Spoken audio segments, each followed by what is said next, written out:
Hey, everyone! If you enjoy my quantum audiobooks, you can support me by becoming a Patreon member. Your support helps me keep creating, and you'll get exclusive perks. You can also access my audiobooks directly through Google Drive. Check out the link in the description. Now, let's get started. Team 1. The atmosphere in the captain's office was solemn, as if shrouded in an invisible haze. Yamamoto leaned on crutches and sat at his desk. He frowned. His eyes were as cold as knives, and there seemed to be a few more deep and shallow wrinkles on his forehead. On the seats next to them, Ozaki Meisuke and Kairaku Shunsui looked relaxed, making it difficult to guess what they were thinking. Jushiro Yukitake, on the other hand, looked worried and worried. As the only person who had fought against the thieves in this incident and survived, Ozaki Zenzuki began to describe the entire pursuit process to everyone in detail. By mixing a small amount of truth into a large amount of private goods, the truth of the matter becomes confusing, but every detail is described in extremely detail. After Aozaki Mizuki finished his report, Yamamoto asked, "Are you really sure that the thief used Bankai?" The voice was low, with a trace of imperceptible doubt. Aozaki Miyuki replied casually, "There is no doubt that I clearly felt the sudden surge in the opponent's spiritual pressure." The words reveal a kind of confidence and affirmation. Yamamoto raised his hand slightly and waved, signaling the lighting team who had been standing by to retreat first. After team lighting left, he spoke again, his voice getting heavier. "So, do you have any idea about what kind of abilities the thief Bankai has?" The strength of Shinigami who have learned Bankai has been qualitatively improved.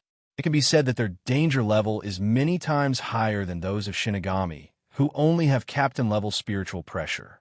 Aozaki Jiue shook her head gently and said with a very certain tone, "No, when that guy used Bankai, I didn't see any obvious changes in his Zanpakuto. But the spiritual pressure he releases does have a huge increase on the Bankai level." Bankai with no change in the Zanpakuto? Yamamoto couldn't help frowning when he heard this, and murmured softly. Aozaki Mizuki's words suddenly reminded him of the new captain of the 3rd Division, Aizen Sosuke. That man Zanpakuto can control mist and water, and the appearance of the Zanpakuto itself has not changed at all. However, based on this alone, Yamamoto was still unable to determine the true identity of the suspect. After all, this can only mean that after the opponent's Zanpakuto becomes Bankai, the Zanpakuto's body will not change in form. As for its specific abilities and power, it is still unknown. Since there are no clues, I won't mention the Zanpakuto thing for now, but this time there is still something fishy. Jushiro Yukitake said with a solemn expression. His voice was cold and firm. "I'm afraid there is an internal agent from the other party in the Godai 13 team, and even the other party is a member of the Godai 13 team. This conclusion is not difficult to draw. After all, the thieves who invaded Tsunushiro's house this time knew the Godai 13 beyond imagination. They were able to start retreating before the Godai 13 arrived. Obviously, they had already mastered the inside information." Seeing this, Jingaku Shunsui on the side pushed the bamboo hat on his head. His eyes became deeper and deeper, and he couldn't help but frown and echoed. "The intruder is not only familiar with the fighting methods of our Godai 13, but also knows the situation of the Tsunushiro family. From this point of view, this person must be in an important position. It is very likely that he is hiding among the top brass of the Godai 13. He is at least a chief official. In the Godai 13, those above the rank of chief officer are the real leaders. Most of the ordinary soldiers were just following orders and just charging forward with their swords.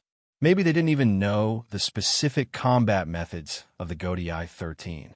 Therefore, if there's a traitor, his identity must be unusual. Thinking of this, the two of them could not help but feel a sense of worry and vigilance. Yamamoto frowned, thinking to himself. He held a high position in the Godai 13, and his Zanpakuto Bankai had no form changes. These two conditions reminded him of the newly promoted captain of the 3rd Division. But based on these 2 points alone, it is obviously impossible to convict someone, and even doubting him is a bit far-fetched. Matsuki, based on the reports of the members of the 11th Squadron, do they think there was more than one intruder in this incident? Yamamoto asked with a serious tone. Aozuki nodded slightly and expressed her affirmation. That's true. It was only after I received the message from the team members that I happened to meet the thief. Before that, we found several corpses that were turning into spirit children on the other side of Tsuneyashiro's house. Yamamoto sighed softly after hearing this, and things became more and more confusing. If there is not only one thief who can use Bankai, then the situation will undoubtedly be more dangerous and difficult. I originally thought it was just an ordinary family fight, but now it seems that it may not be such a simple matter. Jushiro Yukitake hesitated for a moment and then said, Teacher, in the opinion of the students, this matter still needs to be thoroughly investigated. However, it is undoubtedly extremely dangerous to allow the enemy to hide in the Godai 13. Maybe we should try to prevent such an incident from happening again. After hearing this, Yamamoto frowned slightly, looked suspicious, and asked, Then do you have any good suggestions? Jushiro Yukitake replied solemnly. Students heard that the 12th Division developed a tool for surveillance. Oh, could it be that he is a video bug? Aozaki Mayuki asked with raised eyebrows. As expected of the stable brother Jushiro, Jinjo Kugo has not yet been recognized by Soul Society. The surveillance plan on behalf of Shinigami has not yet begun, but he has started to monitor the Godai 13.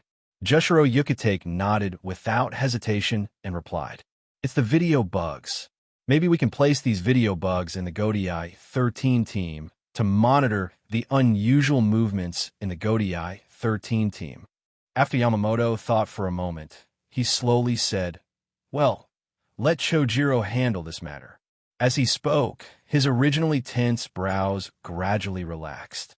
Hearing this, Aozaki Mizuki raised the corners of his mouth slightly and thought to himself, He is halfway through the experimental program at hand, and Shinigami's soul is basically complete. If he can capture some more souls from Rakangai as materials, he should be able to proceed smoothly. Next, he plans to shift the focus of his research to Sue. At this time, Aizen was preparing to start the virtualization experiment, but the video recording bugs and other devices that were about to be deployed would surely cause him some trouble. Thinking of this, Aozaki Mizuki couldn't help showing a gloating smile, stood up with her hands on her hips, and said, Old man, since there's nothing else to do, I'll leave first. I have to seize the time to practice Bankai. Yamamoto, Kairaka Shunsui, and Jushiro Yukitake looked at each other and smiled. It seems that the two encounters with Bankai's enemies were quite exciting for him. AD 1904. Schwansho Hill, underground training ground. On top of the boulder, Shifenju and Yoruchi looked at the two people confronting each other with interest with a joking smile. At this time, Sui Feng, who was held in her arms, was already blushing like a ripe apple. Wow, so happy. Sui Feng felt as if his brain had shut down for an instant, and his body had become limp. He could only rely on the warm embrace of Yoruchi Shifenjin.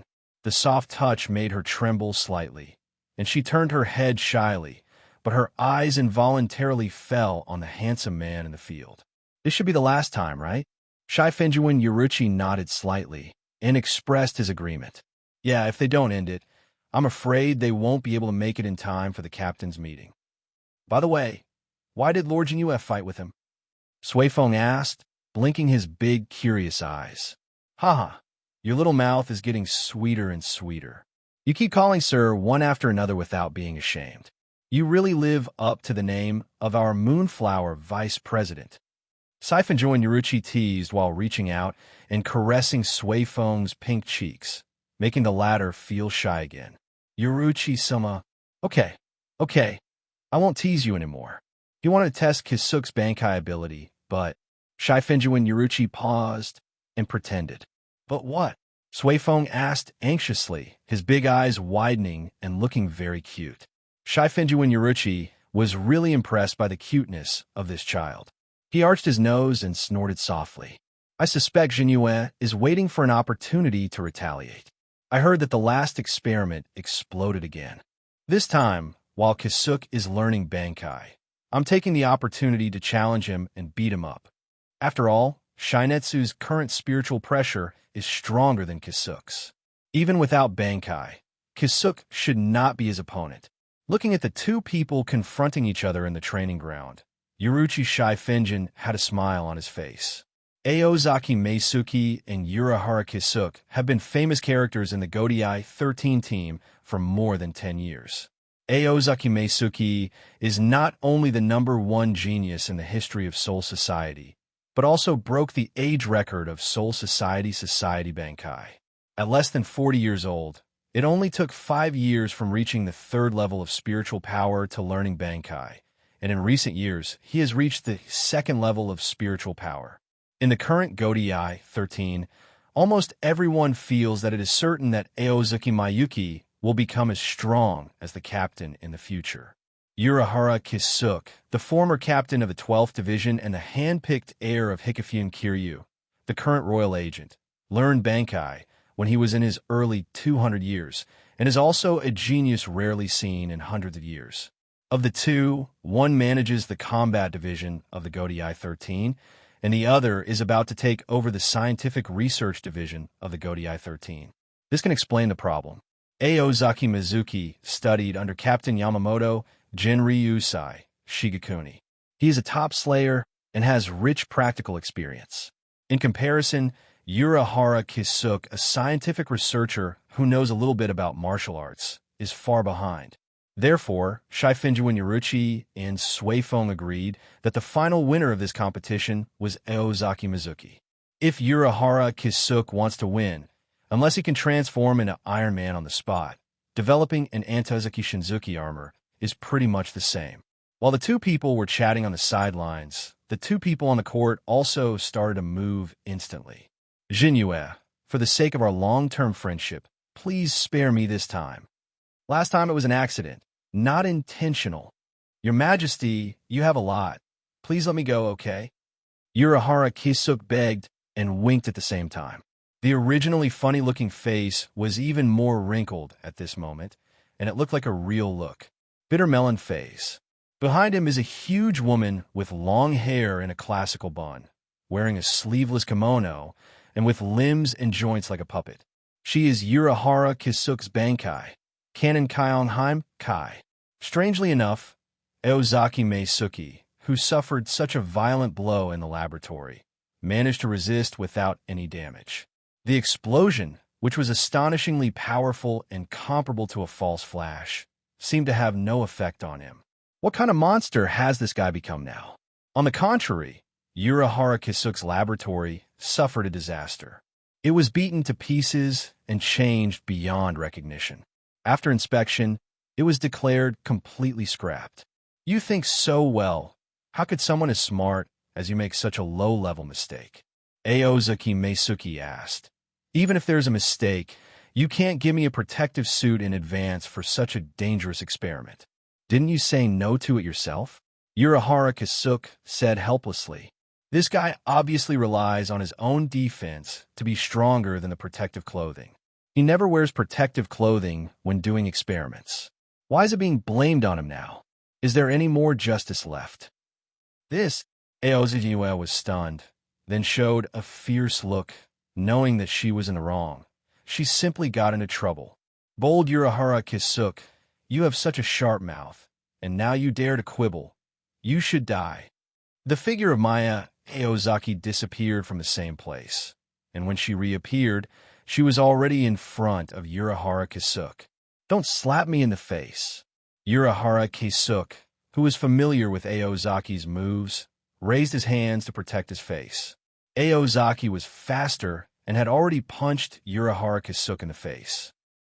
10 minutes later, Urahara Kisuke fell to the ground, touched his cheek that was swollen like a steamed bun, and secretly complained in his heart. Are you relieved now? He said angrily to the person in front of him. Just do it. Aozaki Jinyue shook her head gently, not seeming to be particularly satisfied. Upon hearing this, Urahara Kisuke immediately quit and shouted with a sad face. Barely? I was beaten so badly that my nose and face were bruised and swollen. My injuries were much worse than yours. Aozuki Mizuki patted her chest and said confidently, "Don't worry, I studied under Captain Yamamoto, and I know how to strike with discretion. The injury on your face looks scary, but it's actually nothing serious." Urahara Kisuke stared in doubt, but couldn't help but mutter in his heart, "Is it true or false?" But the matter had come to this, and no more complaints would help. So he sighed longly, stood up, patted the dust on his body, and said, "Now that your anger has subsided, it's getting late, so we'd better go to the captain's meeting quickly," etc. Just when Urahara Kisuke turned around and was about to leave, Aozaki Mayuki suddenly stopped him. "What's wrong? Is there anything else?" Urahara Kisuke turned around and asked in confusion. "Kisuke, please help me prepare a few turn gods." Aozaki Mizuki calmly stated her request. "For whom?" Urahara Kisuke frowned and looked at him, feeling very puzzled. He clearly remembered that Aozaki Mizuki learned Bankai without using the Tenshin body. Logically speaking, there should be no need for such a thing as the Tenshin body now. Siriidei, a solemn atmosphere filled the first team building.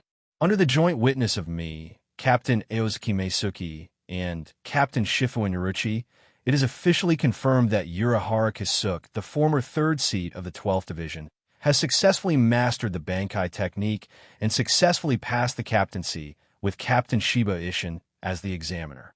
Assessment.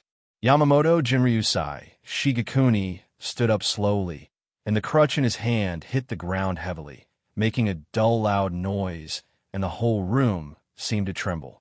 The atmosphere in the conference room was extremely solemn, and everyone held their breath and concentrated, not daring to slack off at all. Feeling the burning gaze, the moment Aozaki's eyes met with the captain of the 3rd Division, Aizen Sosuke, he suddenly felt as if he was attracted by an irresistible and powerful force, and was trapped in it, unable to extricate himself. It was a very aggressive look. However, at this moment, Aozaki Meisuki was not as afraid of Aizen as before.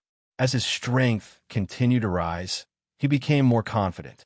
If we really fight against him, even though we may lose more and win less, at least we won't lose too embarrassingly.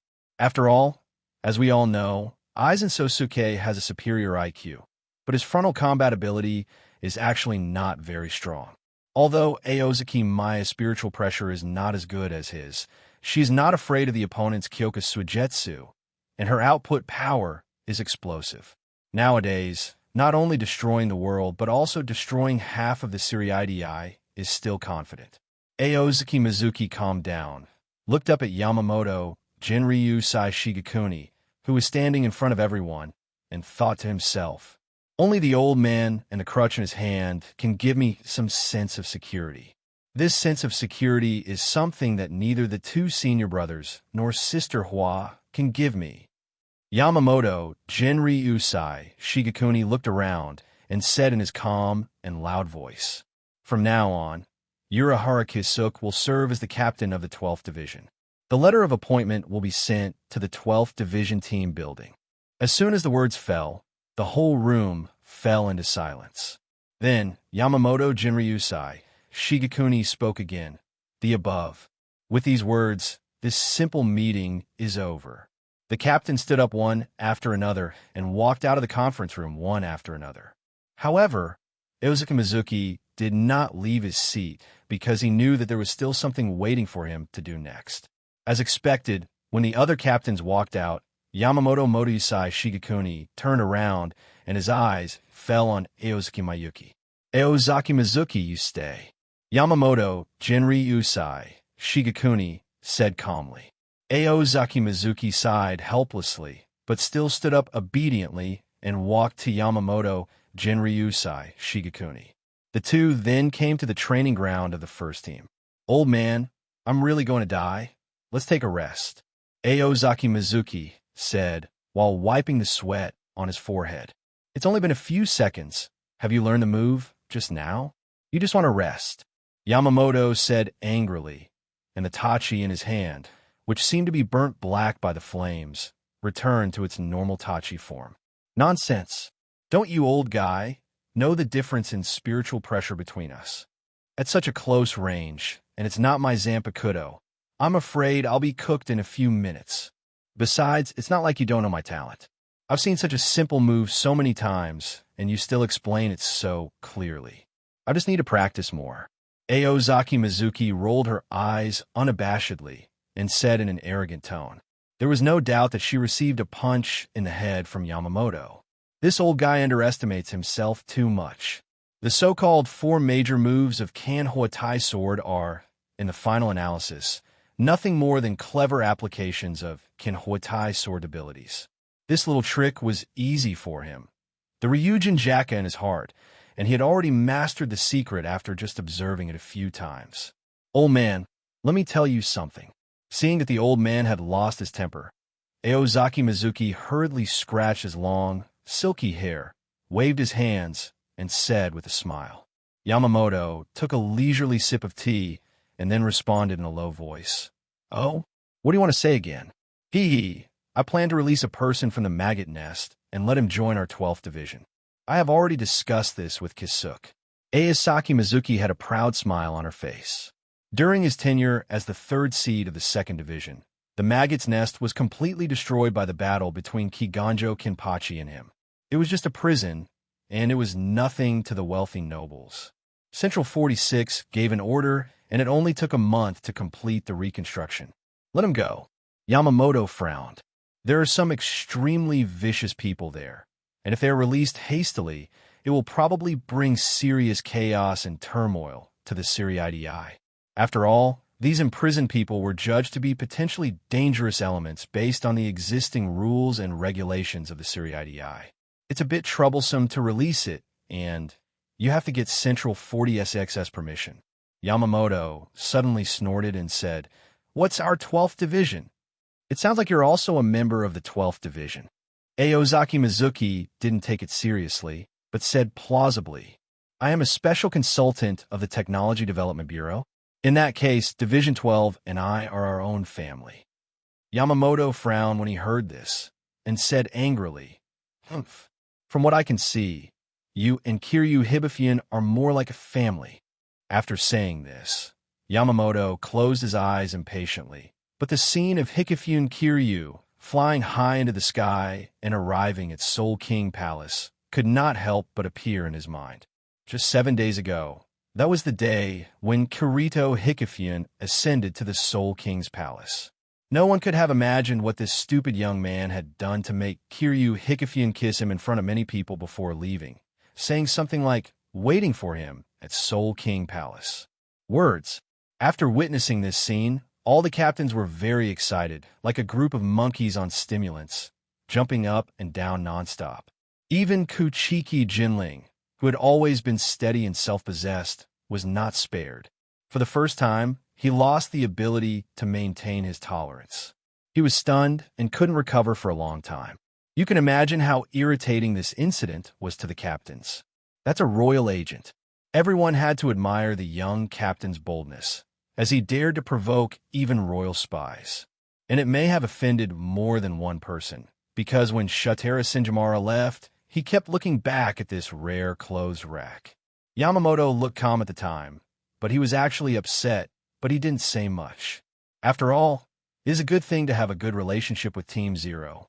There are only 5 members in the Zero Division, including Hikifune Kiryu, but their strength is higher than that of the entire Godai 13 team. I have to admit that even the strongest Shinigami in 1,000 years is no match for the leader of Team Zero. I'm Monk Hyasube Ichibai. Who are you going to let go? Yamamoto asked expressionlessly. Aozaki Mizuki said a name without hesitation, Nirvana. The former member of Division 12 who studied Quincy. Yamamoto's eyes flashed with surprise, but he quickly regained his composure. Okay, I will report it to Central 46. Yamamoto agreed so happily, which surprised Aozaki Meisuki. He originally thought he would encounter some obstacles. After all, Nirvana's actions caused a lot of controversy at the time. In fact, as early as the establishment of the Technology Development Bureau, Yamamoto had heard of this name from Hikifune Kiryu and had an in-depth understanding of it. In his opinion, it was not a big deal for Nirvana to be imprisoned for studying Quincy. But since this research is regarded as dangerous behavior by the senior officials of Siriidii, it is reasonable to arrest Nirvana and imprison him. However, Yamamoto did not want to refuse the young disciple's request. He knows very well that, as the future captain, he must have his own power and team. Just like the first-generation Godei 13, he was the only one who obeyed him after it was formed, and he didn't even pay attention to the orders of the nobles. That's why he can continue the Godei 13 as the captain to this day. And Aozaki Meisuke had Shunsui and Jushiro helping him, but it was obviously not enough. In addition, he has a close relationship with Urahara Kisuke, Shifenjuin Yoruchi, and others. But this relationship is only on a personal level, and it is still unclear whether he can get their full support at critical moments. Therefore, it is particularly important to cultivate your own team. Thinking of this, Yamamoto nodded secretly in his heart. He was very satisfied with the suggestion put forward by Aozaki Mayuki. It would be great if the young disciple can think carefully and build a solid and reliable team for himself in advance. This further proves that your choice is correct. It's great. Now Nirvana is not far away from me. Aozaki Mizuki secretly rejoiced in her heart and thought about her future education life. She had no idea how much the good teacher in front of him had worried about him. He could no longer suppress the joy in his heart. A bright smile broke out on his face, and he said excitedly, "Teacher, actually I have a small request. It's about Ranjaku. I hope I can help her get a leave." When he heard the name Ranjaku, Yamamoto's originally serious face instantly became kind and approachable, and a gentle smile appeared at the corner of his mouth. Although this girl is quite similar to Aozaki Mayuki, Zai always likes to play clever tricks to avoid responsibilities. He doesn't know how to respect his elders and often angers Chojiro. He also drinks during working hours from time to time. However, since she can favor this useless apprentice, it is enough to prove that she has a gentle and broad mind, as well as a kind and beautiful heart. Seeing the rapid change of expression of the old man in front of him, Aozaki Mizuki knew that the old guy must have secretly set up double standards in his heart. There is no doubt that he must be belittling himself in his heart, while at the same time, he is lifting Rongju to the sky. This old man has always been like this. He treats Rongju with great care and protection, but he punches and kicks himself at every turn, without any reason at all. How could there be such a partial person in the world? Aozaki Mayuki's face was full of sorrow and anger, and she kept shaking her head and sighing, as if she had endless sorrow and suffering in her heart to resolve. He picked up the teacup, as if using the tea in the cup instead of wine, and drank it in one gulp, hoping to forget his worries and relieve his sorrow. Yamamoto has long been accustomed to the outstanding performance skills of his young disciple, and he doesn't even have any emotions in his heart. I saw him speaking calmly. Why do you need to take leave again? Didn't you keep saying that you want to contribute to the future of Soul Society? You even took a whole month's leave for this. But I haven't seen what kind of contribution you have made. How long do you plan to take leave this time? You have to give a reason. Aozaki Mizuki answered seriously. It's not that we don't want to contribute, but we've tried our best. But you also know that Shinigami has a special physique, and it is not easy to achieve success. Then, Aozaki Mizuki's expression became more solemn. He moved slightly closer and lowered his voice and said, "But this time we do have something very important to deal with. I want to help Ranjaku improve her strength and help her become a Bankai." Hearing this, Yamamoto couldn't help but raise his eyebrows and asked, "Ranjaku's Zanpakuto hasn't materialized yet. Are you planning to use the Bankai training tool called the Tenshin Body?" As a traditional diehard, Yamamoto really doesn't like this kind of opportunistic little trick. After all, you can complete what ordinary people have practiced for decades or hundreds of years in 3 days. Who knows if there may be hidden dangers? Fortunately, this young disciple did not disappoint him and relied on his own efforts to master the Bankai technique. Otherwise, he would have been severely reprimanded. You have also seen Kisuk's situation, and there is no danger for the time being. Aozaki Meisuke said, although using this kind of prop requires Shinigami's talent to be extremely high, I believe Ranjaku will be fine. Yamamoto nodded. He indeed did not find any problem with Urahara Kisuk's Bankai. Forget it. That child Ranjika has also stayed in the third-class spiritual power for a few years. Since you have confidence, go ahead and try it, but remember to ensure safety. As the sun sets, the afterglow shines on the walls of the first team building, as if the entire building is covered with a layer of golden gauze. Aozaki Mizuki left the dojo with brisk steps, looking for Matsumoto Ranjaku. Finally, in a corner, he saw Matsumoto Ranjaku, who was immersed in organizing files. Aozaki walked up quickly, patted Matsumoto Ranjaku's shoulder gently, and then told her the ins and outs of the matter in detail. After listening, Matsumoto Ranjaku jumped up excitedly. That's great. I can finally have a holiday. This way, I can leave all the work to Vice Captain Chojiro again. Her face was filled with joy and her eyes were sparkling. The surrounding team members were keenly aware of this, and they all turned their attention to Sasuke Chojiro. At this time, Chojiro's face had become very ugly, but before he could get angry, several team members quickly stepped forward and dragged him away. At this moment, Aozaki Meisuke and Matsumoto Ranjaku didn't care about Chojiro's departure. They were completely immersed in joy, looking at each other lovingly and hugging each other. Matsumoto Ranjaku couldn't help but sigh. It feels so difficult to practice Bankai. Aozaki Mayuki disagreed with this. He knows that Matsumoto Ranjaku, who has a perfect soul, has extremely high talent, and even Urahara Kisuke is so talented that even Urahara Kisuke can't compare. Don't worry, Kisuke can succeed, and you'll be fine too. The Hill of Double Death.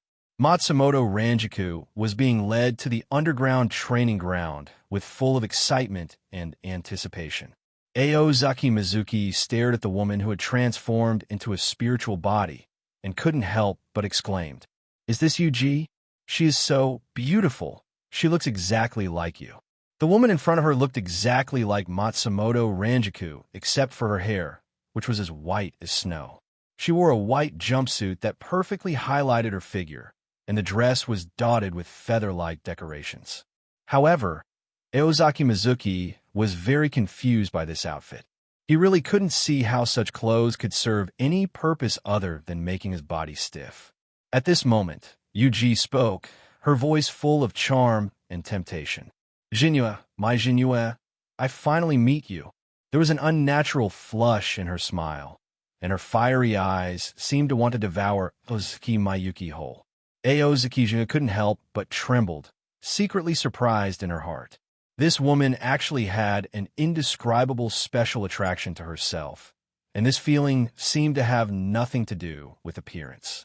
He knew that this was Yuji's unique ability. When Matsumoto Ranjaku uses Shurikai, he can not only control the pink breeze, but also maximize his own charm.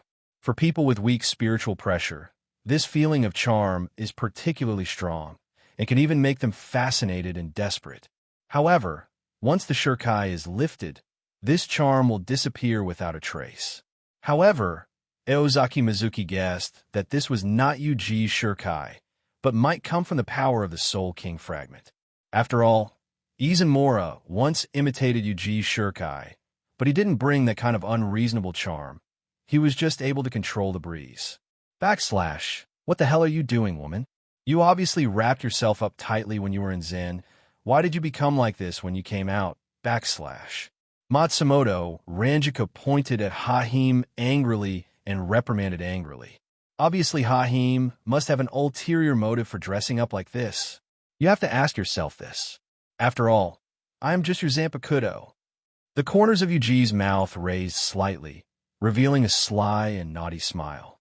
Her big and smart eyes sparkled, as if hinting at some secret, which was elusive. Immediately afterwards, Yuji lightly opened her red lips and continued. But does Jinue prefer traditional and conservative clothing styles? If that's the case, You can also try to change into other types of clothing and then show it to Jinue. When she said this, Yuji blinked deliberately and looked at Ozaki Mayuki with eyes full of expectation and provocation. Then she murmured softly, "After all, Shinetsu is Shinetsu. The Shinetsu that Ranjika loves the most. The Shinetsu that Hahime loves the most. The Shinetsu that should be loved by everyone." Facing Yuji's straightforward and passionate confession, as well as the extremely tempting proposal, Ozaki Mizuki couldn't help but feel a little flustered, but he tried to stay calm and responded quickly. No need to go to such trouble.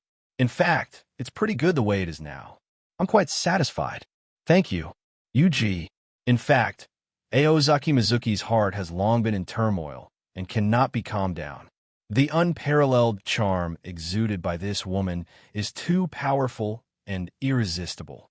Although in terms of spiritual pressure, he is a second-class spiritual power, Matsumoto Ranjiku only possesses a third-class spiritual power, and Hahime's spiritual pressure as a Zanpakuto is equivalent to Ranjiku. But even so, facing Yuji's breathtaking charm, Aozaki Mizuki will still be greatly affected, want to obey her words, and even can't help but want to push her down. In fact, this is his own thoughts have nothing to do with Yuji's ability. However, Yuji's special ability still had a certain impact on him. Generally speaking, a strong person whose spiritual pressure is one level higher than hers can barely maintain his sanity by only diverting part of his mind and spiritual pressure to resist.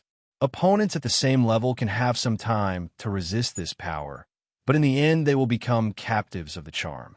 As for people whose spiritual pressure is weaker than hers, they will obey her without hesitation and are even willing to give their lives for it.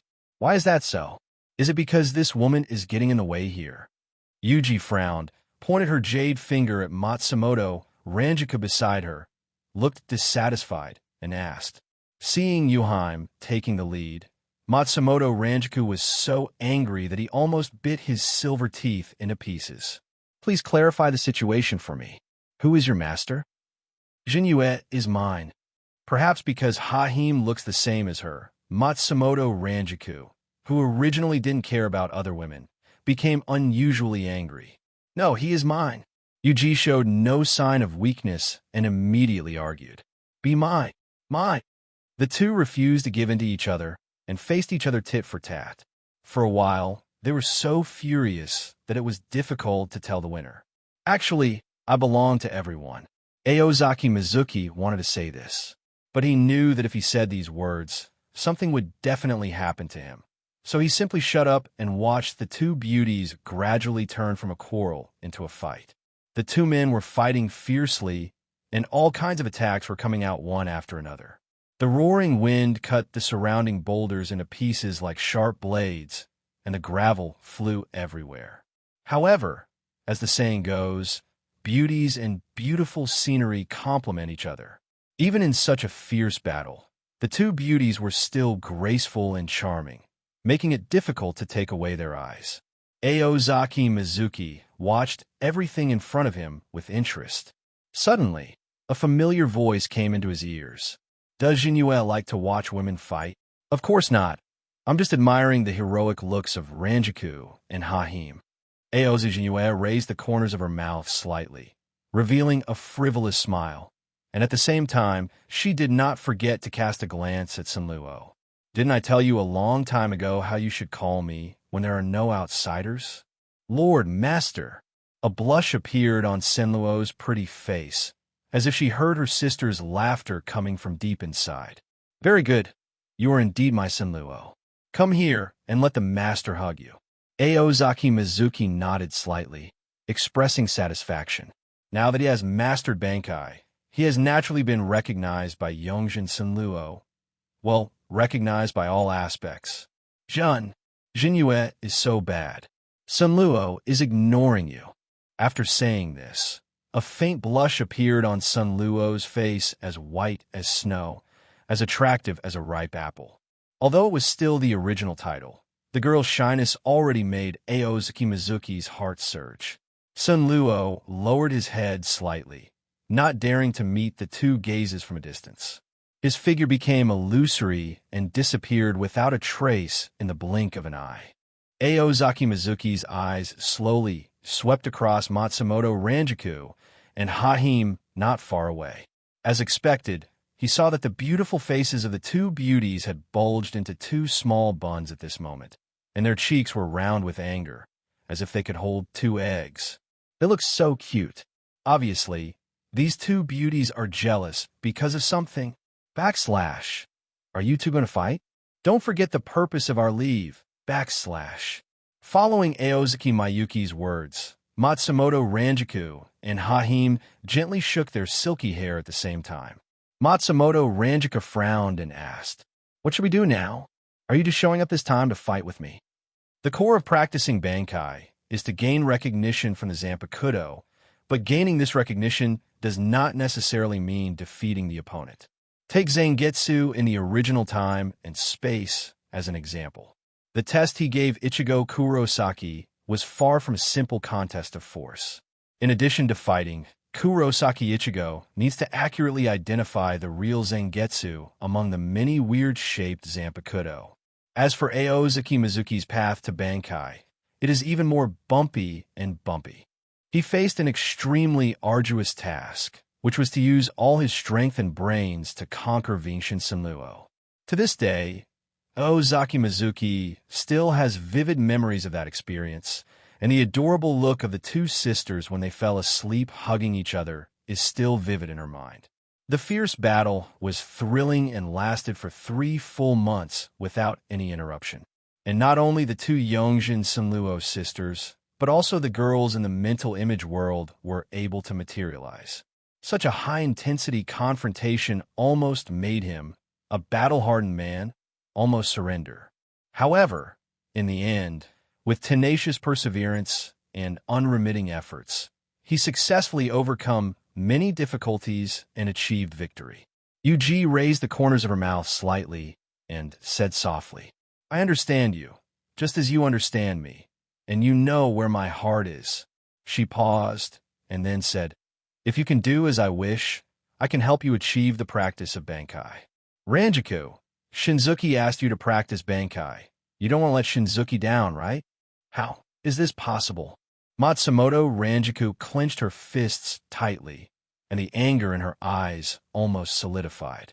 This feeling is really weird, as if you want to give up your lover to someone else. Such ridiculous things are absolutely unacceptable.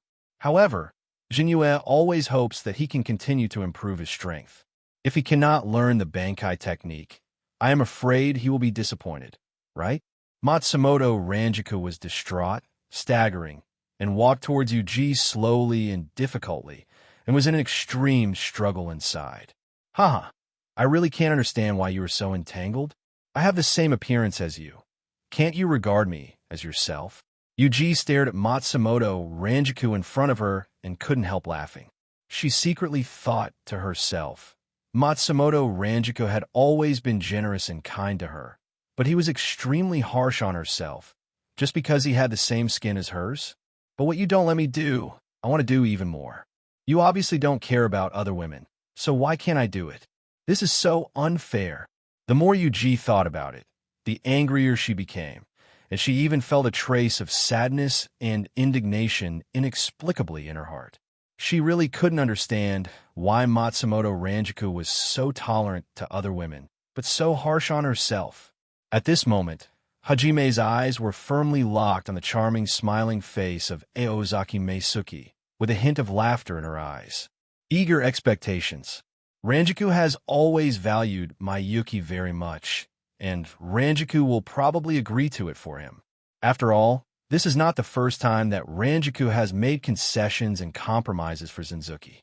Thinking of this, Yuji couldn't help but become a little excited, and her originally tense body gradually relaxed. This is undoubtedly an excellent opportunity. It just appeared in front of me. As long as I seize this fleeting opportunity, I will definitely be able to meet Jinya. While she was covering her hot cheeks with her hands, she was secretly thinking about it shyly and joyfully. Even her legs were twisting involuntarily, as if she couldn't wait to know the answer. Aozaki Miwa, who was diving into the world of mental images and teasing Senluo, felt the hot gaze keenly and immediately frowned. Drowsily, he raised his head and saw two beautiful figures walking towards him. If you don't practice Bankai well, why are you coming towards me? Are Hahim and Ranjika lazy together? Is this really possible? Matsumoto asked with worry on his face. Yuji kept encouraging. We can definitely give it a try. Have you forgotten how tempting Yongjin Senluo's two sisters are to him? It seems so. Matsumoto Ranjika nodded thoughtfully. Then, Yuji came up with another idea. Why don't we follow their example and become sisters? How about you call me sister, and I call you sister from now on? Are you kidding? Matsumoto Ranjiku immediately retorted. I am obviously the master, and you are my Zanpakuto. Why should I be my sister, and you be my sister? This is simply ridiculous. However, Yuji waved her hand indifferently and continued to persuade. Such trivial matters are not important. What is important is to capture Jinyu's heart. Think about it carefully. Jinyue likes you so much. If the two of us work together, which woman will be able to compete with us? After saying that, she showed a proud look. After listening to what Yuji said, Matsumoto Ranjiku could not help but frown and began to seriously think about the feasibility of this proposal. When Jinyue was practicing Bankai, she took a half-year vacation. It took 3 months to conquer Vientiane Senluo. You know, according to the information currently available, among all the sisters, no one has a longer time than this. Now that Yuji suddenly appears here, it seems to be an excellent opportunity. After all, the two look exactly the same. If they were said to be biological sisters, some people would believe it, right? Moreover, a pair of sisters with such identical faces might have a stronger attraction to Aozaki Meisuki. Matsumoto Ranjika said hesitantly. How about, let's give it a try? Ha ha, I finally waited for you to say this. Yuji laughed excitedly, and a powerful air current quickly surrounded her body, taking her like an arrow from a string and speeding towards Ozaki Mayuki. Hey, wait for me. Seeing this, Ranjiku hurriedly raised the Zanpakuto he was holding tightly in his hand, and with the help of the air current, he flew up after him. Aozaki Jinyue blinked her eyes. Before she could react, her vision suddenly went dark, as if her vision was blocked by two soft objects. Time flies, dozens of days fly by, and the end of the holiday has quietly arrived. Aozaki Mizuki quietly stared at the three girls with exactly the same faces who were playing in the hot spring in front of them. He was dressed neatly and hung Yongjin Senluo carefully around his waist. And why are there 3 women with the same appearance? All this stems from the Yongjin Senluo sisters. At this moment and here, among these 3 women, except for Matsumoto Ranjiku, the other 2 can actually be called Hahim. The 2 of them not only have the same face and figure, but also their hair color.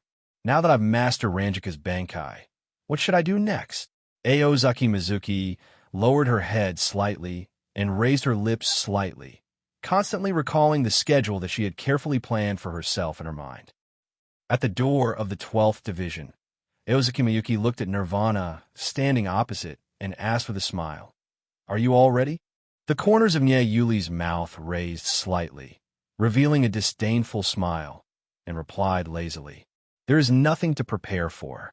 It is impossible to get any valuable results in that damn prison, and there's nothing worth bringing out. What's more, you have always been on guard against me. Besides amusing myself with those crude devices, what else can I do?" Aozaki Mizuki shrugged helplessly and spread her hands, showing that she was also innocent. "Don't say that. After all, both Kiryu and Shinjimaru think you are very dangerous."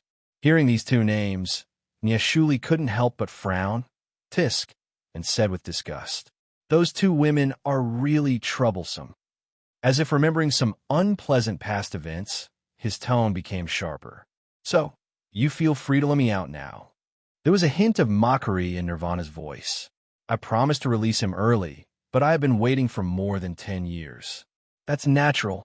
Aozaki Mizuki seems to have seen through Nirvana's inner thoughts and expressed her understanding.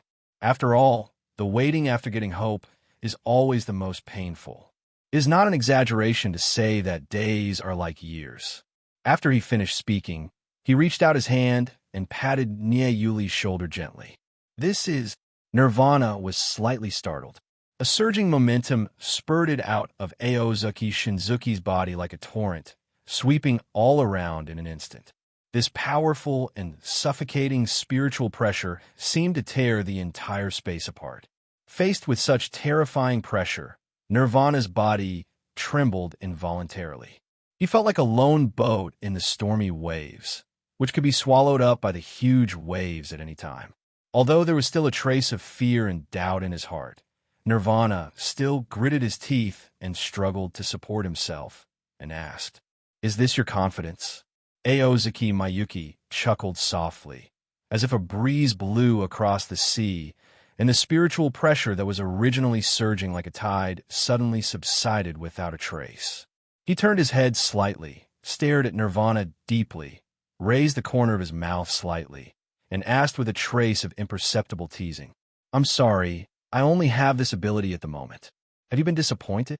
Nirvana suddenly felt that the heavy pressure on his body suddenly decreased, and the tension in his heart gradually calmed down.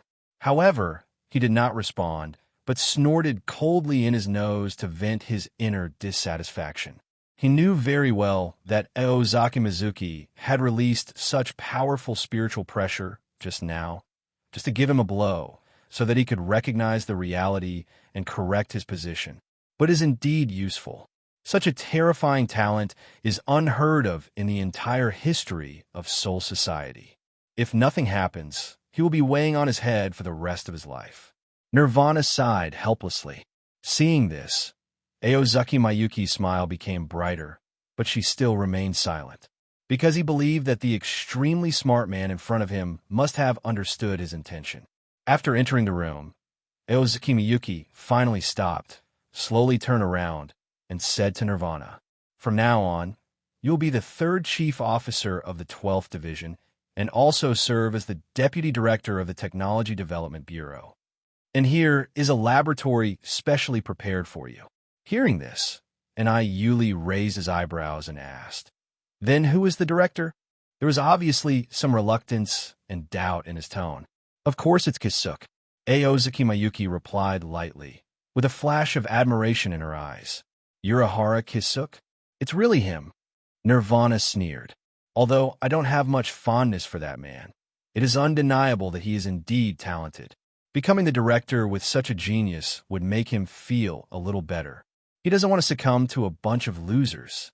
The corners of Aozuki Mayuki's mouth slightly raised, revealing a faint smile, and said softly, "Kisuk once made it clear that your status here is second only to me and him. How does it feel? Pretty good, right?" Hearing this, Nirvana frowned tightly, with an expression of disbelief on his face, as if his intelligence had been greatly insulted, and asked angrily, "How come a guy like you is above me?" In his opinion, the person in front of him is considered smart, but in terms of IQ alone, he should never be ranked ahead of him. There must be a shady story here.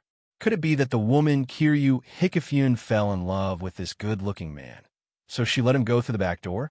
The reason is very simple, because I am also one of the founders of this department. Aozaki Mizuki's face was filled with pride, as if she had anticipated Nirvana's questions. Hearing this, Nirvana curled her lips in disdain, but considering the other party's strength and status, she still had no choice but to accept such an arrangement. Aozuki Jinue raised the corners of her mouth slightly and said softly, "Okay, don't always look so bitter and resentful. I have a good news for you. Do you want to hear it?" Hearing this, Nirvana raised her head and stared at Aozuki Mayuki with burning eyes, as if she wanted to detect a clue from the other person's eyes.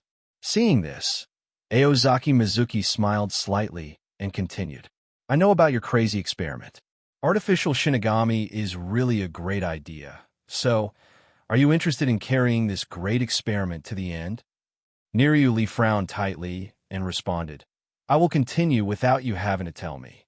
These dangerous experiments landed him in jail. But because of this, the man-made Shinigami project has become an obsession in my heart. How can I give up so easily? At this time, Aozaki Mayuki suddenly changed the subject. Oh, in that case, I'm relieved. But having said that, based on my understanding of your research project, Kiryu's temporary soul should be able to help you, right? As soon as he finished speaking, Neyuli's eyes suddenly widened with an expression of disbelief on his face. Niryuri had only heard about Hikifune Kiryu's temporary soul technique, but had never seen it with his own eyes. But he knows very well that this technology is definitely not just helpful to him, but is the key to the success of the artificial Shinigami project. What do you want to do? Neyuli took a deep breath to calm down and then asked. I have discussed with Kisuk that the relevant research materials on temporary souls can be made available to you, and we will give you the corresponding access permission. While Aozaki Mizuki was talking, he placed his hands on the cold and hard metal experimental table and leaned forward, as if this would bring more pressure to the other party. However, it should be noted that this information is only allowed to be viewed and used by yourself. You must not disclose even half of the content to any outsider. Aozaki Mizuki added in a serious tone. So, what do you want from me? Neshuli frowned and asked. He knew very well that there was never any free lunch in this world, and there would never be any good things like pie in the sky happening to him for no reason. If I were really that kind of lucky person, I'm afraid I wouldn't have been arrested and imprisoned back then. Kisuk wants you to master all the techniques. In addition, he is currently conducting an important experiment and wants your help. Aozaki Mizuki held her chin in a fist with one hand and continued her sermon after a short pause. As for me, I want to get your research results. I hope that the final product of this experiment can be owned by me. No problem. Nieshuli nodded decisively and agreed without hesitation. The core of scientific achievements is undoubtedly technology. As long as we grasp the technology closely, finished products can be continuously produced. Compared with a single finished product, the value of technology itself is obviously more important. What's more, it doesn't matter even if what the other party is trying to obtain is artificial Shinigami technology. He just wanted to explore this thing, and it didn't make much sense as to whose hands the technology would eventually fall into.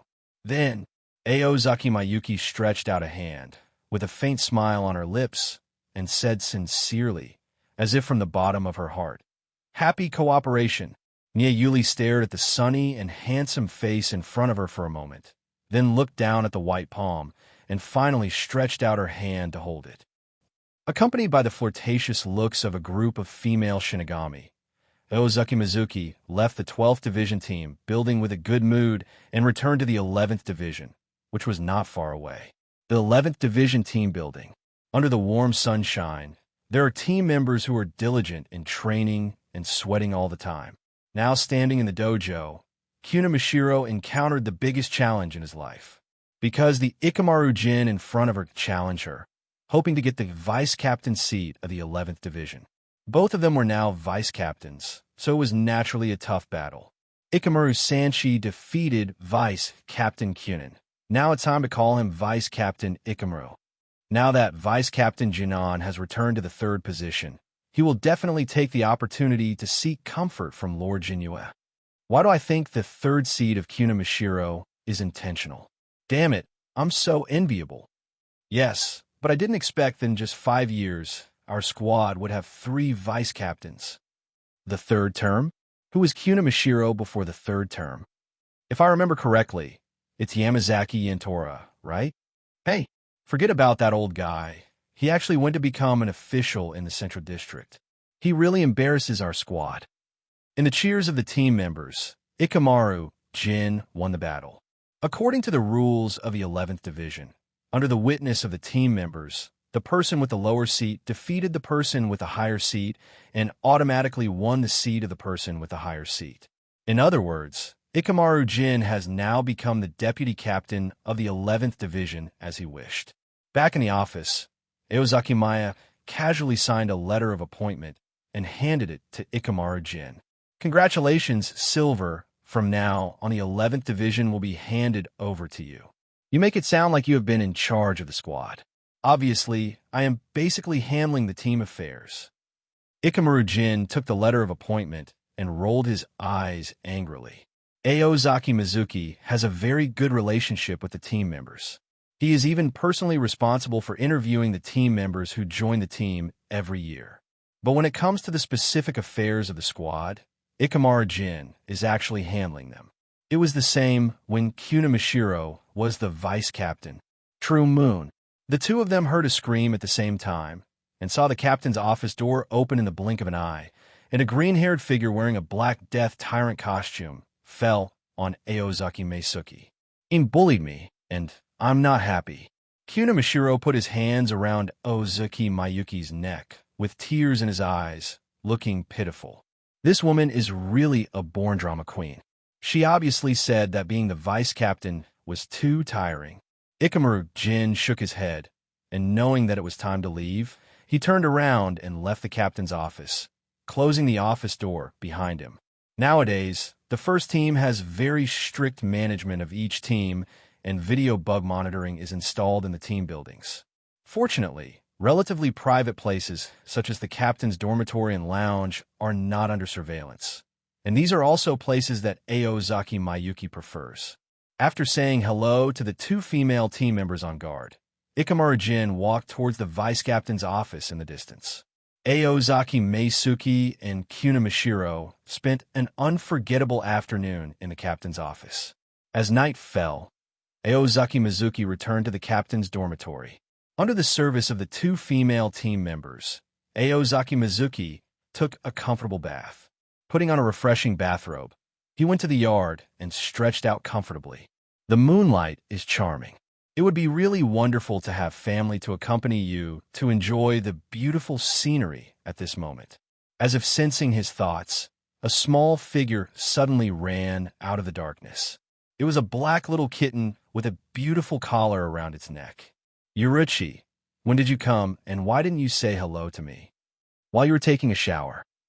The kitten threw herself into Maya Aozaki's arms and rubbed her little nose against him. Yeah, it smells like white. You guys are never idle. Aozaki Mizuki thought about it carefully. It seems that he did see her clothes on the bed. At that time, he thought they were left behind when he came to play before. After all, his wives had a lot of clothes in his dormitory. It seems now that it must have been taken off not long ago. He reached out and hugged Yuruchi into his arms, rubbing his little face against it. The fluffy cat felt comfortable to touch, and since Yuruchi didn't struggle, Aozaki Mayuki could cuddle with it as much as she wanted. After playing with the kitten for a while, Aozaki Mayuki showed a satisfied expression. Yuruchi also returned to his human form, put on his yukata, and sat in Aozaki Mayuki's arms. Hey Maya, what do you think of Yushiro? Aozaki Mizuki was silent for a moment and said seriously, he looks very similar to you and is very cute, but I'm really not interested in men. That's not what I'm saying. What I mean is that I want to teach him Shunku. Shaifinju and Yuruchi frowned slightly, then brought the tip of his nose close to Aozaki Mayuki and rubbed it back and forth a few times. Has he reached the third level of spiritual power?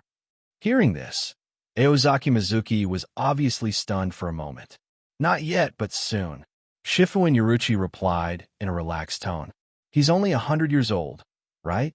He's about to reach the third level of spiritual power? It's so fast. This is what is called extraordinary talent. It is indeed enviable to have the blood of the five nobles. Aozaki Mizuki couldn't help but sigh. You must know that a person who can reach the top vice-captain level at just over 100 years old can definitely be regarded as a rare genius in a century if you look at the entire Godai 13 team that is full of talents. However, even those with the blood of the five nobles must rely on their own penultimate talent and unremitting efforts if they want to advance to the captain level. Such words should not come out of your mouth. It will make other people feel ashamed. As soon as he finished speaking, Shaifinju and Yuruchi sat up straight and quickly left a gentle kiss on Aozaki Mayuki's smooth and delicate cheek. I plan to pass the title of head of the family to him after he learns the instant coax. Aozaki Mizuki was shocked and understood the meaning of Shaifinju and Yuruchi's words. A warm current surged into her heart, and she couldn't help but hold her tightly in her arms. The whole night, Yuruchi Shifinjin was like a well-behaved koala, clinging firmly to Aozaki Mayuki's broad and solid chest, never landing half a step. She closed her eyes tightly, seemingly asleep, but in her daze, she hugged Aozaki Mayuki tightly and refused to let go. Her naive look was extremely endearing. Occasionally, she would murmur coquettishly that she would give birth to a child for Aozaki Mayuki now. It seems that she is afraid of falling behind other sisters and being beaten to the punch by others. Listening to her words, Aozaki Mayuki shook her head helplessly, and a ripple appeared in her heart. However, facing Yuruchi's proposal to have a child, Aozaki Mizuki's mood was quite complicated. In fact, he was not fully prepared for having offspring. After all, today's world is full of countless dangers and challenges. Even if Hogyoku is successfully integrated in the end, it cannot guarantee safety, and no one can predict what will happen in the future. The timing is so inappropriate. He usually talks about making contributions to Soul Society, but in fact, he is just looking for a reason to take time off to fish. At dawn, the sky turned slightly white, and he carefully handed Shifinjuin Yuruchi into the hands of Suifeng, who came to look for the captain. When he saw Yuruchi sleeping sweetly, Suifeng couldn't help but widen his eyes, and even drool was about to flow out of the corner of his mouth. Aozaki Miyuki playfully teased the blushing Suifeng, then returned to the room alone and took out the unfinished Hogyoku. Compared with more than 10 years ago, this gemstone has gradually shown the power that Hogyoku should have, shining with dazzling blue-black light, making people feel its extraordinariness at a glance. Without any hesitation, Aozaki Mizuki immediately held Hogyoku with one hand and Izen Senra with the other hand, and began practicing Blade Zen. Although the Hogyoku in hand is only a semi-finished product and cannot help evolution, it is more than enough to assist in spiritual pressure training. With its help, Aozaki Mizuki was promoted from the third-class spiritual power to the second-class spiritual power in just a few years. For others, such as Jingraka Shunsui, when they reach the second level of spiritual power, the time it takes is hundreds of years. As far as he knew, it took 20 or 30 years for even the super genius Aizen to reach this level. However, everyone has long been mentally prepared for its monster-like talent, and has become accustomed to such a terrifying advancement speed, and even feels numb. About half a day later, the original rich milky white light on the Yongjin Senluo blade gradually dimmed. At this moment, Aozaki Jinue was already panting and sweating profusely from exhaustion, but after feeling her own condition, she finally breathed a sigh of relief. After adjusting his breath for a while, he looked happy. After this hard training, his spiritual pressure has improved again. Although this increase is not too big, it is quite satisfactory to him. As the level of spiritual pressure continues to increase, it will become more and more difficult to continue to improve in the future. After some people finally reach the second level of spiritual power, their spiritual pressure stagnates and makes no progress. This situation is not uncommon. If you continue to train your spiritual pressure like this, it won't be long before you reach the limit of second-level spiritual power. After cultivating to the limit, I will become a first-class spiritual power. The old man said that my talent is far better than his. With Hogyoku's help, the first-class spiritual power should not be a hurdle for me to improve my strength. His eyes were full of surging ambition. After reaching the first level of spiritual power and then using Bankai, you can briefly stop at the top of Shinigami and reach the realm where Yamamoto and Aizen are. By then, there will be few strong people in this era who can truly pose a threat. 2 months later, Naruki City appeared. Jinjo Kugo and the members of the Foolbringers Organization Execution Department he established gathered here. Just because he received the notice from Aozaki Mizuki in advance, today is the day for him to hand in the tribute. This is the mission given by Aozaki Mizuki to find Foolbringers. These Foolbringers are the tribute that Jinjo Kugo wants to hand over. In order to obtain the fragments of the Soul King in their bodies to satisfy Hogyoku's desire. Maybe everyone really has their own mission in this world. This former leader of the Time and Space Execution Department was very efficient in finding Foolbringers, and he contributed many Soul King fragments to Aozaki Meisuki for more than 10 years. At this time, the Foolbringers were sitting in a tavern with extremely happy faces.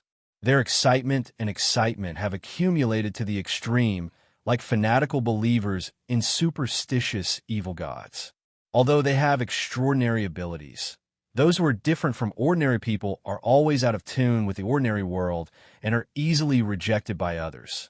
Jinjo Kugo is the person who saves them from the suffering of life. At this time, on the other side of the tavern, Aozaki Mayuki and Jinjo Kugo were also sitting in the corner observing them.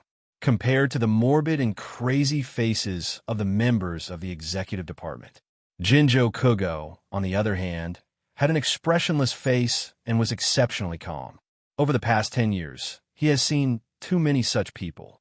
He has given these people hope time and time again, and dashed their hopes with his own hands again and again. But he is not a sentimental person either. It is true that these people are pitiful, but who do you have to sympathize with them? Even I can't control my own destiny. Jinjo Kugo sighed. From the perspective of a master and a servant, the man in front of him was extremely benevolent to him, and even in his daily interactions, he didn't seem to regard himself as a lowly servant. However, who likes to have their destiny in the hands of others? The corners of Ozaki Miyuki's mouth raised slightly, and she stared at Jinjo Kugo with a half-smile. He knew very well in his heart that the man in front of him had ulterior motives and was ambitious. Although he looked respectful on the outside, in fact, there was a ferocious and cunning wolf hidden deep in his heart. However, Aozaki Mizuki was not in a hurry, but was secretly looking forward to it. Jinjo Kugo has huge potential. If he can be obedient, he will definitely become a good chess piece in the future. But if you can't control your ambition, then you have to reluctantly give it up. Thinking of Jinjo Kugo's ability to plunder the full-bringing technique and the slowly growing Spirit King fragments in his body that hunted down hollows possessing Soul King fragments through the full-bringing technique, Ozaki Mizuki couldn't help but feel regretful.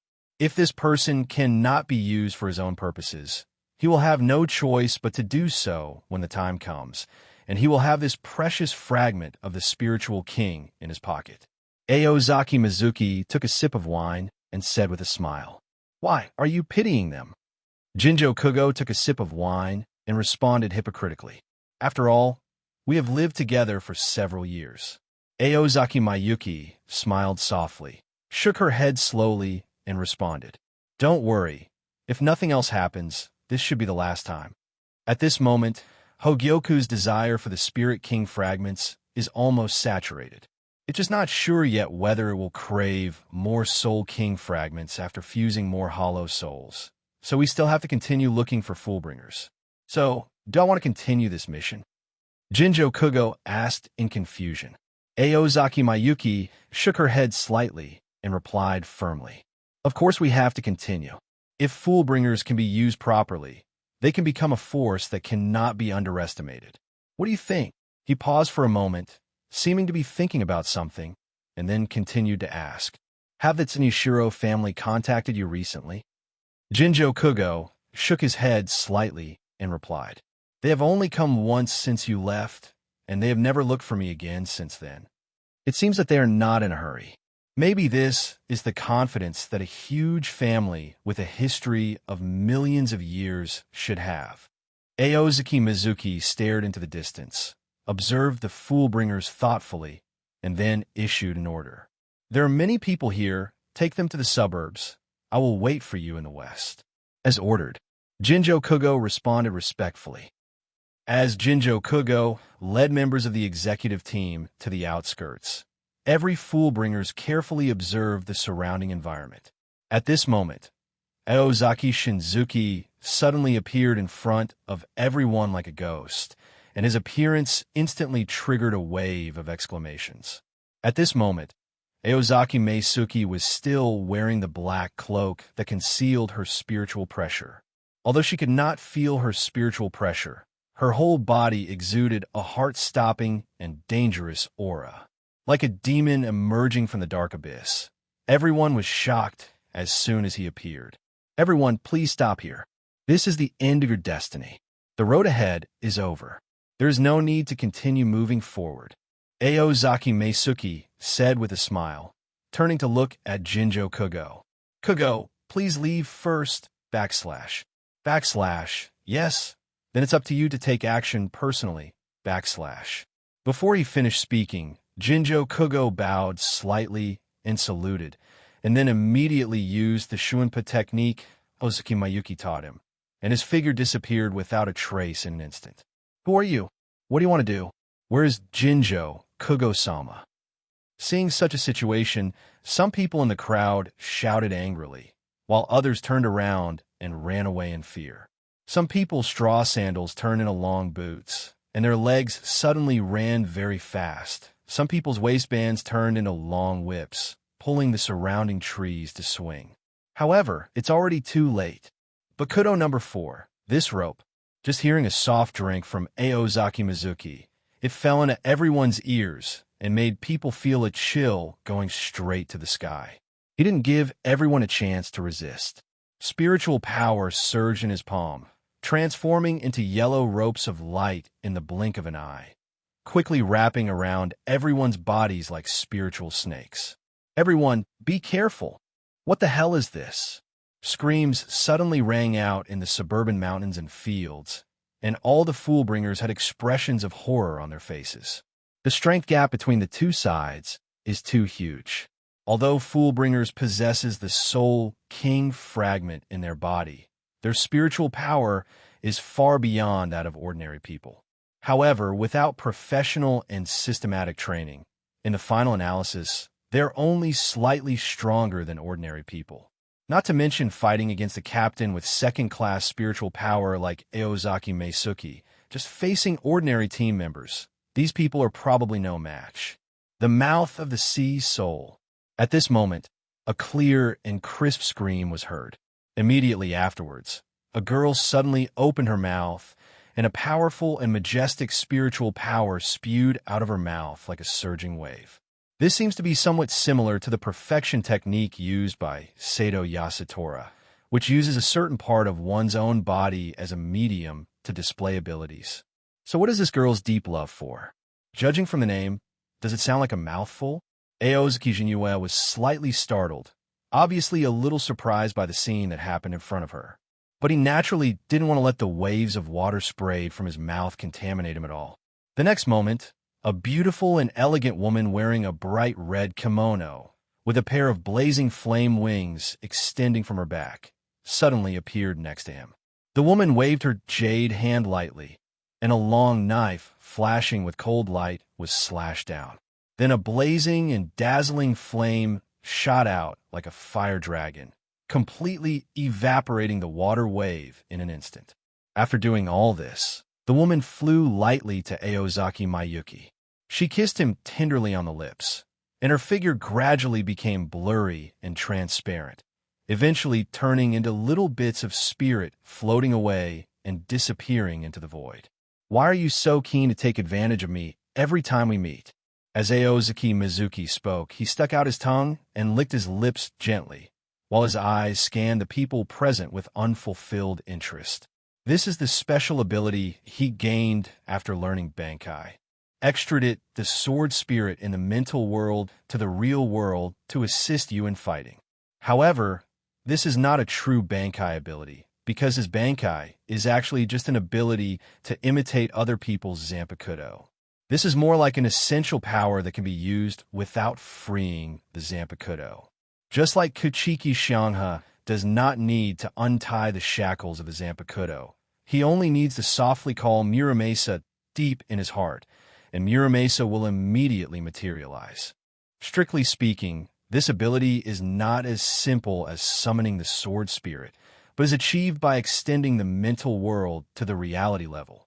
However, so far, Aozaki Mizuki has only limited the scope of the mental world to the sword spirit. In addition, The spiritual pressure intensity of the summoned sword spirit image is limited by Aozaki Mizuki's own spiritual pressure. In other words, whether these mental images are shurkai or bankai, their strength depends on Aozaki Mizuki's own spiritual pressure level. Give up. Crying is not the sound I like to hear. Aozaki Mizuki murmured softly, as if she was expressing her last pity to the poor people in front of her. Sighing slightly, there was a trace of unspeakable sadness in his eyes, which made people wonder what made this cruel guy so sentimental. He made up his mind to embark on a bloody road for the sake of his own strength. It's not that I like it, nor am I addicted to the pleasure of plundering life at will. But I will never regret it or look back. I saw Aozaki Mizuki slowly stretching out her palm. The hand was as white and delicate as mutton-fat white jade, but exuded a heart-stopping cold air. With a single wave of his hand, he forcefully pulled the soul of the woman spitting water out of her body. The woman's body trembled suddenly, and then fell limply to one side, lifeless. "No, I don't want to die." One of the Foolbringers screamed in horror, his eyes full of despair and unwillingness. "Lord Jinjo Kugo, where are you? Please save us." Another Foolbringer shouted at the top of their lungs, trying to find the last chance of survival. However, their pleas did not bring any mercy. Aozaki Mizuki waved expressionlessly, and that hand inserted into the chests of Foolbringers one after another as quickly and accurately as a ghost. Every time he reached out, he was accompanied by a shrill scream, and then he easily took out a soul that shone with green light. Although these Foolbringers tried their best to resist, their power was insignificant in front of Aozaki Mizuki. Struggle and resistance are just in vain. In the end, you can only watch your soul being deprived, and then die with hatred. "Go in," Aozaki Mizuki whispered, his tone so calm that it was chilling. His right hand shook slightly, and the light rope like a spiritual snake dissipated, and then a crystal-clear and beautiful gem appeared in his hand. At this moment, for Aozaki Mizuki and Hogyoku, there is no safer place in the world than next to him.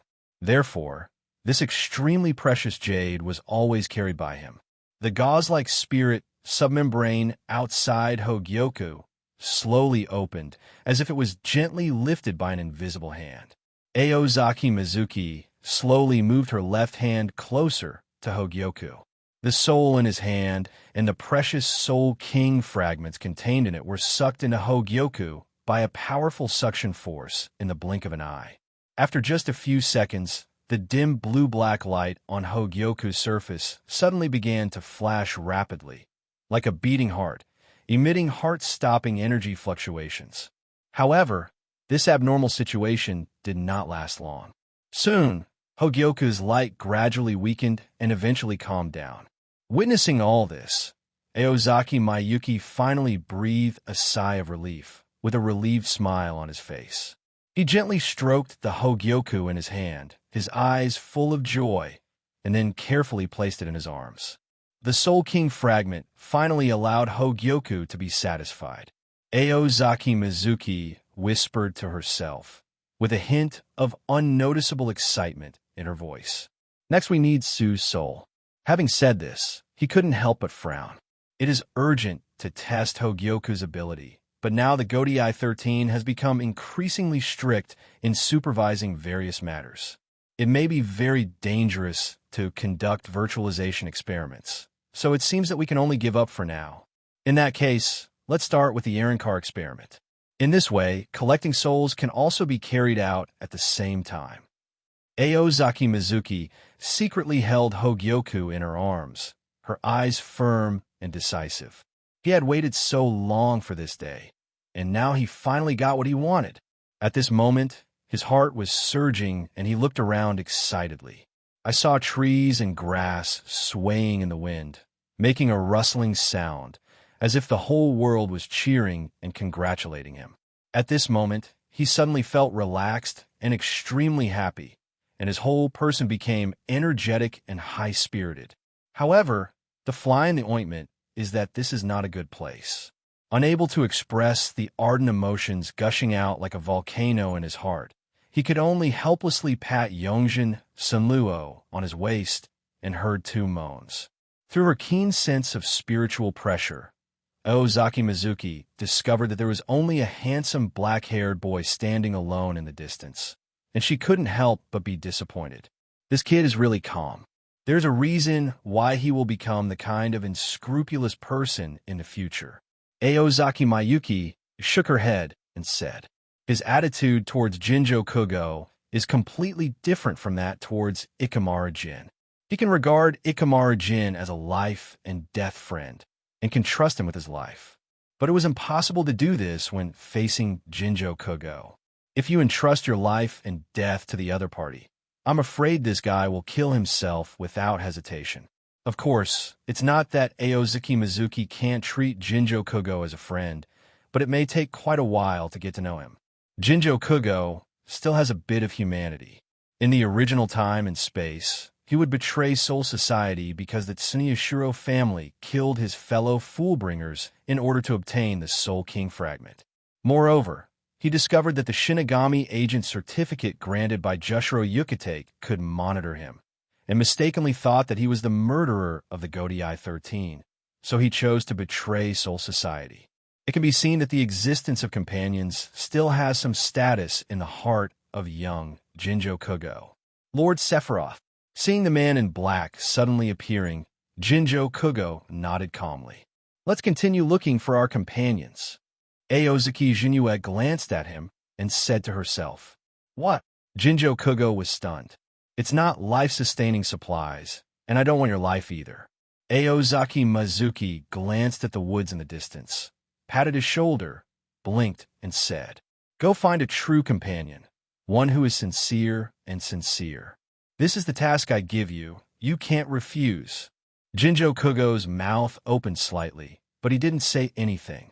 Aozaki Jinue glanced at him, no longer hesitated, left this place with one step, and walked towards the distance.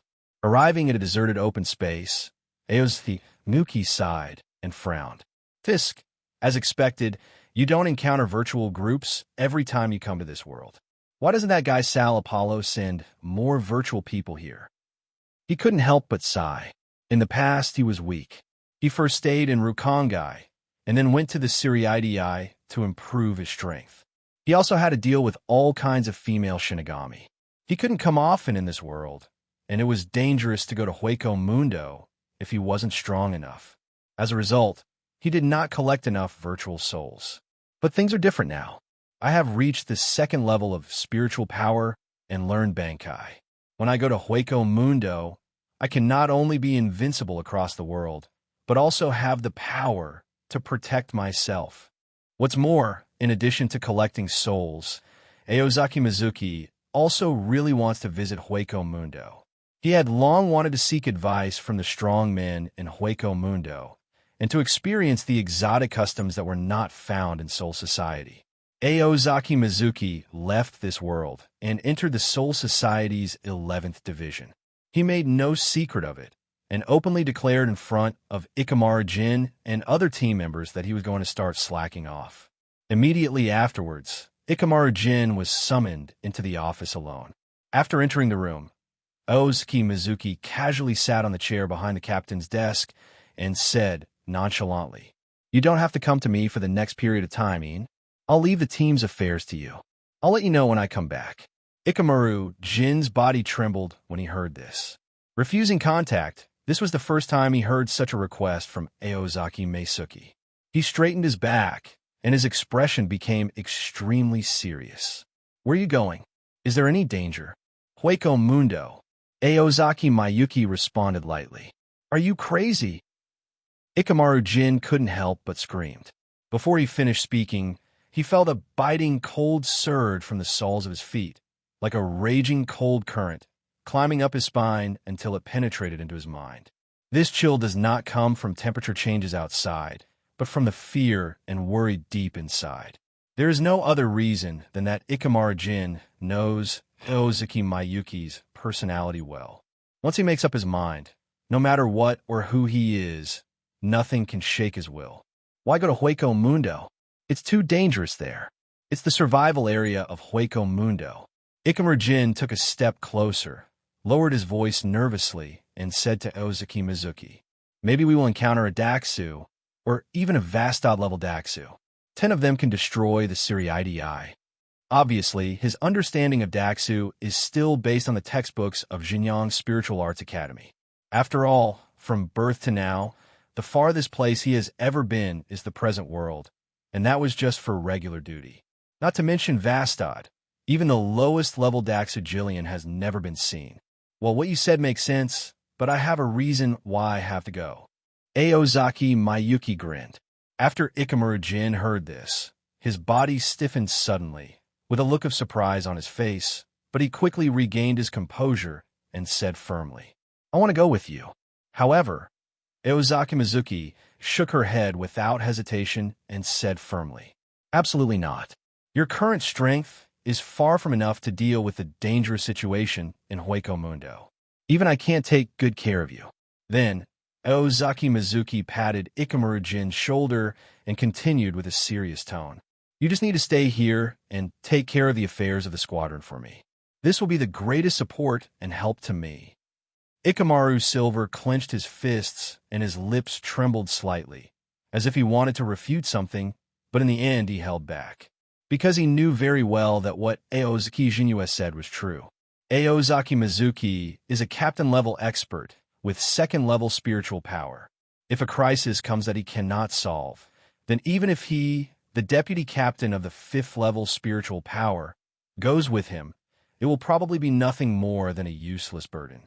Aozaki Mizuki felt the entanglement and uneasiness in Ikamaru Jin's heart, so he patted his shoulder again, smiled and comforted, "Don't be too nervous."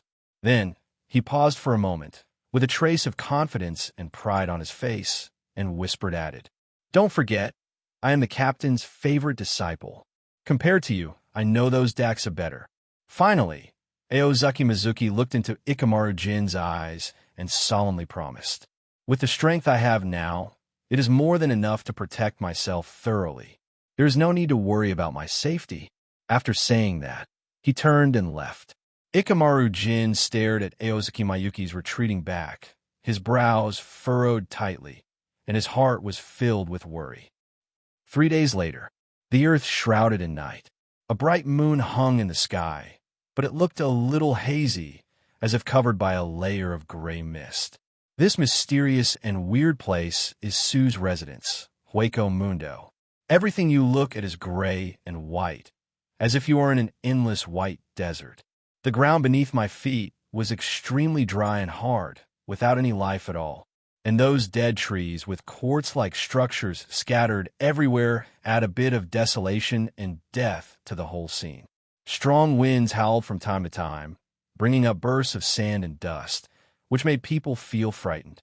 Several dazzling light cannons pierced the night sky like meteors, trailing long red trails and swooping towards the 4 figures wearing white masks galloping ahead at lightning speed. Through the spiritual pressure, it can be judged that the 4 figures running away are all Daxu who are not weak in strength. There were 3 Daxu following behind, which were the Achuka's level Daxu in 3 forms: antlered deer, python, and lion. Daxu, who was rushing in the front, held a large bone sword in his hand, and his body shape was very similar to that of a human being. Although the whole body is wrapped in hard white bone armor, only the eyes and long golden hair are exposed, but from the pair of huge, human-like organs on its chest, it can be inferred that this is actually a female Vasto. The moral level is greatly lacking, accompanied by bursts of deafening loud noises, boom, boom, boom. Pieces of fine sand as white as snow exploded around the 4 female Daxu, rising straight into the sky like surging sandstorms. Immediately afterwards, groups of blazing crimson flames exploded violently high in the sky, releasing billowing smoke like blooming mushroom clouds, dyeing the entire sky a fiery red. "Harabelle, don't run away. I must catch you today." Not far away from the 4 fleeing Daxu, more than a dozen Daxu were following behind them. One of them was also in human form, roaring angrily, swinging its thick hands like windmills, and throwing huge rocks wildly.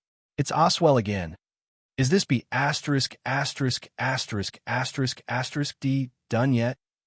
He's been chasing us for 3 days and 3 nights. Why do these bastards insist on chasing Master Harabel? Aren't they tired? The slightly irritable voice of a deer-shaped Daxu came from beside the humanoid Daxu named Haribel. Sorry, Apache, I caused you trouble. Harabel's face hidden under the mask made a cold and somewhat apologetic voice. Hearing this sound, the face of the deer-shaped Emalu Apache suddenly changed drastically. Her eyes were full of panic, as if she had just said something she shouldn't have said. No, Lord Harabel, please don't misunderstand me. Apache explained quickly. I'm really not blaming you. It's just that those men in Bale Gang have gone too far. Lord Harabel, Oswell is catching up. Accompanied by a burst of shouting, the originally ferocious face of the lion-shaped virtual Francesca Mira Rhodes was even more full of anxiety and uneasiness at this moment. She stared nervously behind her while issuing a warning to Harabel beside her. Hearing this, Harabel did not show much surprise or panic. However, the snake-shaped Daxu Sun, standing aside, could not help but blame himself. It's all us who have dragged down Lady Harabel.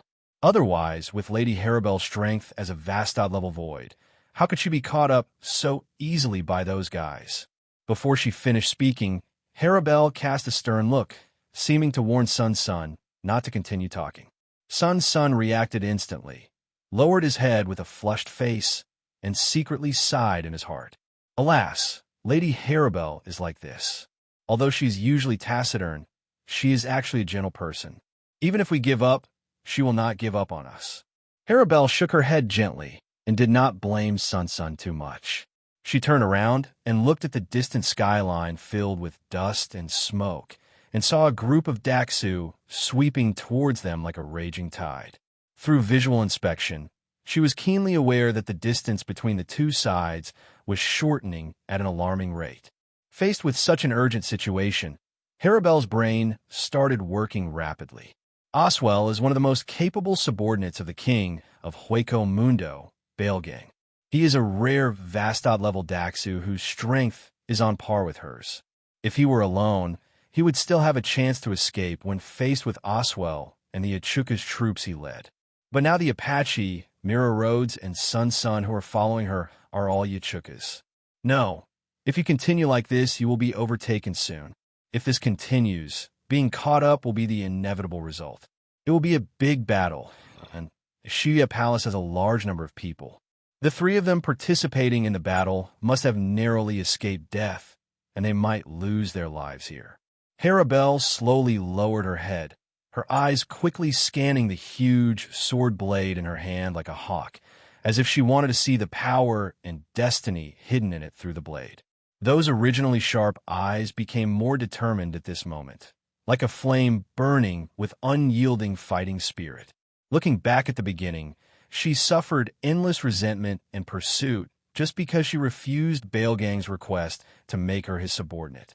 In the final analysis, this series of events were all caused by oneself, but Sun and the others were the innocent ones affected. Sun, take everyone and leave first. Harabel gritted her teeth, her voice low but full of determination. She clenched her fists tightly, then turned around suddenly, raising the sword in her hand high, preparing to face the coming storm. Go to the forest where you die. If I fail to meet you after 3 days, there is no need to wait any longer. Her words were sonorous and powerful, revealing a determination to regard death as homecoming. Right now, the only thing is to buy enough time to ensure that they can hide in a safe place. With his own strength, there is still a glimmer of hope to fight his way out of the siege of Oswell's troops. In this way, the chance of everyone surviving can be greatly increased. All I saw was that on the big sword in Harabel's hand, a dazzling golden spiritual pressure was gathering continuously and gradually formed a spherical spiritual pressure group. In the blink of an eye, this ball of golden light streaked into the distance like a beam of light piercing the sky. Accompanied by a deafening roar, boom, The light cannon formed by this beam of light was like a meteor falling into the mortal world, hitting the left side of Sukun hard. In an instant, an earth-shattering explosion suddenly sounded, and a powerful shock wave was centered around the impact point of the light cannon and raging wildly in all directions. Not far away, Oswell was also shaken by this sudden force, and his body tilted slightly. The white sand flying in the sky fell like raindrops, making a crisp and sweet rustling sound. That woman, Harabel, dares to hold back at a time like this. Does she look down on us? Oswell wore a white mask like a dragon and a hardbone armor. He looked like an ancient knight from the Western Middle Ages, holding a giant lance several meters long in his hand. He wiped off the sand and dust on his forehead, and the dark cloak behind him, which was as black as two wings, fluttered and danced wildly under the impact of the air waves set off by the golden flash. Despite his unforgiving words, Oswell still had some admiration for Harabel in his heart. This woman is not only superior in strength, but she will never rely on her strength to bully the weak. Even if she faces an enemy who wants to kill her, she will never kill her easily unless it is absolutely necessary. In Oswell's opinion, Harabel is a knight. However, as a knight of His Majesty Baelgang, Oswell must obey the orders of the monarch. No matter how much he admires the other party, he will never be merciful. Pegasus, speed up. We are almost catching up. Oswell patted the huge, horse-shaped Achukas under him, turned to the many Achukas behind him, and said, Pegasus and I will catch her first, and you will catch up later. Yes. Zhongxi nodded. Upon hearing this, the horse-shaped great void Pegasus exerted force on his feet, and the light of sky-blue spiritual pressure wrapped around his forehooves. The figure carrying Oswell disappeared in front of everyone in an instant. Glancing at the three grandchildren who were walking away, Harabel felt a little calmer, but when she looked back at Oswell and Pegasus, whose figures kept flickering and approaching, she couldn't help but frown. The most loyal knight under Baelgang is powerful, and he is followed by a group of Yachukas. I am afraid that there will be a fierce battle next. Strangely enough, Baelgang had sent people to hunt them down before, but mostly it was just a small fight. But in the past 10 years, the number of chasing troops has increased, and not only the 4 of them, but also some wild Achiyukas have been captured. In a flash, the figures of Oswell and Pegasus appeared in midair. Clang! The sharp sword suddenly collided with the sword, and the brilliant sword light was as bright as the Milky Way, and a majestic wind burst out. Oswell turned his head to look behind Harabel and chuckled. You let them escape first. I recognize your spirit of sacrifice, but do you really think they can escape? If I guess correctly, their destination should be the Forest of Death. You have stayed there for quite some time. Harabel's pupils shrank. Your target is me. A lot of the troops that went to the present world have gone missing recently.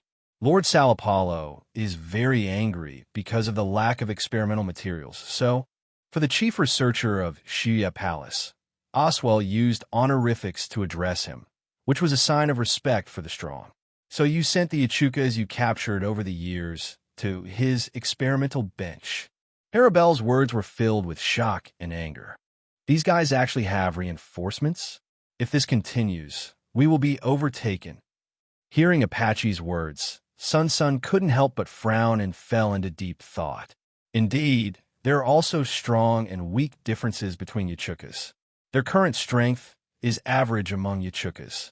Not to mention Oswell, who was fighting fiercely with Harabel. Even those Achiyukas who were responsible for the pursuit and interception, there are several more powerful than them.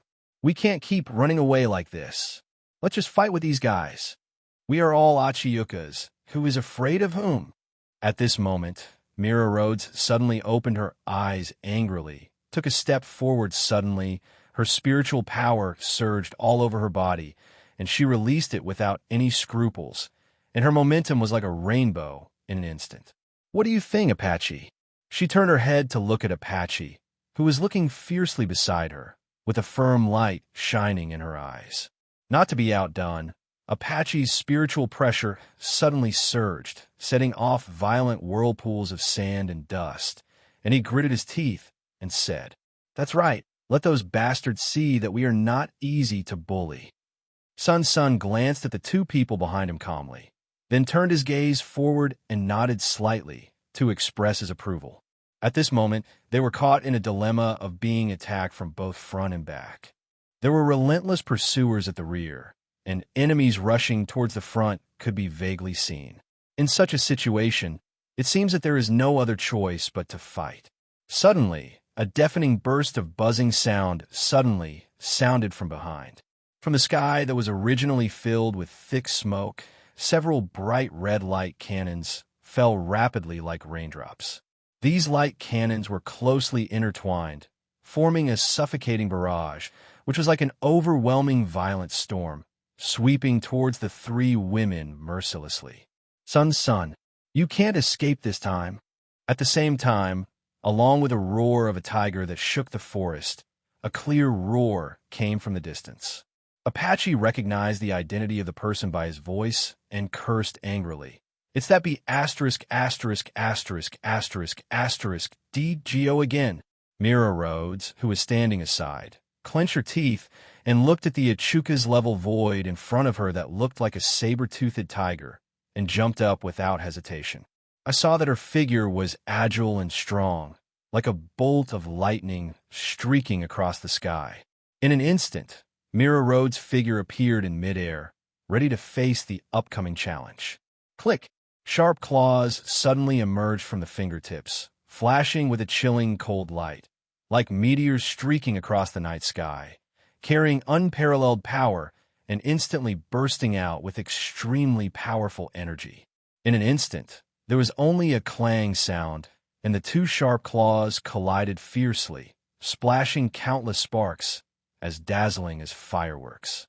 At this moment, the originally extremely hard bone armor on Mira Rhodes' right claw suddenly cracked a long and narrow gap. They are both Achiyukas, but at this moment, even the dullest person can clearly see that the strength gap between the two is too big, and they're not on the same level at all. Immediately afterwards, the two figures were seen flying past each other, causing a gust of wind. At the same time, two dull roars suddenly sounded, and two dazzling light beams exploded on Joe's body at the same time. Gio sneered and disappeared in a flash. Boom! Deafening explosions echoed between heaven and earth, and groups of dazzling fires shot up into the sky, like huge bombs exploding in the gloomy sky. The blazing orange flame ball illuminated the entire sky red, as if a gorgeous and spectacular fireworks feast was being staged. Just as Oswell was extremely familiar with Harabel and his party, he had fought many battles with Shuya Palace troops. Sun Sun and others from this time knew the enemy's strength thoroughly. Mira Rhodes was simply unable to defeat the saber-toothed tiger Geo Uyghur. Even with the help of the two of them, they could only barely compete. "It's so slow." With a disdainful laugh, Joe's figure jumped out of the billowing smoke and landed safely. But when he just opened his mouth to speak, he suddenly frowned. Laugh! A crisp sound was heard, and Geo Uyghur's extremely strong forelimbs broke apart without any warning. His originally thick and strong arms instantly hung down softly, revealing two smooth cuts. At the same time, the surrounding air began to twist and deform violently, gradually becoming thicker and heavier. Geo Uyghur's expression changed drastically. "What is going on? Hoo-ho-ho!" In an instant, a strong wind blew up. The howling wind swept across the entire desert like a wild horse, raising dust all over the sky and blocking out the sun. Under the impact of such terrifying spiritual pressure, many voids opened their mouths involuntarily and struggled to breathe. "Who is it?" With an exclamation, a tense atmosphere suddenly filled the entire battlefield. Immediately afterwards, exclamations of exclamation sounded one after another. What a powerful spiritual pressure! Is there another Lord of Vastad level here? Lord Geo, who on earth came here? Many Daxu have set their sights on their leader, Geo Uyghur. This highly respected leader of the Shuchuan, who had experienced hundreds of battles, seemed a little embarrassed at the moment. His forelimbs were broken, and his body fell to the ground weakly, with unconcealable tension and fear in his eyes. As the leader of this elite force and a favored minister of His Majesty Baelgang, Geo has always been known for his penultimate strength. However, at this moment, facing such strange and powerful spiritual pressure, even he couldn't help but feel at a loss. I don't know. Joe's voice was trembling. I have never felt this kind of spiritual pressure. Definitely not any of the adults in Shuya Palace.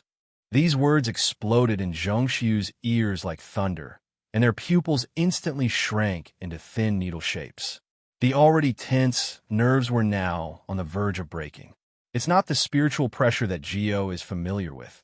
That means this mysterious visitor most likely comes from outside Shuya Palace. And judging from that astonishing momentum, the other party must be an extremely powerful being. Geo endured the severe pain from the wound, knowing that the person coming was not friendly, and gritted his teeth and roared. The intruder is evil. Everyone be prepared for battle. After hearing the order, the people were stunned for a moment, but soon came to their senses. They acted quickly without much verbal exchange. His movements were vigorous and neat, and his whole body exuded strong spiritual energy fluctuations. He watched all the movements around him as if facing a formidable enemy, and was ready to respond to possible attacks at any time. Seeing this scene, the three girls' son's son, Apache and Mira Rhodes looked at each other, and they all saw the shock in each other's eyes. All the Achuka's-level heroes opened their eyes wide in horror and exclaimed involuntarily, "Lord Geo!" They couldn't believe what was happening. Geo Uyghur was also shocked, and then he felt a slender and strong hand tightly holding his throat. In an instant, his upper body was forcibly lifted up. The crowd didn't dare to breathe, and hurriedly turned around to look, and a thin figure appeared in their eyes. The strong wind howled and swept in, kicking up the dust all over the sky, like surging dragons rolling and wreaking havoc in the sky. In the roaring sand waves, the thin figure suddenly exerted force on his right arm, swinging Joe's huge body as easily as waving an object. Then he slammed Geo hard to the ground, splashing large amounts of sand as white as snow. The pure white and vast spiritual pressure shrouded all the bodies, making the originally silent white desert suddenly become deathly silent. "Shinigami, why are you here?"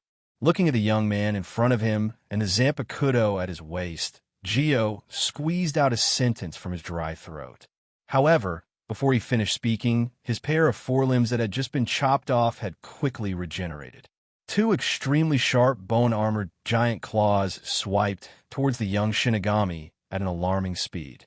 "You bad boy, Yuji!" The young Shinigami shouted softly, his voice not loud, but with a hint of majesty. Suddenly, there was a burst of light behind him, and a white-haired beauty in a feathered coat appeared like a ghost. Her beautiful eyes were full of hope, but there was coldness and determination in her eyes. Yujiu waved her hand, and instantly two sharp wind blades shot out. Wherever the wind blade passed, the air seemed to be torn apart, making a sharp whistling sound. However, in the blink of an eye, this mysterious white-haired beauty disappeared without a trace like the wind. Boo-hoo!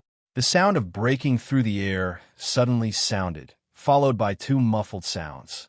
Geo's claws were cut off by the wind blade, and blood splattered everywhere. The severe pain made Geo couldn't help but let out a shrill scream. Aozaki Mizuki stood quietly, staring indifferently at the frightened Geo Uyghur in front of him. He slowly stretched out his other hand, put it to his mouth, and blew gently, as if laughing at the other person's incompetence.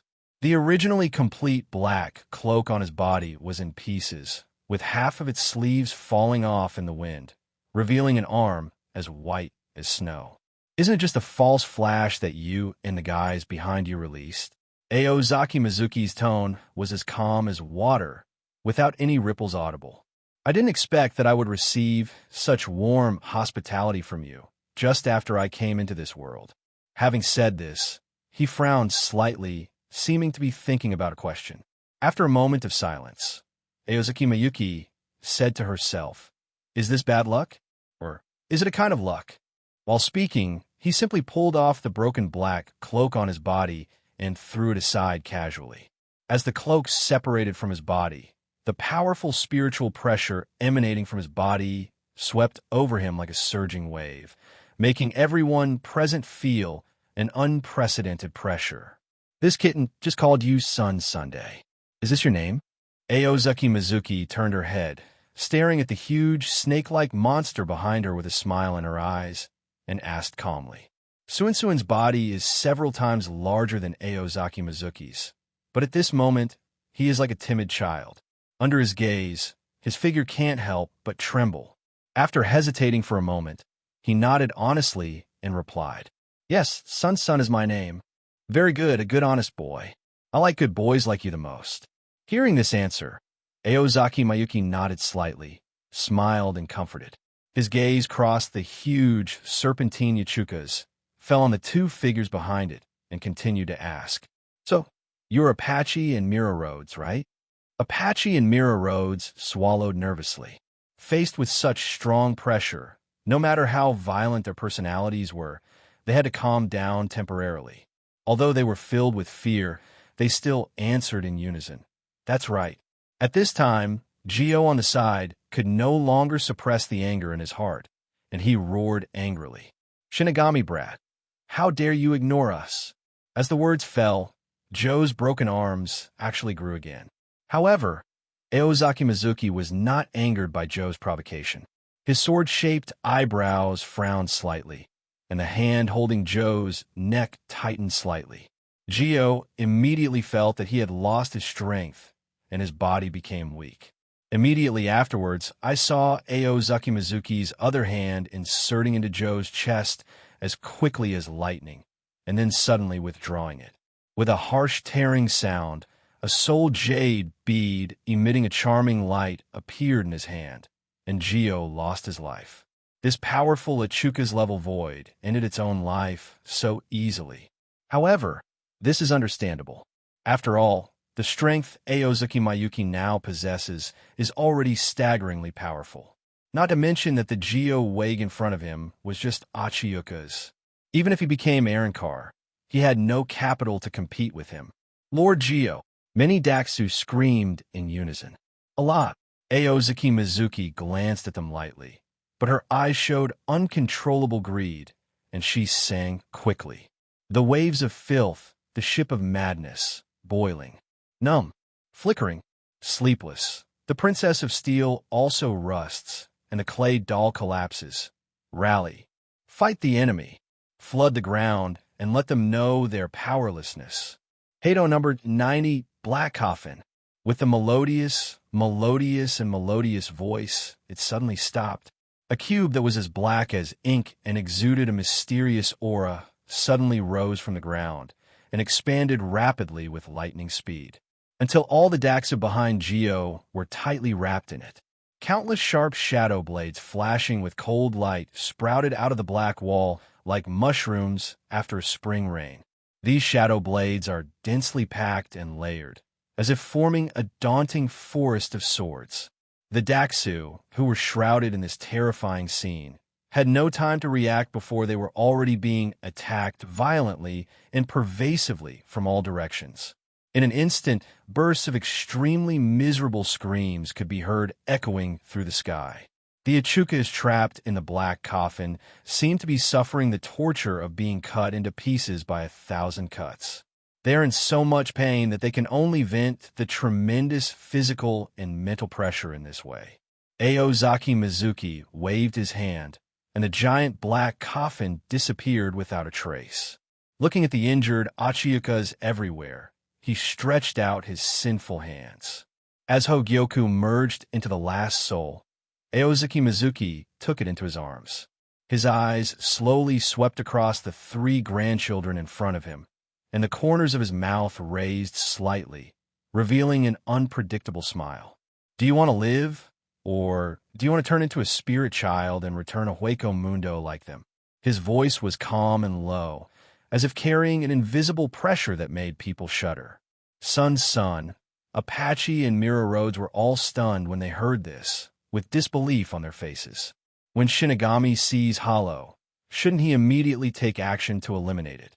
Why would this man ask such questions and even give them the right to choose life or death? After the brief shock, Sun was the first to come to his senses.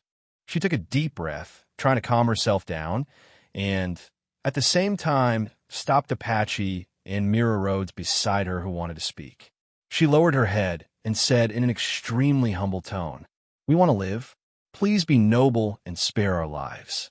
Sun never imagined that he would beg for mercy from Shinigami. She is not a timid person who is afraid of death.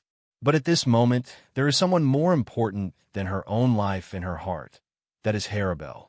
In order to protect them, Harabel stayed alone to face Oswell and his troops. If you give up your own life for a moment of anger, how can you be worthy of Harabel's dedication and sacrifice? Therefore, even if he had to put down his dignity and beg for his life, Sun would not hesitate. Wow! The sand waves roared like angry waves. The bone armor on Harabel's body was already in disrepair under the siege of all the voids. In the narrowed pupils, a figure gradually became clear. It was Oswell with long black hair. At this moment, he was grinning at himself from a distance, showing a creepy smile. Oswell was seen taking a step forward and raising the lance in his hand high.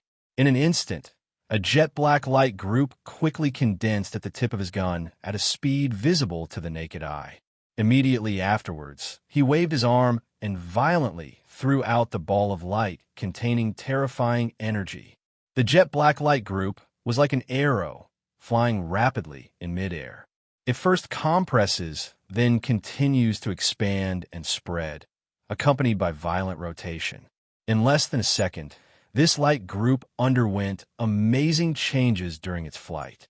Finally, when it hit the ground, it had evolved into a huge pillar of light that penetrated the sky and the earth. The originally calm sand sea suddenly stirred up earth-shaking waves, which was as heart-stopping as the doomsday. The energy fluctuations generated by the ever-expanding light bomb explosion are simply beyond imagination, and its scope is so wide that it almost covers the entire sand sea with a radius of dozens of kilometers. The roaring wind carried huge sand waves that expanded rapidly like wild horses, tearing a huge bottomless crack into the restless sea of sand. Looking from a distance, one could see extremely terrifying air currents crazily stirring the gray clouds above the sky, forming a huge vortex that covered the sky and the moon, as if it could swallow everything.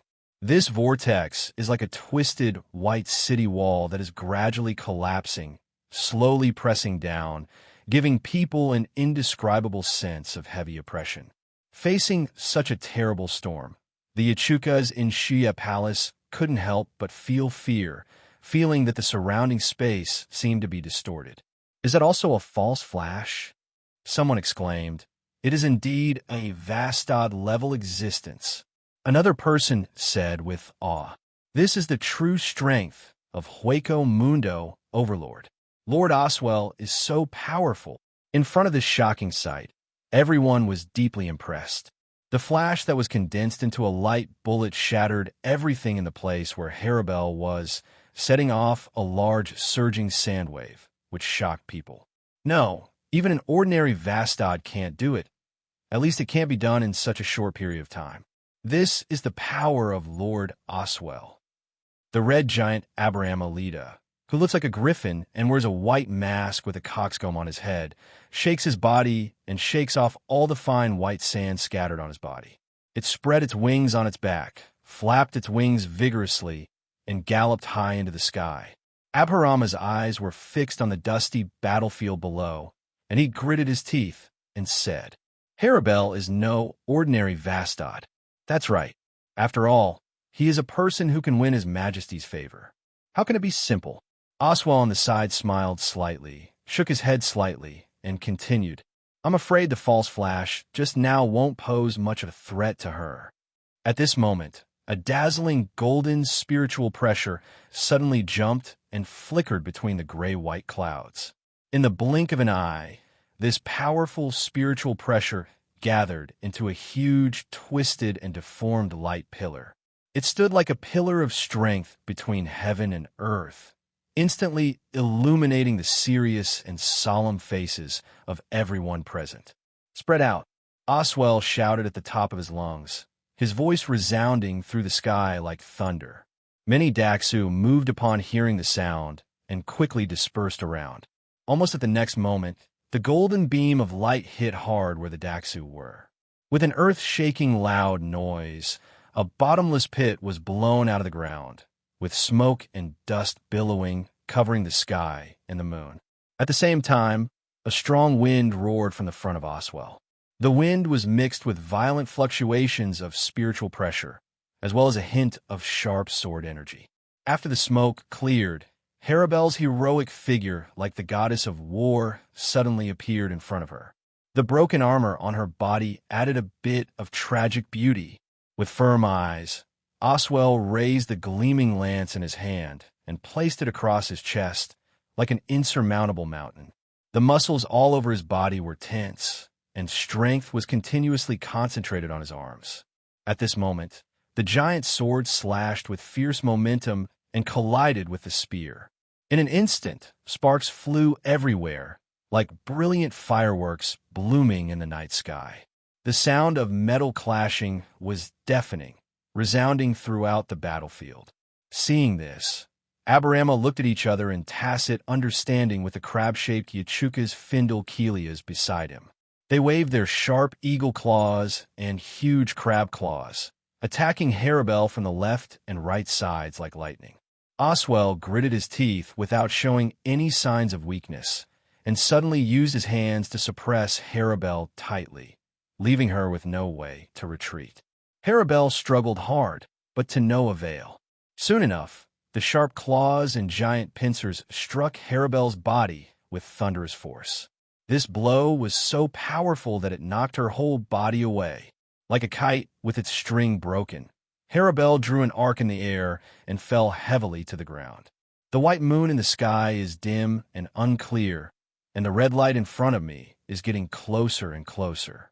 The red light exploded, and the light and shadow intertwined, which was dazzling, as if the whole world in front of you began to fall apart and fall apart. At this moment, Oswell stood firmly, but everyone's eyes only dimmed, and his figure disappeared instantly like a ghost. "It's not over yet." A heavy word slowly came out of his mouth, with a chilling feeling that shocked people's hearts. After hearing this, Harabel, who fell to the ground, clenched her teeth tightly, with an unyielding light shining in her eyes. She endured the severe pain in her body and climbed up with difficulty. Suddenly, a loud noise came. Clang! The sword and lance collided violently again, bursting out with dazzling sparks. Oswell quickly turned sideways and struck the great sword with a sharp whip, causing Harabel's body to stumble forward involuntarily. He raised his head suddenly, and his long, jet-black hair flew up in the wind, like a black waterfall, scattering large swaths of white sand. His eyes were unruly and domineering, as if everything in the world was under his control. He sighed softly. "What a pity, Harabel. I don't want to take your life, but His Majesty has your order, so I have no choice." Having said that, Vastad, the master of all things, took a firm step. The strong wind roared and swept in, lifting his black cloak as wide as the wings of an ancient dragon, making a hunting sound.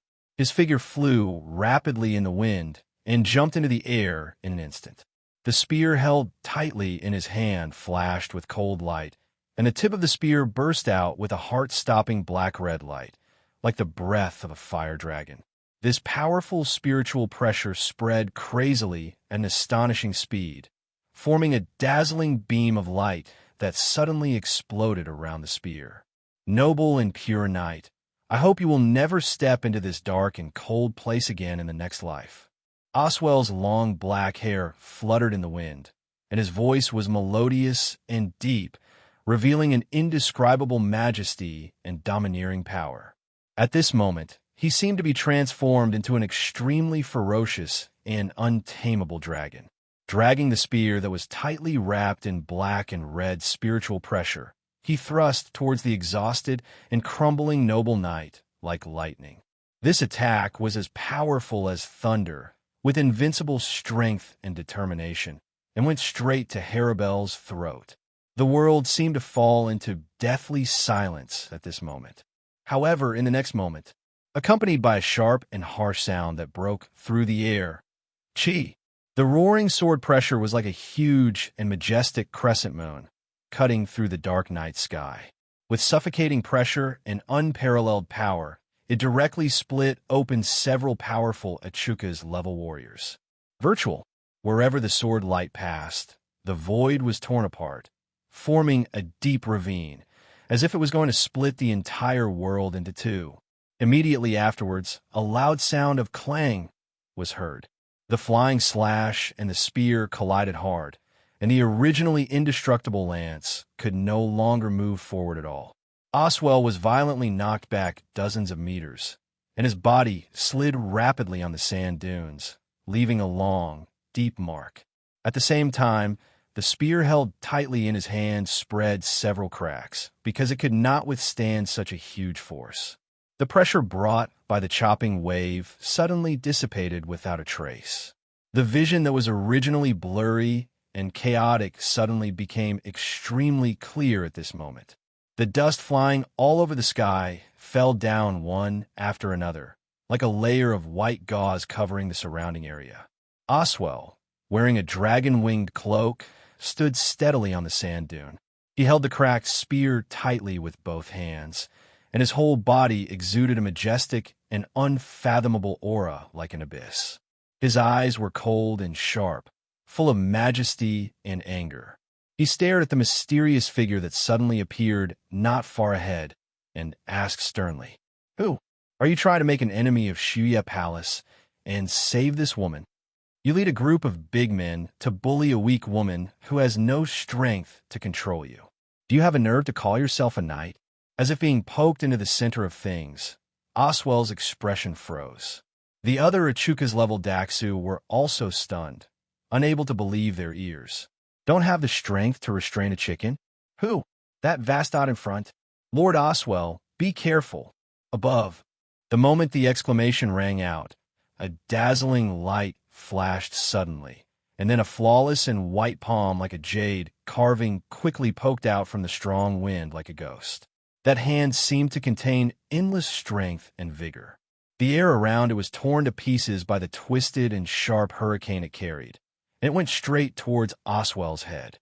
This blow seems ordinary, but it gives people a feeling of being unable to evade and unable to resist, as if the whole world is enveloped by this terrifying pressure. So fast, Oswell's heart was shocked, and his eyes showed surprise and horror. He had never thought that except for Baelgang and Sarapalo, someone could break through to him so easily. What's more, I didn't expect that my opponent's speed would be so incredible. At this moment, Aozaki Mizuki, who gradually emerged from the strong wind, let out a cold snort. His posture while riding the wind is elegant and light, just like an otherworldly banished immortal descending into the world. "Are you the so-called strongest knight under Baelgang?" Aozaki Mizuki's voice was cold and biting, with boundless domineering. "You are too weak." His eyes, as deep as the abyss, shone with a dark, jade-like light, as dazzling as the brightest stars in the night sky.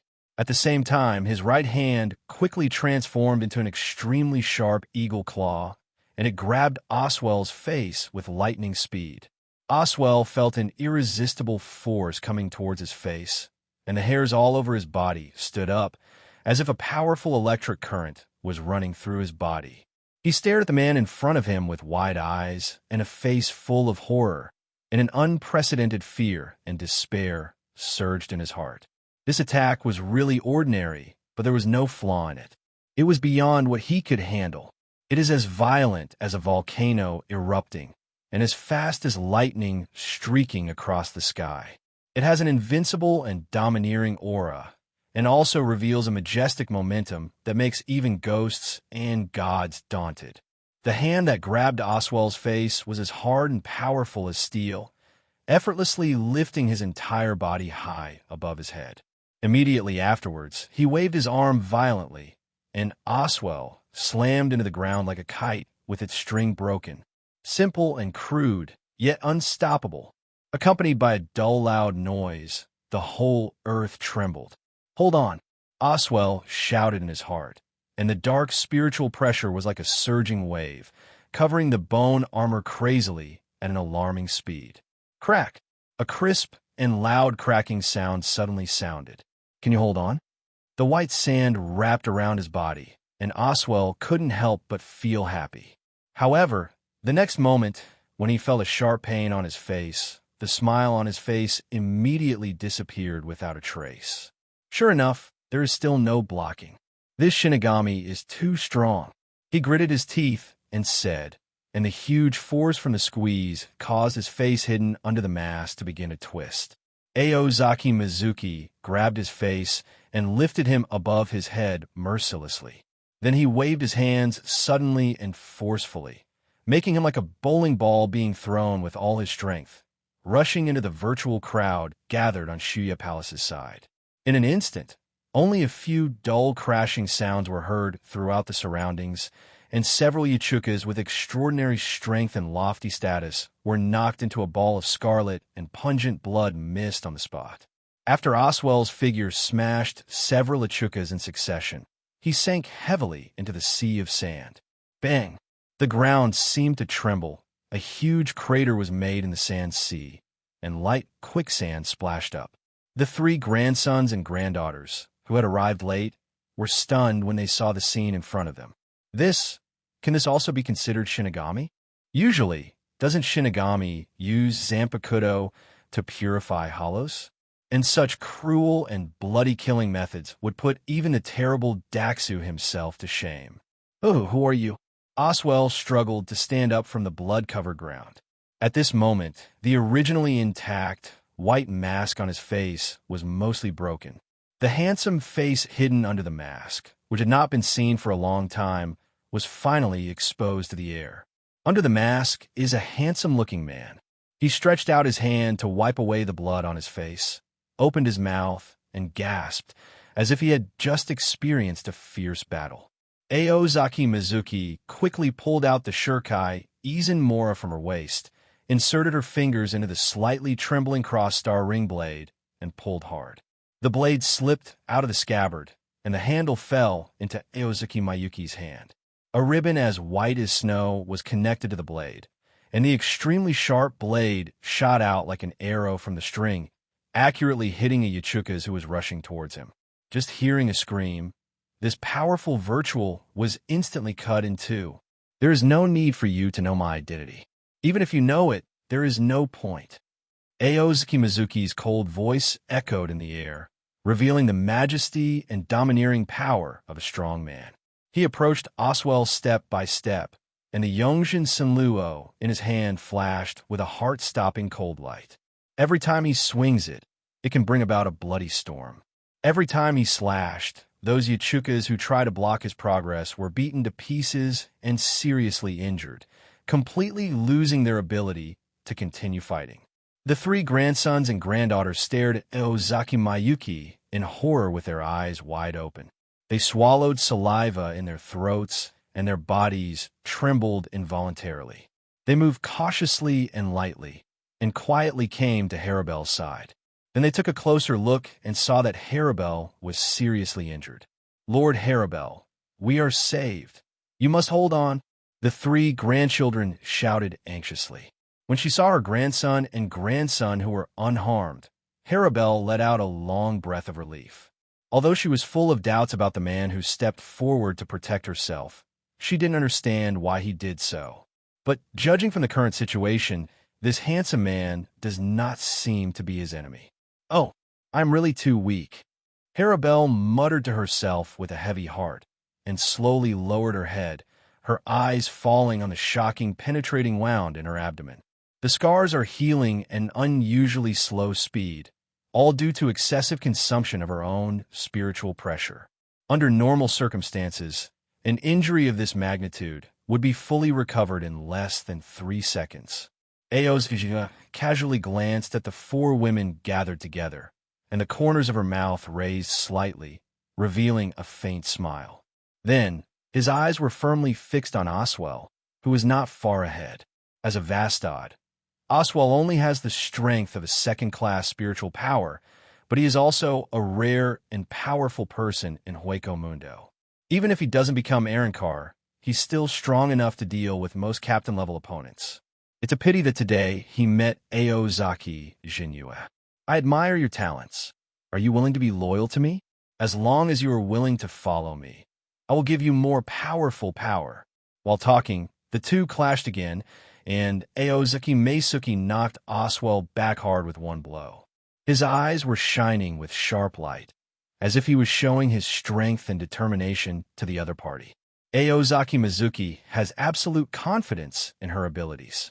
He believed that he could easily suppress the second-class, spiritually powerful Vastad-class Arankar with his own strength. If he can successfully conquer Oswell, it will undoubtedly be a major help for him to expand his power in Hueco Mundo.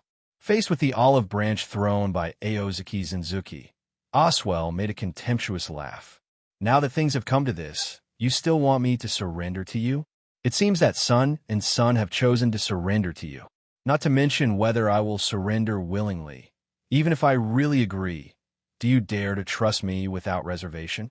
Hearing this, Aozaki Mayuki gently waved her hand and replied firmly, I have always been tolerant to those who are valuable. As long as you treat me sincerely, I will definitely repay you with sincerity. As soon as these words came out, the mocking smile on Oswell's face disappeared in an instant, and was replaced by the extremely sincere eyes of Aozaki Mayuki looking solemnly. He just stared at the other person quietly, as if he wanted to see the depths of her heart through these eyes, but in the end it was in vain. After a brief silence, Oswell shook his head slightly and slowly said, I have to say that at this moment, even I am beginning to admire your magnanimity. He paused, as if recalling something, and then continued. If I had met a strong man with a broad mind like you before swearing allegiance to His Majesty Baelgang, I might have chosen to follow you without hesitation. But it's a pity that now I am His Majesty Baelgang's knight. Even if I am buried here, I will never betray His Majesty. When he said the last sentence, Oswell's tone was extremely firm, leaving no room for negotiation. Then there's nothing we can do. Aozaki Miyuki sighed helplessly, but she didn't feel much loss in her heart. In fact, on the way here, he had already learned some information about the Vastad Daxu from Sun's son. As a loyal follower of Baelgang, it is almost a fantasy for the other party to go forward and ask him to change his tune. One bone! Along with a low cry, a powerful force suddenly burst out. Oswell's body seemed to be hit by a high-speed rocket, flying backwards at an astonishing speed, setting off waves of white air wherever it passed, like cannonballs. At this moment, Aberama and Fender appeared behind Oswell like lightning, quickly supporting his body and turning into two solid human flesh barriers. The bodies of the three people streaked across the sky like meteors, flying dozens of meters away and crashing heavily into the desert, splashing dust all over the sky. Looking at the scene in front of her, Aozaki Mayuki raised the corners of her mouth slightly and shook her head slightly. His spiritual pressure is already higher than that of Oswell. After using Shurkai, although he still remains at the level of second-class spiritual power, his strength has absolutely crushed the latter. I recognize your loyalty. In this case, be loyal to your monarch. His eyes were cold as ice. The knight who stood up again in front of him was filled with loyalty and faith to his monarch, and would never give in easily. At this moment, a cry of astonishment came from the mouths of Shuya Palace. Their eyes widened, and they looked at what was happening in front of them with disbelief. I saw the right side of Oswell's abdomen suddenly exploded, blood and flesh splattered everywhere, and turned into countless fine debris. As if torn apart by an invisible force, they scattered in the wind. After this bloody scene, a long knife as white as snow and extremely sharp quietly emerged. The blade of the blade stayed quietly in midair, The tip of the blade flashed with a chilling cold light, and it headed straight towards Oswell, emitting extremely terrifying white spiritual pressure. Facing this fatal threat, Oswell closed his eyes tightly without any fear, just like a solemn curtain call ceremony, calmly welcoming the arrival of death. The faces of the Daxu of Shuya Palace turned pale instantly. They looked at this scene in horror, and a trace of sadness could not help but surge in their hearts. "Let me help you finish the exit you deserve." The voice of the speaker was cold and decisive, and a faint smile appeared at the corner of his mouth. Aozaki Mizuki holds a long sword and dances it gently and gracefully, as if dancing a gorgeous dance, but this sword contains endless killing intent and power. The sword flashed past. The armor on Oswell's body exploded, and a line of blood instantly appeared on his neck. Scarlet blood spurted out from it, splashing into the air to form a blood mist. Immediately afterwards, Aozaki Mizuki's palm stretched out as quickly as lightning, easily penetrated Oswell's chest, and then quickly pulled out. A relieved smile actually appeared on the knight's face. After his body shook slightly for a few times, he collapsed without any suspense. Aozaki Jinue slowly turned her head and glanced coldly at the Daxu people on the Shuya Palace side. His voice was calm and low, and he asked with a smile on his face, "Do you want to collect his body for him?" Hearing these words, the faces of the members of Shuya Palace changed greatly, and they shouted in horror. "How could it be? We wouldn't do such stupid things. Sir, I am willing to surrender to you. Please let me follow you. Sir, please spare my life. That idiot Oswell deserved his death. He brought it upon himself. Please let me go." For a time, all kinds of begging for mercy and flattery sounds came and went, resounding throughout the desert. In this boundless sea of sand, the members of Shuya Palace looked as pale as paper as they looked at Oswell, who was gradually falling to the ground not far away. They stared closely at Oswell's broken lance and dilapidated armor, with unspeakable fear and coldness rising in their hearts. Unlike the loyal and fearless Oswell, most of Shuya and Shuya Palace had to succumb to the rule of Baelgang just to survive in the world. Now that they saw that even the powerful Oswell could not escape death, these weak and timid people were even more frightened and panicked, completely losing the courage to resist. Loyalty to them is just a means of survival, a condition for Baelgang to spare their lives. Once his life is threatened, his loyalty will be abandoned directly, and he will not hesitate to betray the so-called monarch. As long as you can survive, all of this is meaningless. How dare you, the most abominable bastards who deserve death, to do such a heinous and immoral thing?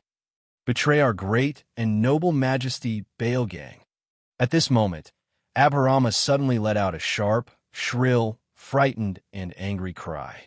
The trembling voice fully exposed the anger and resentment burning deep in his heart. "Umph.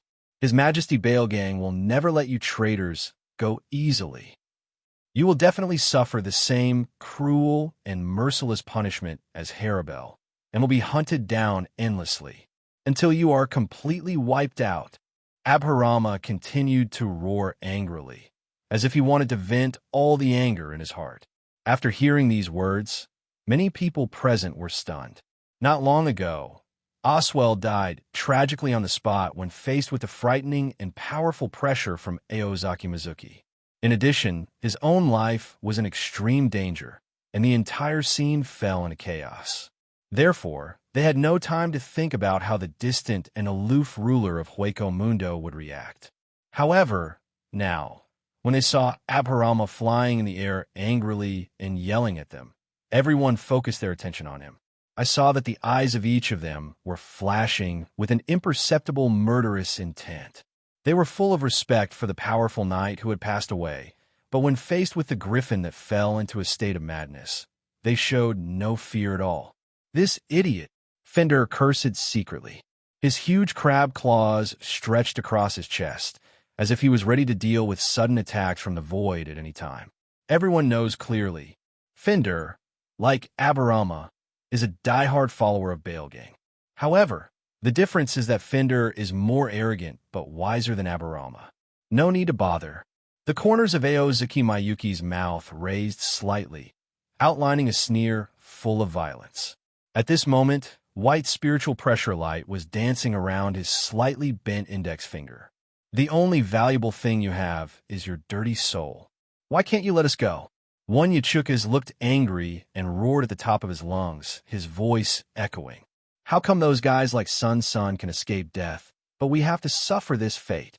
Another Yachukas he followed closely and echoed, his face full of unwillingness and anger. No, we don't want to die.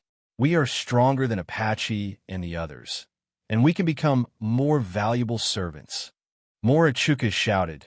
Their emotions became more and more agitated, and their originally frightened faces became ferocious and twisted at this moment. The Achiyukas on the side of Shiya Palace suddenly fell into chaos, and roars came and went, as if they were about to overturn the sea of sand. Fender stood aside and watched all this nervously. His expression was also very ugly, and he turned to Abram beside him and whispered, Aburama, the situation is not good. If these guys fight, we will take advantage of the chaos and escape. If such a strong man appears in Hueco Mundo, we must report the situation to His Majesty. Abram frowned slightly and nodded slightly to express his understanding. Although he felt a little uneasy in his heart, he decided to follow Fender's arrangement. At this time, the entire Sand Sea was suffocated by a powerful and suffocating spiritual pressure. The air seems to have become thicker, making it difficult to move, as if you were carrying a mountain on your back. Facing the excited Yachukas, Aozuki Mizuki just shook her head lightly and said calmly, You have no value in living. The three daughters Sun, Apache, and Mira Rhodes, although they are Yachikas. But Harabel holds a pivotal position in her heart, and is even willing to pay her own life for it.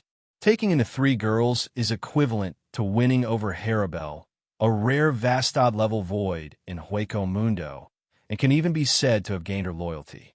Not to mention these dozen or so Achukas, even dozens or hundreds of Achukas could not compare to Harabel alone. The Achukas in front of them were not very strong themselves, and there was no Vastad who was willing to sacrifice his life for them. In Aozuki Jinua's heart, there was no value in living. Hado number 4, White Thunder. Whoosh! White thunder roared out from the fingertips like a silver dragon, drawing a dazzling silver-white arc in mid-air. Its speed was as fast as lightning, so that the surrounding air was squeezed to make a low, crackling sound. And the target of this thunder turned out to be the figure suspended in mid-air. Aburama, the griffin with red feathers and white face, is loyal to Baelgang. Fendor screamed in horror. Aburama, be careful. Immediately afterwards, there was a loud boom, and the deafening roar seemed to tear the entire space apart. The violent thunder and lightning almost swallowed Aburama's figure. Aburama froze on the spot in shock, his limbs trembling as if he had lost power, and he seemed completely unable to control his body.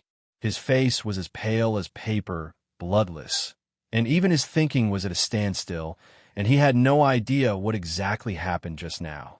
At this moment, a huge turtle-like Daxu suddenly appeared in front of him, using its solid body to block the fatal current that was about to pierce his chest. The electric current penetrated Daxu's tortoise shell, penetrated the body, and shot through Aburama's wings. Fender, Aburama, finally came to his senses and fell heavily to the ground. He swallowed hard and felt his mouth was dry. At this time, Finjawar, who had completed the throwing action, narrowed his eyes slightly and waved his hand gently. Don't take it lightly just because you can fly. That man is far from an opponent we can handle. What a powerful knight. Aozuki Mizuki held Oswell's soul in her hand, looked at it carefully, and weighed it gently, and a smile couldn't help but appear at the corner of her mouth. His eyes casually glanced at the red griffin lying on the ground. Aburama, who was struggling on the ground, seemed to feel something. He raised his head and met those eyes, and his whole body trembled as if struck by lightning. With just a glance, the death aura and terrifying coercion that they had just experienced swept over them again. Even with the protection of Fender, Aberama still felt that there was endless danger around him, and his body seemed to have fallen into the ice of thousands of years. It's all in vain. When death is imminent, can't we face death bravely like Oswell? Aozaki Mizuki shook her head regretfully, and then looked away with a touch of mockery on her face. For these fragile lives in front of him, he did not immediately kill them. After all, what he pursues is not the killing itself, but a powerful and precious soul. If the intention is not to deprive these virtual ones of their fighting ability, I am afraid that just an ordinary white thunder can annihilate their bodies into ashes. Who allowed you to save him? Aozaki Mizuki held the sword in one hand. The blade shone with an icy cold light, and pure white spiritual pressure danced around the blade, as dazzling as a burning flame. He narrowed his eyes slightly and glanced casually at Fender, who was standing not far away. Just this glance made Finjuor feel as if he had fallen into an ice cellar, and his whole body was chilled. He seemed to feel that the sky above his head was rapidly collapsing, and the ground under his feet was constantly tearing apart, and a terrifying and extremely overwhelming sense of oppression swept over him. In front of this extremely powerful spiritual pressure, Finjuor felt like a tiny ant that could be crushed into powder at any time. In his sense of spiritual pressure, the intensity of spiritual pressure exuded by the Shinigami in front of him has surpassed most of the strong men in Shiya Palace, second only to the two top Vashtods, Salapalo and Bailgang. At this moment, Aozaki Mayuki exuded a suffocating aura. Pure white spiritual pressure rolled and surged around him, forming a huge vortex that seemed to swallow up the entire world. Aozaki Mizuki quickly ran towards Fender, who dared to intervene in the fight without authorization. Achukas, who stood between the two, was instantly shattered under his butcher knife. Screams suddenly came one after another. The remaining limbs were scattered and blood splashed everywhere, and the blood-soaked figure suddenly appeared in front of him. With a flash of cold light, a large gash appeared on Finjuor's chest, with blood spraying out in large swaths. After the screams stopped, Aberama completed the regeneration of his limbs, but when he raised his head, he was shocked. What he saw was corpses strewn across the field, and the crowd was silent. The people who had been so noisy just now suddenly lost their voices. Before he could speak, he only felt a pain in his chest, and hot blood spilled into the sea of sand. The sharp long knife pierced the chest, and a slender palm quickly sank into the chest, and then pulled out again, and then the world in front of him turned into darkness. Harabelle lay quietly in the dark cave, her eyes slowly moving towards the handsome man with a smile in front of her. Then he raised his head and stared at the dark ceiling above his head. On either side of her stood a huge Achiyukas, Apache and Mira Rhodes. The two female Daxu, who were several meters tall, were surrounding them, looking at each other with concern on their faces. But her overly impatient temper was a bit too much for her to bear, and the chirping sounds kept echoing in her ears, giving her a splitting headache. After a period of recuperation, Harabelle's spiritual pressure has basically returned to its original state, and the speed of high-speed regeneration has returned to normal levels. At this moment, her injuries were almost healed. The originally broken skin healed again, and a layer of white and hard-bone armor tightly wrapped her whole body.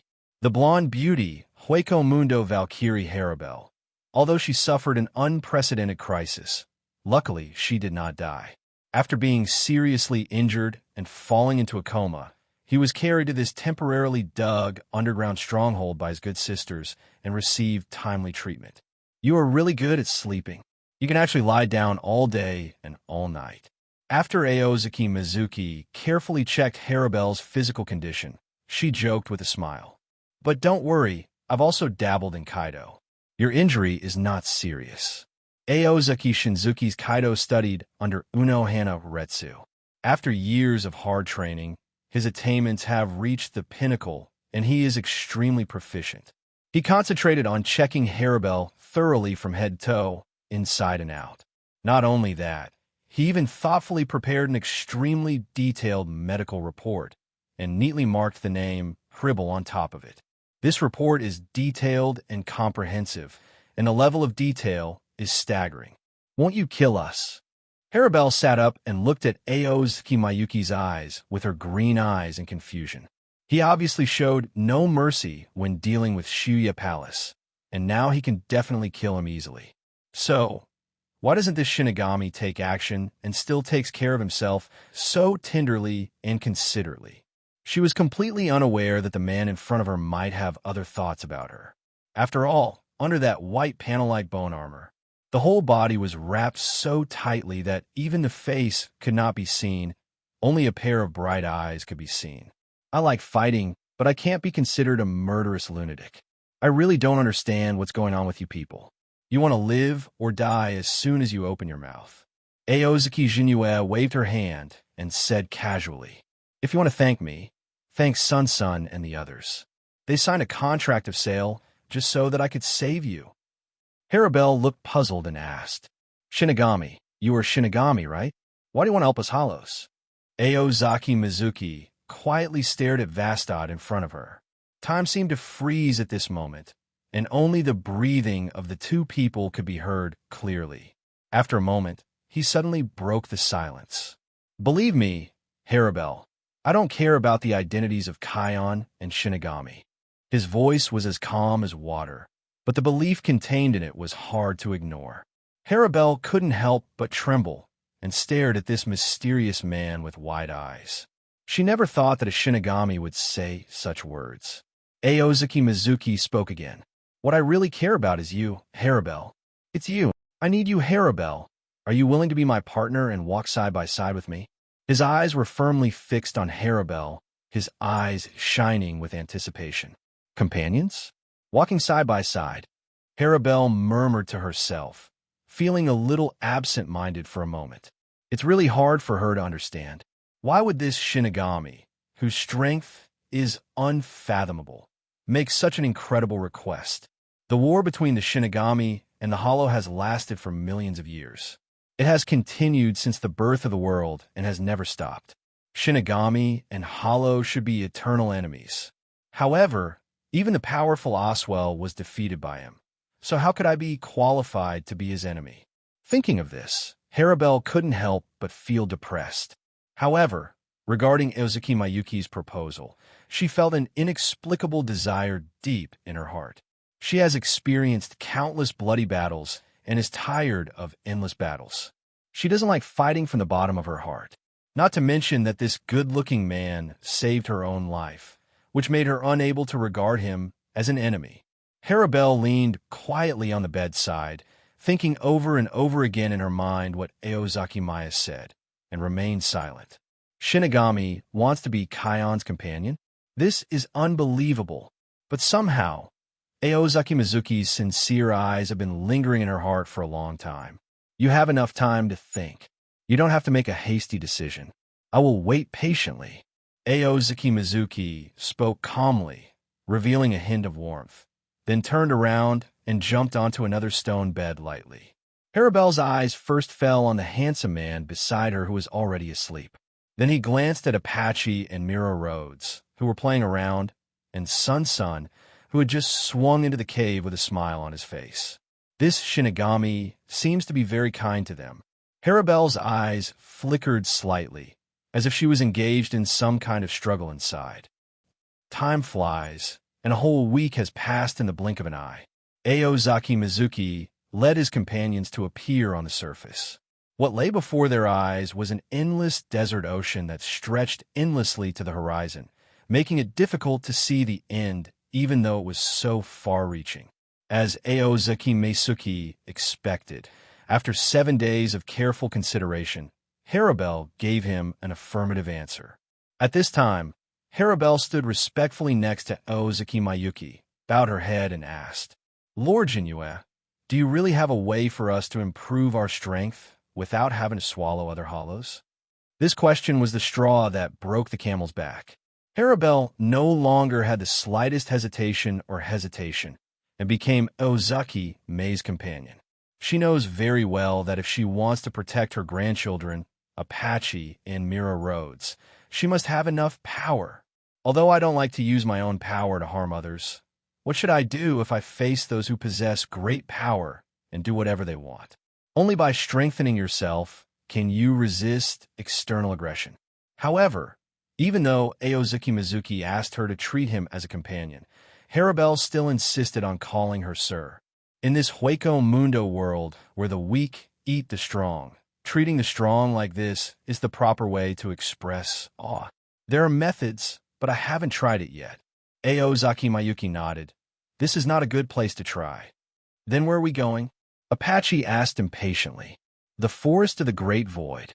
Seeing everyone looking at her with confused expressions, Aozaki Mayuki explained. That's what you call the Forest of Death. I plan to build a temporary stronghold there. Sun praised. As expected of Lord Shinzuki, the Forest of Death is the residence of the Jillians, and it is indeed appropriate to call it the Forest of the Great Void. Shiya Palace, a majestic building standing alone between heaven and earth. Its entire body is made of huge white rocks, with countless thick stone pillars and exquisite bricks supporting this ancient capital of the void. Different from the smooth, seamless, and modern technology-rich Kaienai Palace during Aizen's reign. The architectural style displayed in front of you at this moment is closer to the level of ancient craftsmanship in the real world. The surrounding rocky mountains are dotted with large and small caves, which are the lairs of the Achiukas. The postures of animals make their living habits similar to those of wild beasts. However, it can be seen from the scale and design of most of the buildings in Shiya Palace that they are obviously prepared for creatures in human form. Among the group called Hollows, only Vastad and Arankar are closest to human form. This can't help but make people wonder, did there ever exist an ancient civilization composed of Vastad or Arankar in the long history of Hueco Mundo? The night gradually deepened, and the moonlight fell like water on Shiya Palace. Many powerful Daxu kneeled respectfully in front of the throne, their bodies trembling slightly, and they did not even dare to raise their heads and look directly above. Sitting on the throne was a humanoid skeleton wearing a bright golden crown, his whole body wrapped in a black velvet purple robe. He is not angry, but shows his dignity to all living beings, demonstrating the supreme majesty of the ruler. He held his chin with one hand in a lazy posture, looking down at the crowd below. There were no eyes in those empty eye sockets, but they seemed to release an extremely sharp gaze, scanning every minister. The Yachukas present could not help but swallow nervously. Yachuka's size is several times or even 10 times that of Vastad, but this obviously doesn't mean anything. From the perspective of spiritual pressure, Vastad is the truly huge existence. As the king who rules everything in Hueco Mundo, Baelgang tapped the armrest of the throne rhythmically with his bone-like fingers. Every stroke seems to carry a heavy power, which makes people feel awe. His deep voice was as shocking as thunder. The pursuit of Harabel lasted for half a month. Has Oswell returned? However, before his subordinates could respond, a figure rushed into the palace like lightning. It was a blooming pink rose flower, but it had humanoid characteristics. One of the most capable generals of Baelgang, Charlotte Kulufeng of Yachuka's Daxu. He looked panicked and walked in a hurry, as if he had encountered a huge crisis. Seeing his miserable appearance, everyone present felt uneasy and heavy in their hearts. Baelgang's anger was far beyond what Yachukas like them could bear. Your Majesty, Baelgang, something big happened. Lord Oswell, he was unfortunately killed in battle. We found his body in the sand dunes to the west. Charlotte Kulufeng reported breathlessly, her voice full of grief and shock. Geo, Aberama, and Fender, who went on the expedition together, are also missing. Zhongshu's heart suddenly tightened, and his face was full of astonishment.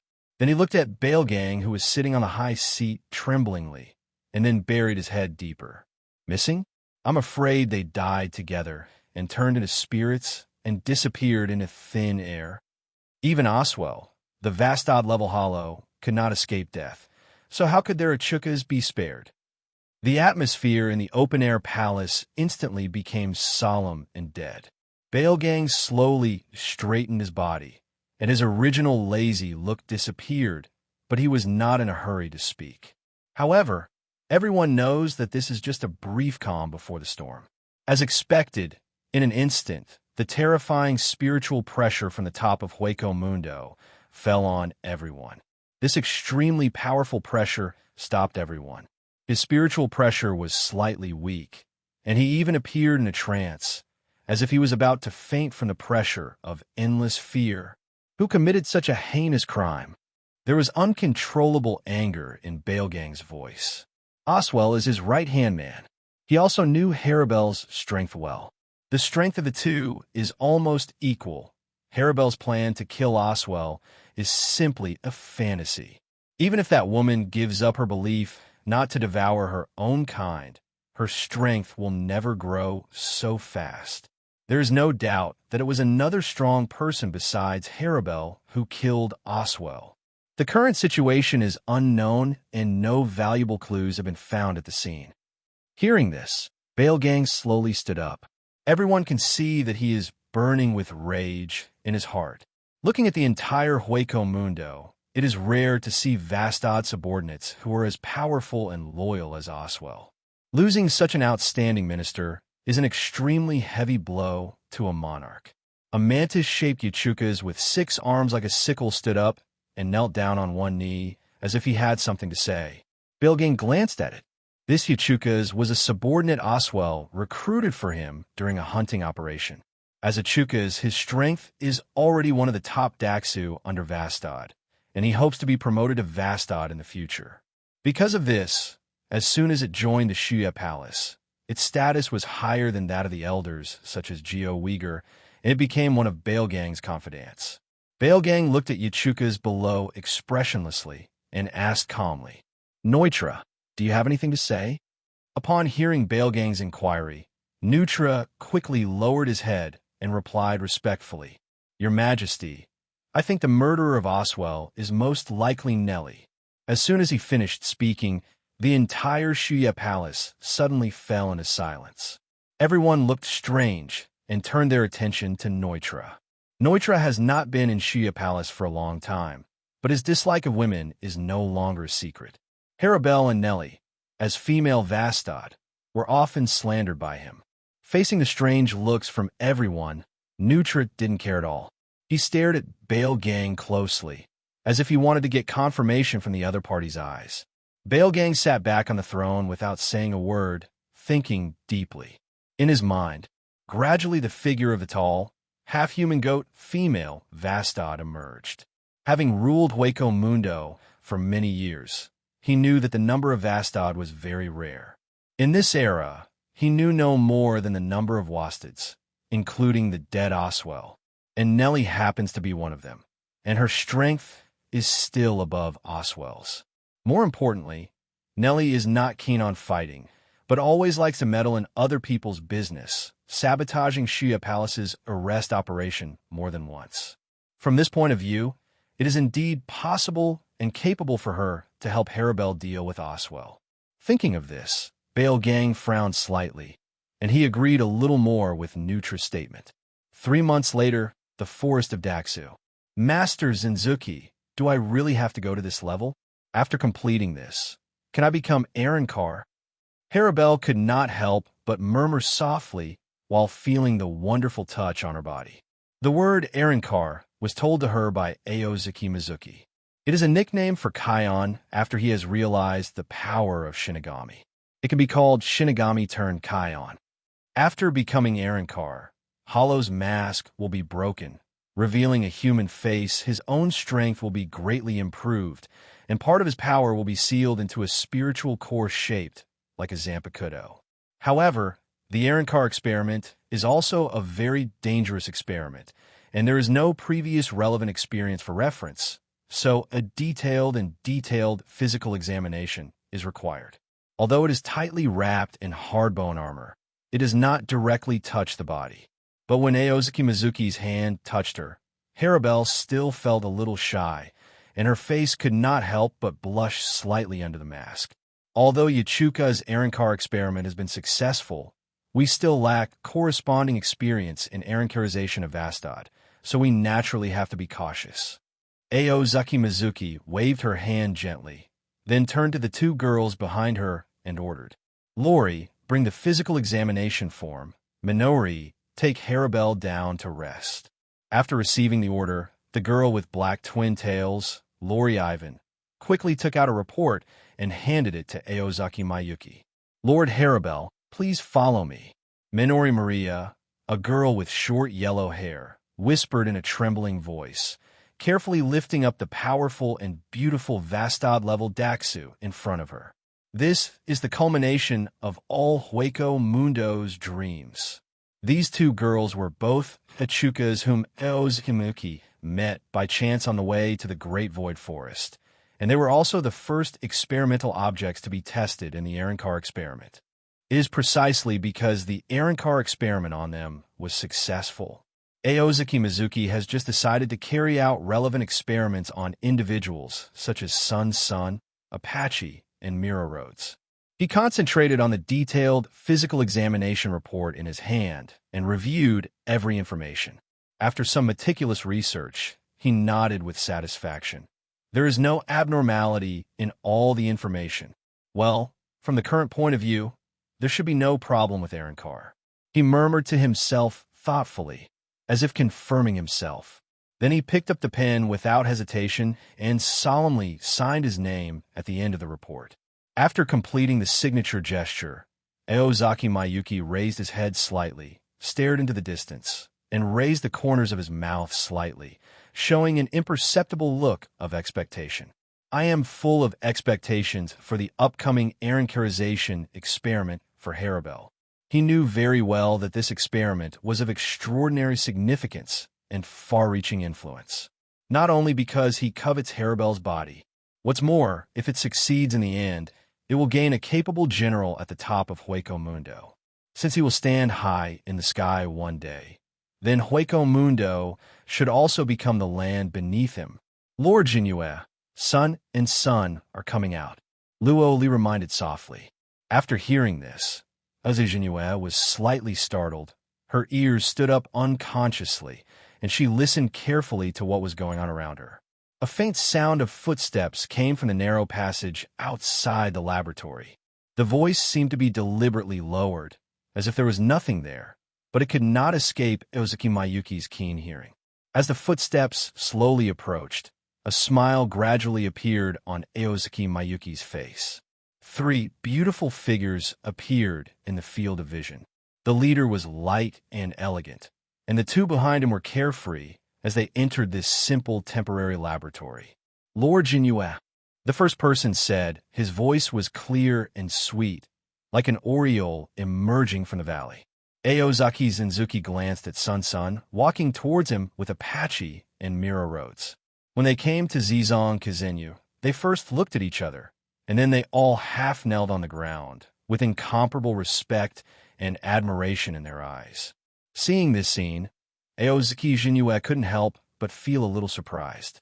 Sun has always been well-behaved and sensible, so it is not surprising that he respects himself. But Apache and Mira Rhodes have much stronger temperaments. Although he usually calls himself Sir because he is afraid of his own strength, deep down, he only believes in Harabelle. However, at this moment, it can be seen from their sincere eyes that the Sir is not a perfunctory one, but a heartfelt recognition and admiration. Aozuki Mizuki was secretly happy in her heart, but she said ouch, angrily and ridicule on her face, making the 3 girls blush slightly. It is not easy to truly convince these arrogant women. Now it seems that all the efforts I have put in have finally been in vain. Okay, everyone, get up and let me check on you. His eyes fell on the experimental device, transported from Soul Society, next to him. He made a gesture to Sun, Apache and Mira Rhodes, motioning them to lie down in this sophisticated instrument. The 3 women had no objection and took off their cool clothes obediently and got into the complex and sophisticated instruments. Give up the high-speed regeneration ability in exchange for the increase in spiritual pressure. The spiritual pressure has doubled, and it is still at the 4th level of spiritual power. After returning to the sword, I should be able to barely reach the 3rd level of spiritual power. Aozaki Jinyue showed a satisfied look and nodded. After completing the transformation into Arankar, their normal spiritual pressure has surpassed the level of Kyoshi. Although the improvement is not huge, but by becoming an Arankar, you can release the blade like a Shinigami, which is the so-called return of the blade. After returning to the sword, they will return to their original posture, and at the same time, their spiritual pressure will be greatly increased. According to Aozaki Mizuki's experimental data, Arankar's improved strength by using the return blade is similar to Shinigami's Shurikai, which can increase combat power by about 5 times. However, this is not the most critical point. More importantly, after completing the evolution to Arankar, their efficiency in controlling and using spiritual pressure has made a qualitative leap. At the same spiritual pressure level, both attack power and defense power have been significantly enhanced. Sue's utilization efficiency of spiritual pressure is actually very low. Take Jillian as an example. Although they have powerful spiritual pressure like the 6th level of spiritual power, but as long as a few ordinary officers who have mastered Shurikai join forces, they can easily kill it even if the level of spiritual pressure is low. The reason is not only low intelligence, but also because they are not efficient in utilizing their own spiritual pressure. Kion's use of his own spiritual pressure is completely incomparable to that of a Shinigami of the same level. Regardless of whether it is attacking or defending with spiritual pressure, it is weaker than a Shinigami of the same level. Sun, Apache, and Mira Rhodes, who became Arankar, have improved their use of spiritual pressure to the level of Shinigami. After returning to the sword, he is expected to easily defeat the Achiyuka's level Daxu, who is also a 3rd level spiritual power. In the vast expanse of virtual circles, there is a mysterious and dangerous area hidden, the Great Sioux Forest. This forest is composed of huge quartz trees, like a huge maze, buried deep under Hueco Mundo's vast sea of sand. As the habitat of Jillian and below-level hollows, only those weird monsters with white masks on their faces usually wander around here. However, today this peaceful forest welcomed several unique visitors. Their bodies resemble humans, but the aura they exude is extraordinary. Wearing a big antlered mask Apache, Sun's lower body transformed into a white python, and Mira Rhodes with a layer of long golden hair growing out of her head. A fierce battle is going on with Harabelle. That's it. Harabelle finally couldn't help shouting, and there was a trace of hesitation in her eyes. Your strength has indeed improved significantly, but you are still far from challenging Vastad. Upon hearing this, Apache immediately retorted, "How can this be done, Lady Harabelle?" She was seen wearing a huge antler mask and a coat made of deerskin. There were dark red linear stripes on both eyes, and her eye color turned flesh pink, which made her look particularly eye-catching. "We promised Lord Jinyue that we would show him our true strength. Didn't you also promise not to hold back? Are you going to let Lord Jinyue down?" Harabelle silently stared at the 3 scarred people in front of her, and finally sighed, while she couldn't help but feel a sense of confusion in her heart. This battle was a test of their strength. Harabelle, who is Vastad, personally tested their combat effectiveness after becoming Arankar. The postures of the 3 Apaches at this time obviously completed their return, but they were still no match for her. But Apache's bold words made Harabelle wonder if they had any backup plans. Hybrid Beast God. With 3 screams, Sun, Apache and Mira Rhodes simultaneously held their left arms tightly and merged the red light emitted by them with each other. In this dazzling red light, a vague figure began to slowly squirm, gradually converging into a huge monster resembling a human form. This monster stands on 2 legs, is tall and mighty, and has strong muscles all over its body. It has a pair of hard antlers, strong deer feet supporting its body, long black hair flowing in the wind, and a thick white snake serving as its flexible and dancing tail. Aozaki Mizuki, who was standing not far away and was concentrating on collecting experimental data, couldn't help but light up when he saw a familiar figure. Is this Yan? It looks pretty good. The spiritual pressure it emits is equivalent to that of an ordinary captain-level Shinigami using Shurikai. However, Aozaki Mayuki gently shook her head and sighed. It's a pity that the three of them, sun and sun, are still too weak. If they can raise their normal spiritual pressure to the level of an ordinary captain, Yao Weng's spiritual pressure may be enough to touch the threshold of second-level spiritual power. Seeing Yao Weng appear, Aozaki Mayuki had a rough understanding of the strength of the three women. No longer paying attention to the situation over there, he turned around and told Luo Li, "You continue to record the information and report any abnormalities to me immediately." After saying that, Aozaki Meisuke returned to the temporary laboratory. Entering the laboratory, Aozaki Mayuki gently closed the door and carefully placed Hogyoku in front of her eyes. This crystal-clear and beautiful gem that exudes mysterious light looks perfect now, but in fact it is in a deep sleep, the so-called unawakened state. In the original work, it took Aizen Sosuke nearly 4 months to successfully awaken Hogyoku. Thinking of this, Aozaki Mayuki couldn't help but frown and murmur to himself, "Is there no other way to shorten Hogyoku's awakening time?" While muttering softly, he sat down with his legs crossed and fell in a deep thought. For months doesn't sound like a long time, but for Aozaki Mizuki, who has reached the last step, every day of waiting feels like a year. However, even a genius like Aizen cannot shorten this time. So what can he do? Aozaki Mizuki couldn't help but sigh, admiring and envying the wisdom of those geniuses. "Maybe I need to use your power." Aozaki Mizuki slowly stretched out her hand and gently pressed it on Hogyoku. Hogyoku possesses the ability to absorb and materialize the minds of things around him. As long as a person has enough potential, it can lead this potential to the extreme. Aozaki Mizuki tried to communicate with Hogyoku with a give-it-a-try mentality. The next moment, when his mind was poured into Hogyoku, who was originally tightly wrapped in the spirit film, suddenly burst out with a powerful force. The dazzling light seemed to envelop the entire room in the vast universe. Buzz, accompanied by a low and mysterious resonance, Aozaki Mizuki carefully opened the seal of the spirit film. A gem shining with deep blue-black light slipped down the palm of his hand and lay quietly in his palm. This gem exudes a heart-stopping mystery, as if it comes from outside this world. The power contained in it is unfathomable, as bright as the stars in the universe. Hogyoku floated quietly above the palm of Aozaki Mizuki's hand, trembling slightly.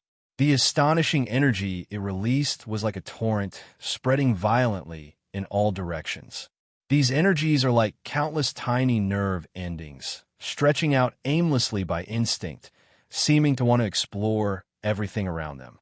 My spiritual sense has been amplified several times. Not only that, the perception has become more acute and delicate, and even the smallest changes in spiritual pressure can be clearly felt.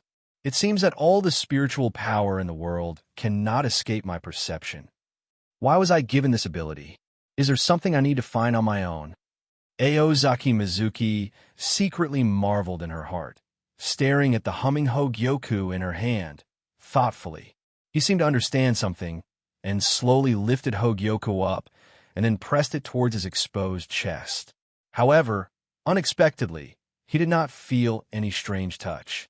Hogyoku fits his body perfectly, as if he was born to be one. There was no obstruction or friction at all, and there was no sound of violent friction or collision. The powerful fluctuations of power that were originally overflowing suddenly stopped in an instant. When Hogyoku was completely embedded in Aozaki Mizuki's chest, he did not feel any discomfort, but felt an unprecedented sense of relaxation. This feeling is quite wonderful, as if oneself and the world are one and the same. Aozaki Mayuki gently stroked her chest, feeling the mysterious power emanating from the blue-black Hogyoku. It lay there quietly. Suddenly, Aozaki Jiue suddenly came back to her senses, with a trace of clarity in her eyes. At this moment, he seemed to be detached from the world, overlooking the world from a more sublime and otherworldly perspective. What was displayed before his eyes was the magnificent scene of all things in the world, like a colorful picture. And above this huge curtain, a pair of familiar pupils slowly opened, revealing endless depth and wisdom. A strange feeling surged in Aozaki Mizuki's heart. He felt as if he knew the other party's true identity in his memory. But when facing each other, all memories become blurred. This conflicting feeling confused him. At this moment, a melodious voice like a bell sounded. "Keep going. Moving forward? Where should I go?" Aozaki Mizuki couldn't help but fell into deep thought. There was a strong impulse deep in his heart that drove him to look up at the sky. Looking at the empty sky, it seems that as long as you take that step, you can embark on a new realm. But it was so empty there, so empty that it made people a little scared. And at this moment, everything will change drastically. He stood there hesitantly, thinking about whether to take that step. What does that unknown territory mean? Is it worth pursuing without hesitation? Questions came to his mind, making him feel confused. However, that desire for the unknown was like an uncontrollable torrent, constantly impacting his spiritual defense line. Aozaki Jinue took a step forward, as if she had really ascended to the sky. In a daze of caution, the situation before his eyes returned to reality, and he fell numbly into his seat. The next second, Aozaki Mayuki blinked and sat up straight as if nothing happened. Ryatsu has not increased. Is it because Hogyoku has not awakened yet? He murmured to himself, slowly lowered his head, and blinked his eyes. Hogyoku is perfectly integrated with the body, but it does not bring about substantial evolution as expected. There wasn't even the slightest sign of spiritual pressure increasing. It does not increase my level of Ryatsu, but I can borrow the powerful Ryatsu contained in Hogyoku. As a result, the total amount of spiritual pressure I can summon has far exceeded before. Aozaki Mizuki thought to herself. Although the level of spiritual pressure has not been improved, the amount of spiritual pressure at one's disposal has increased several times. Aozaki Jinue nodded lightly, then closed her eyes and released her enhanced keen spiritual sense with all her strength.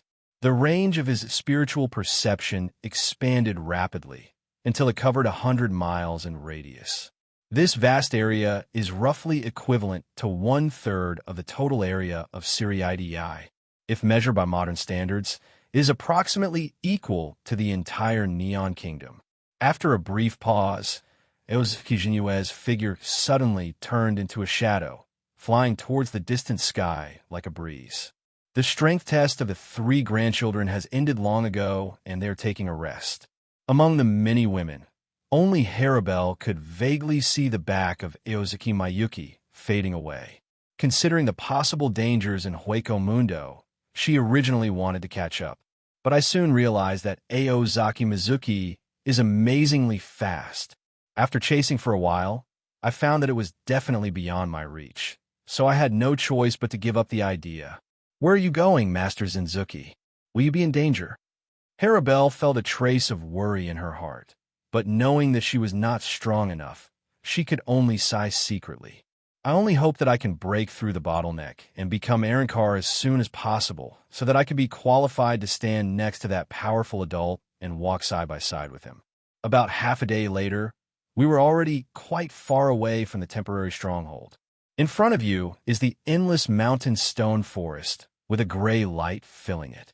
Huge quartz trees rise from the ground and reach into the sky, forming a spectacular forest that steadily lifts Hueco Mundo's quicksand. It is these towering giant trees that hold up the vast sea of sand and divide Hueco Mundo into 2 layers, upper and lower. The Great Void Forest is located in the lower level of Hueco Mundo. Aozaki Mizuki was in the quartz forest, fighting all the way. Ho ho ho! There were roars coming from behind, and a group of Jillians chased Ozaki Mayuki with their scarlet eyes open. Hado number 4, White Thunder. As Aozaki Mizuki drank softly, his right hand suddenly pointed to where Jillian was and tapped lightly. Jilla! There was a crisp sound, and the dazzling white lightning roared like a giant dragon, and it took shape in the blink of an eye. This thick white thunder is so powerful that it seems to tear the entire space apart. Faced with such a terrifying attack, the three Jillians were unable to dodge due to their bulky bodies and low IQ. They could only watch as the white thunder rushed towards them and penetrated their bodies mercilessly. He didn't even have time to let out a miserable howl. The three poor Jillians were completely devoured by the thick thunder. The vitality quickly disappeared from them, replaced by a heavy and suffocating breath of death. In the blink of an eye, their strong bodies seemed to have lost their support, and countless tiny spirit particles began to slowly float out. Bang, bang, bang. 3 earth-shaking loud noises were heard. The behemoths fell to the ground with a crash, and there was no more movement. Following the spiritual awareness of the overwhelming spiritual pressure of all things, Aozaki Shine moved forward. Eventually we came to an inaccessible and extremely secluded place. Here, as far as the eye can see, there are endless dense woods, as if there is no end. After a difficult search, he finally found a distinctive white bush. It has no color, no sound, no fragrance. It is like nothingness. It just exists like that. These bushes resemble thorns, their intricate branches wrapped tightly around a huge white tree. From a distance, it looks like this giant tree has been put on countless heavy and cruel shackles, causing it to endure endless pain and torture. Could it be that this is also part of the Spirit King's body? Aozaki Mizuki stared at the strange trees in front of her, frowning and squinting her eyes to observe carefully. He noticed a familiar power fluctuation from the trees, which was similar to the Spirit King fragments he had collected before. However, compared with those fragments of the Soul King, such a huge scale. Rather than fragments, it should be more appropriately called the Spirit King's minced flesh. Aozaki Mizuki secretly said. He took a deep breath, calmed down, and then walked towards the core area where the spiritual pressure was the strongest. Every step he took was extremely cautious, because he didn't know what would happen next. Soon, Aozaki Jinyue's expression changed. Hogyoku, without warning, starts to heat up. It seemed to be trying to convey a message, and Aozaki Mizuki intuitively understood its meaning.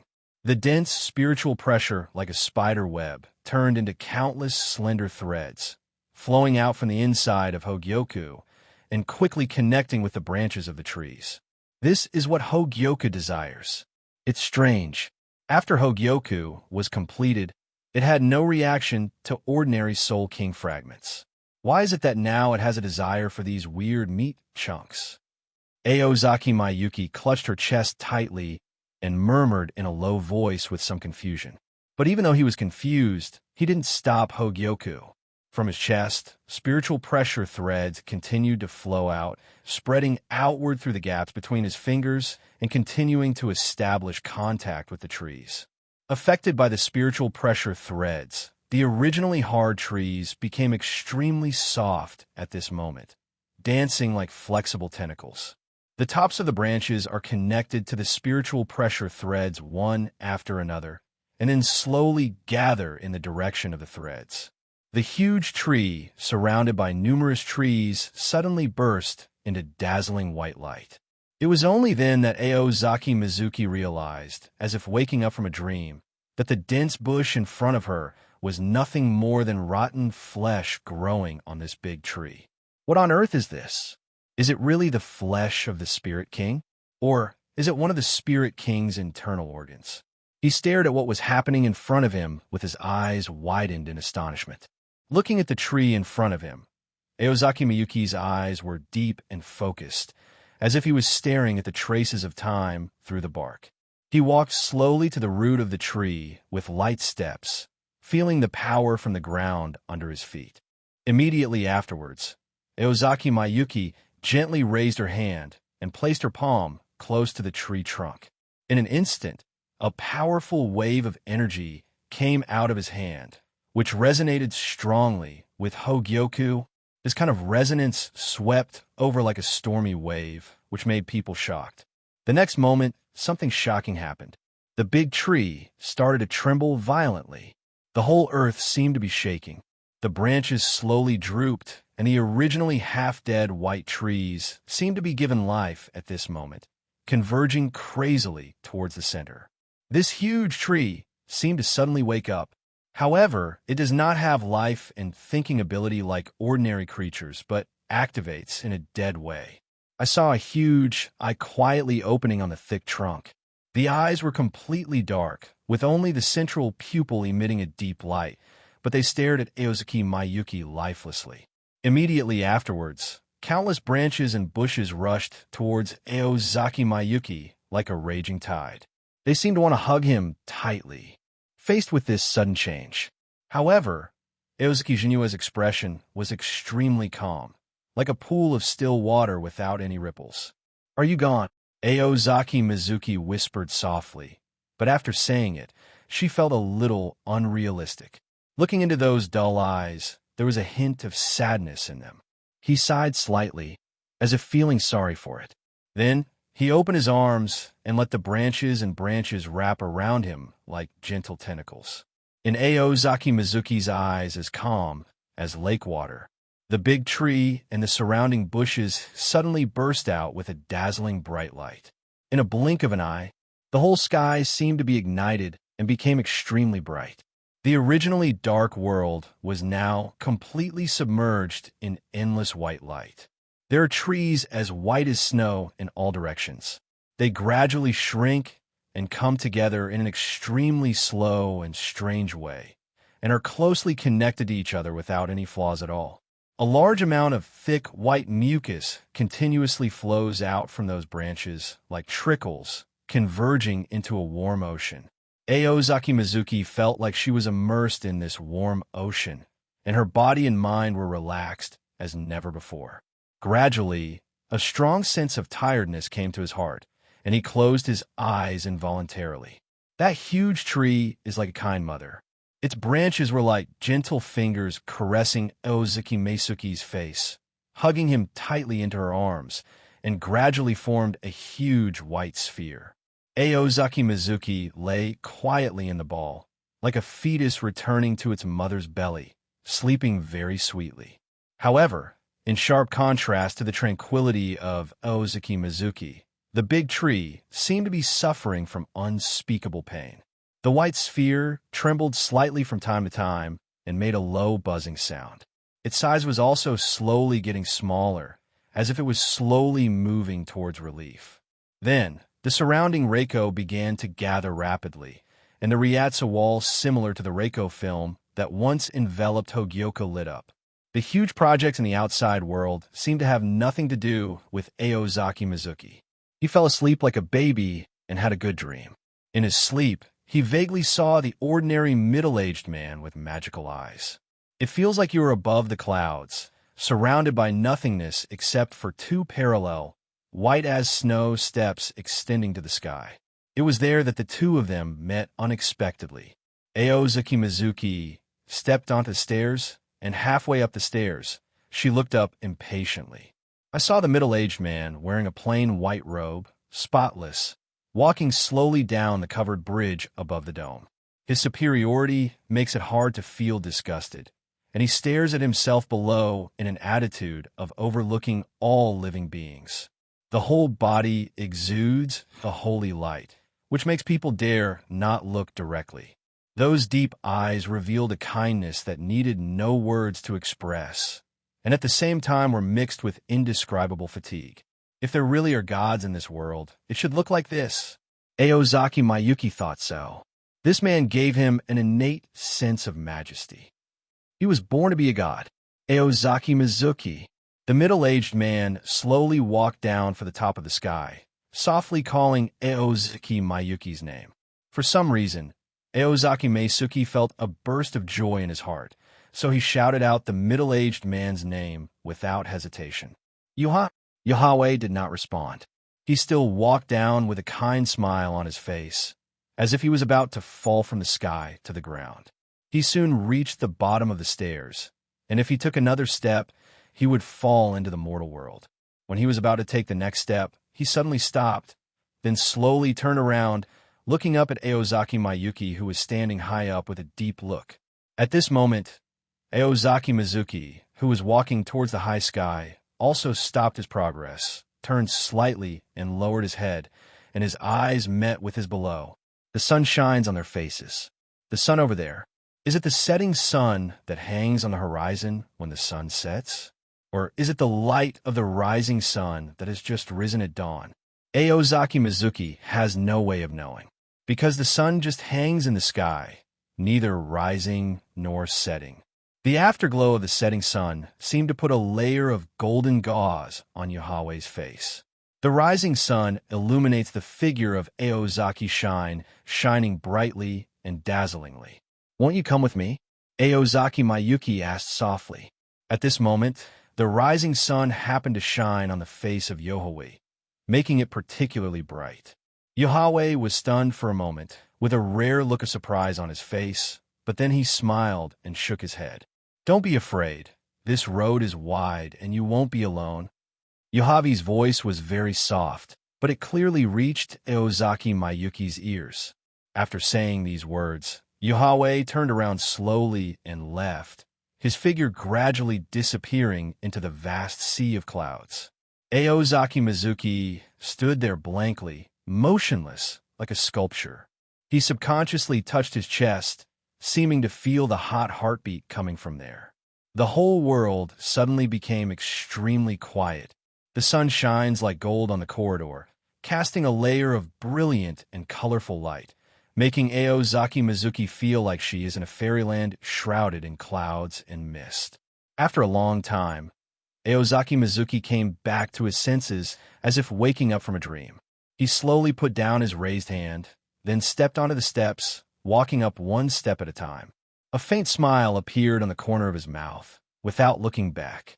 Howling wind, waves crashing on the shore, lightning and thunder, birds chirping and flowers fragrant, women's laughter like silver bells. All kinds of noisy sounds came and went, constantly echoing in Aozaki Mizuki's ears. The world around me becomes more and more colorful and colorful. Aozaki was stunned, feeling as if she had just woken up from a beautiful dream. He looked around blankly and found that there was still a barren and bare land around him. He opened his arms, but he didn't know who he should hug. He returned to the great void forest from the sky. Aozaki lowered her hands in despair, with a trace of confusion and loss in her eyes. At this moment, a strange and mysterious footsteps suddenly came into my ears. He raised his head and saw a figure slowly walking out of the darkness. It was a white creature wearing a horn mask. The left half of the mask was broken, revealing half of a young man's face. This young man has short black hair. His face is as pale as paper, and his eyes are a strange green. He has slender limbs, a pair of bat-like wings on his back, and a dark green line on his face, like a tear stain. This is an errand car, but to be more precise, it should be a half errand car that has not yet been completely rankerized.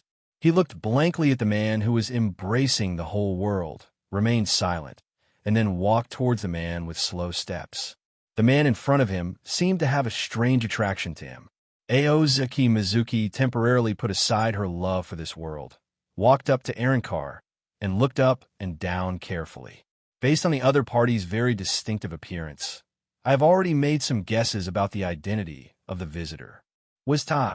Aozaki Meisuke asked with a smile. In order to avoid scaring the dull-looking young man, Aozaki Mayuki did not call out his name. Espada in the original time and space, Ulquiorra cipher. When Ulquiorra was first born into the world, he was incompatible with others of his kind. He is a humanoid with a pure white body, and only vision exists. The companions around him were all completely black, with shiny eyes and teeth. Due to his unique appearance and different habits, Ulquiorra was rejected and isolated by his own kind. So, he left the cave alone and wandered around in Hueco Mundo, wandering alone. During his long wandering journey, he accidentally discovered a strange white bush. This bush has no color, no sound, and no fragrance. It seems to be independent of the world and exists quietly. For Ulquiorra, this patch of trees was the closest thing to the essence of nothingness that he had ever seen. At that moment, he made up his mind to bury himself in this endless nothingness. When he stepped into the mysterious woods, something unexpected happened. The moment he touched the branches, the originally solid mask of the void on his face automatically shattered, changing from void to half Aaron-Carr. Could it be that the white bush that Ulquiorra met was the Soul King's kidney that Hogyoku fused? Aozaki Mizuki thought to herself while stroking her chin. The Soul King's kidneys were the truth that Aozaki Mayuki only discovered after absorbing huge trees and jungles. Its essence is the important organ in charge of balance in the Spirit King's body. This balance is not just limited to the surface, but goes deep into every detail, involving the subtle relationship and distribution between various resources. It is like a precise and complex ecological system. Each part is interdependent and affects each other, and maintains the stability and harmony of the whole through constant adjustment. Take Aozaki Meisuki himself as an example, although it seems that he simply slept after fusing the Soul King's kidney. But actually, during this process, his soul, spirit body, and spiritual pressure experienced a comprehensive adjustment and finally reached an unprecedented balanced state. This balance is crucial. Both physical fitness and spiritual pressure control have been qualitatively improved. The Kido that is usually used can now explode with double the power at the same level of Ryatsu. This undoubtedly greatly enhanced his strength. Looking at Ulquiorra in front of her, Aozaki Mizuki couldn't help but feel a sense of curiosity. I saw the other party open his mouth, as if he wanted to say something but couldn't. Is it because you just completed the Aaron-Carr transformation and are not used to talking yet? Aozaki Mayuki secretly guessed. Ulquiorra Cipher, a being who constantly pursues the meaning of the concept of nothingness. He never listened, never fed, never touched, never rested, had no companion. The only connection with the world is those emerald green eyes. He wanders alone outside this world. Things reflected in his eyes are meaningless, and things not reflected in his eyes do not exist at all. However, it was such a seemingly nihilistic existence that aroused great interest in Aozaki Mayuki. Nothingness should also be in my world. In that case, come to my world. Under Ulquiorra's confused gaze, Aozaki Mayuki said with a smile and stretched out her hand in front of him. For months later, the cool breeze washed gently like a trickle. This was the first feeling after Aozaki Mayuki regained consciousness. The cheerful cries of small white-faced animals came from the distant horizon. The sounds were crisp and sweet, like the sound of nature. At the same time, there was also a girl's beautiful laughter like a silver bell. Aozaki Jinue used all her strength to hold up her eyelids, which seemed to weigh 1,000 pounds. She opened her eyes slightly, and a blurry and bright light came into view. The spiritual pressure has increased again, /. This wonderful feeling of comfort made him extremely intoxicated.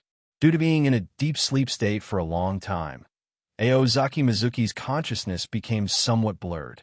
Hogyoku has long since awakened, and it continues to improve the existence of Aozaki Shinzuki. After a long time, Aozaki Mayuki finally steeled herself and slowly opened her eyes. But that wonderful feeling still lingered in his mind, making him intoxicated and unable to extricate himself. Just accelerating growth makes people so comfortable. I can't imagine what it will be like when the evolution is truly completed. Aozaki Mizuki murmured to herself in a low voice while stretching. In the fusion state, under the influence of Hogyoku's power, his spiritual pressure increases at a rate that can be described as terrifying. It was originally expected that it would take decades to break through the first-class spiritual power, but now it seems that this time will be greatly shortened. Aozaki Mizuki lay quietly on the soft bed, naked except for a white sheet covering her body casually. Many parts were displayed in front of everyone without reservation. This scene made the girls who were on guard spontaneously swallow their saliva involuntarily. Aozaki Mizuki clearly felt the powerful spiritual pressure rising steadily in her body and felt happy about it. It's only one step away from the first-class spiritual power. But despite this, even if he does not release his Zanpakuto, he still has enough confidence to compete with ordinary first-class spiritual power level experts.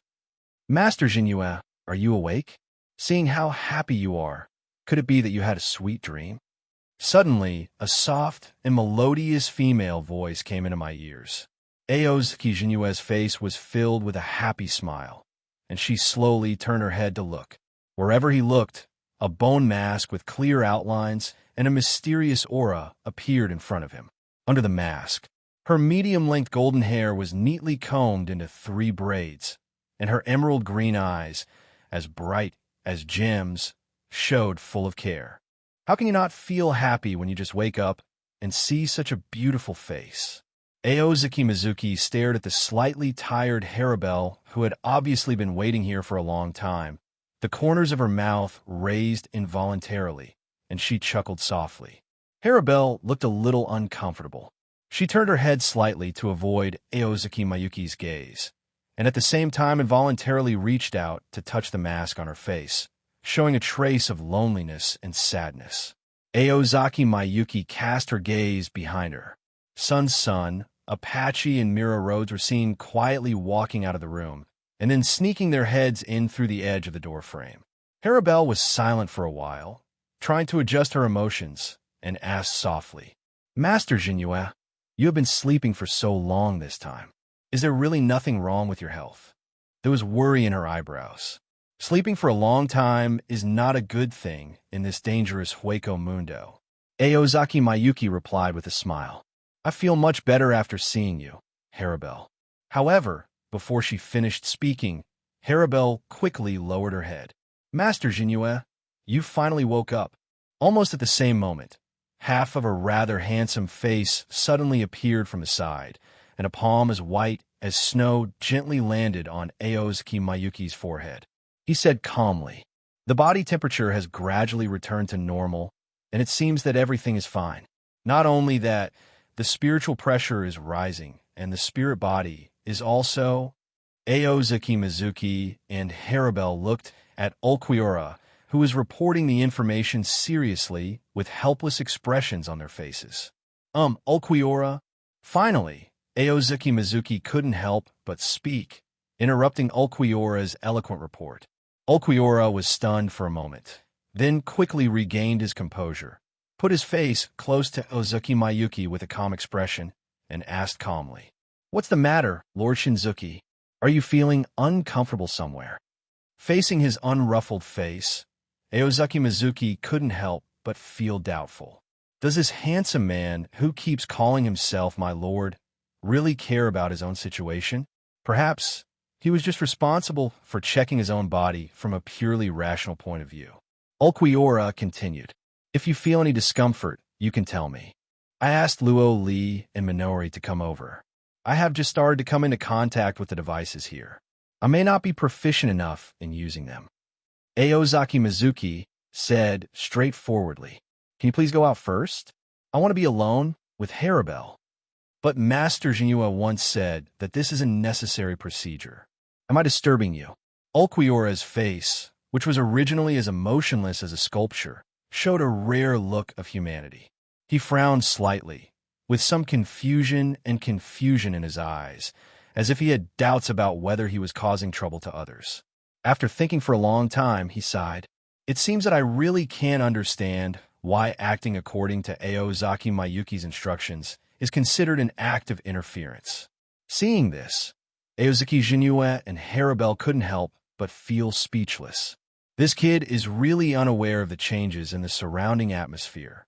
Although full of doubts in his heart, Ulquiorra still chose to obey Yosuke Mizuki's instructions. Just as he was about to turn around and leave, he suddenly heard two shouts from behind. "You new guy, don't get in the way here." Apache and Mira Rhodes quickly came behind Ulquiorra at Sun's signal. They were not polite. One of them grabbed a horn on Ulquiorra's head and dragged the expressionless man, who had no intention of resisting, out of the room on his back. Throughout the whole process, Ulquiorra remained silent.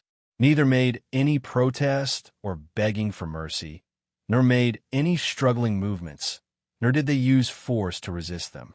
This powerful Vastad class Arankar was left at the mercy of the two Achuka's Arankars.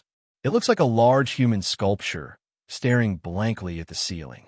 Aozaki Mizuki looked at this serious but occasionally cute guy and kept shaking his head. After chatting for a while, they came to Aozaki Jinyue's temporary laboratory. At this time, the entire laboratory was filled with a solemn atmosphere. Aozaki Shinzuki, his Arankars, and Daxu all gathered here and stood around the room. Harabel, who had a slightly higher status than other Arankars and was called a companion, sat quietly next to Ozaki Mayuki. Aozaki Mizuki stood up slowly and then stepped towards the spirit film in front of her. In the spirit film, there is a kneeling figure whose whole body is tightly wrapped in bandages, but its human outline can still be vaguely seen. Aozaki Jinyue raised her hand and stretched her fingers into the spirit's sun membrane. In an instant, a layer of dazzling white spiritual pressure appeared on his fingertips. The dazzling white light made the surrounding bystanders squint their eyes. There was only a crisp sound, like glass breaking, and the spirit film covering the person's body suddenly exploded. The bandages originally wrapped around the figure also shattered like fragile porcelain. Among the debris on the ground, a man wearing a half-helmet was kneeling on his knees, his hands slowly hanging down. "Welcome back, my companion, Ulquiorra." The corners of Aozaki Mayuki's mouth raised slightly, with a sincere smile on her face. He gently stretched out his palm towards the man in front of him. Ulquiorra Cypher, who was promoted to companion, slowly raised his head. His eyes were a little confused and empty, staring straight at the hand stretched out by Aozaki Meisuki. "Lori, given the clothes." Aozaki Jinyue chuckled and took back her hand and said softly and indifferently, "Yes." Luo Li responded hurriedly. Hearing Aozaki Jinyue calling her name, Luo Li hurried over, holding a set of clothes as white as snow in her arms. After a while, Ulquiorra put on new clothes and pants, and his whole look was completely new. Hanging from his waist is the Zanpakuto, known as the Black-Winged Demon. His posture is as tall as a pine tree, and he looks handsome and unrestrained, making him look like a tall and cold handsome guy with a slender figure. However, despite his extraordinary appearance, when he stood next to Aozaki Mayuki, he seemed ordinary. Therefore, everyone's attention was focused more on his mask, which was the symbol of Arankar. Aozaki Mizuki looked at Ulquiorra carefully. A trace of satisfaction flashed in her eyes. Ulquiorra's spiritual pressure in human form was almost the same as when he was half Arankar, and the level of ordinary second-class spiritual power was slightly lower than that of Harabel. As for other abilities, further testing is needed to know. You go out first. I will test your strength personally later. "Yes, Lord Jinyue." Ulquiorra nodded slightly, not having the slightest objection to Aozaki Shinzuki's order. Before stepping out of the laboratory, he did not forget to cast a glance at Harabel, who was not far away. He knew that it would be her turn to perform the Arankar next. Thinking back to when he became Arankar, he nodded thoughtfully, as if he already understood something. Although he didn't know why he wanted to avoid such a thing, he still chose to follow the instructions given by Aozaki Mayuki without hesitation. Everyone must have witnessed the state Ulquiorra showed just now. Even the Vastad level void can still achieve perfect Arankarization, Aozaki Mayuki said in a low voice. For a time, the entire scene fell into a brief silence. Immediately afterwards, a look of surprise flashed in the eyes of Sun, Apache, and Mira Rhodes. "Harabel, come to me." Now I will conduct the Aaron Carr experiment for you. Once the Aaron Carr is successfully completed, you will gain even more powerful power. Aozaki Mizuki's eyes slowly swept across everyone present, and finally stopped on Harabel, and said in a tone full of encouragement and expectation, "I am very much looking forward to the arrival of this moment, and I believe you are too, Harabel. Let us witness this moment together." Harabel looked at him, her eyes revealing extremely firmness, as if conveying a silent promise to him. Then, she nodded vigorously, indicating that she was ready. Many women present looked at each other and smiled, each with different thoughts in mind. Sun, Apache, and Mira Rhodes sincerely hope that Harabel will continue to grow and become stronger. Luo Li and Minori were more concerned about their own safety, even though Rory and Minori were captured as guinea pigs. But they have to admit that Aaron-Carization has brought them to a new and higher level of life. But along with evolution comes not only an increase in strength, but also huge risks. Because there is a terrifying and crazy scientist hidden in Shuya Palace. Once the mad scientist discovers the existence of Aaron Carr, he will most likely take matters into his own hands and capture them to continue cruel experiments.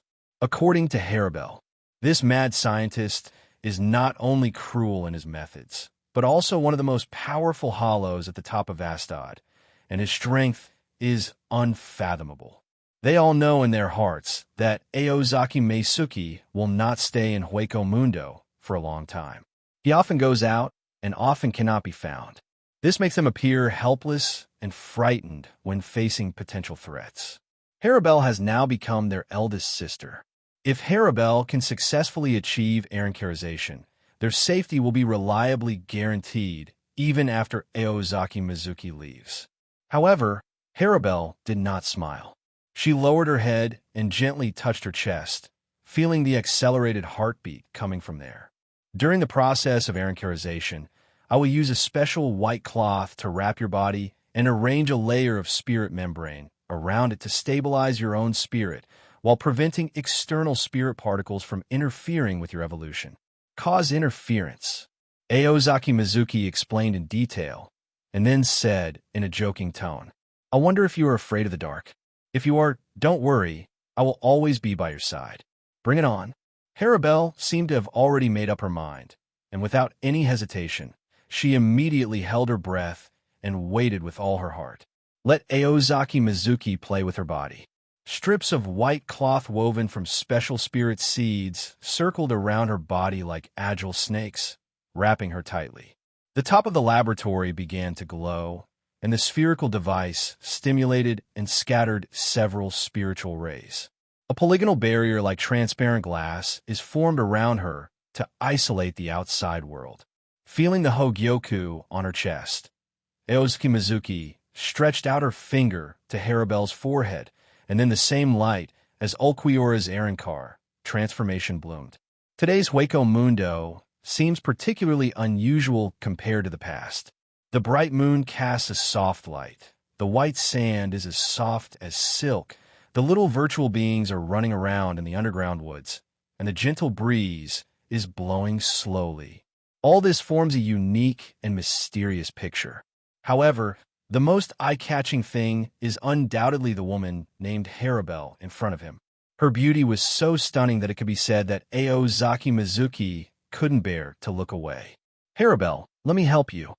Aozaki Mizuki lowered her head and stared at Harabel, who was kneeling on the ground.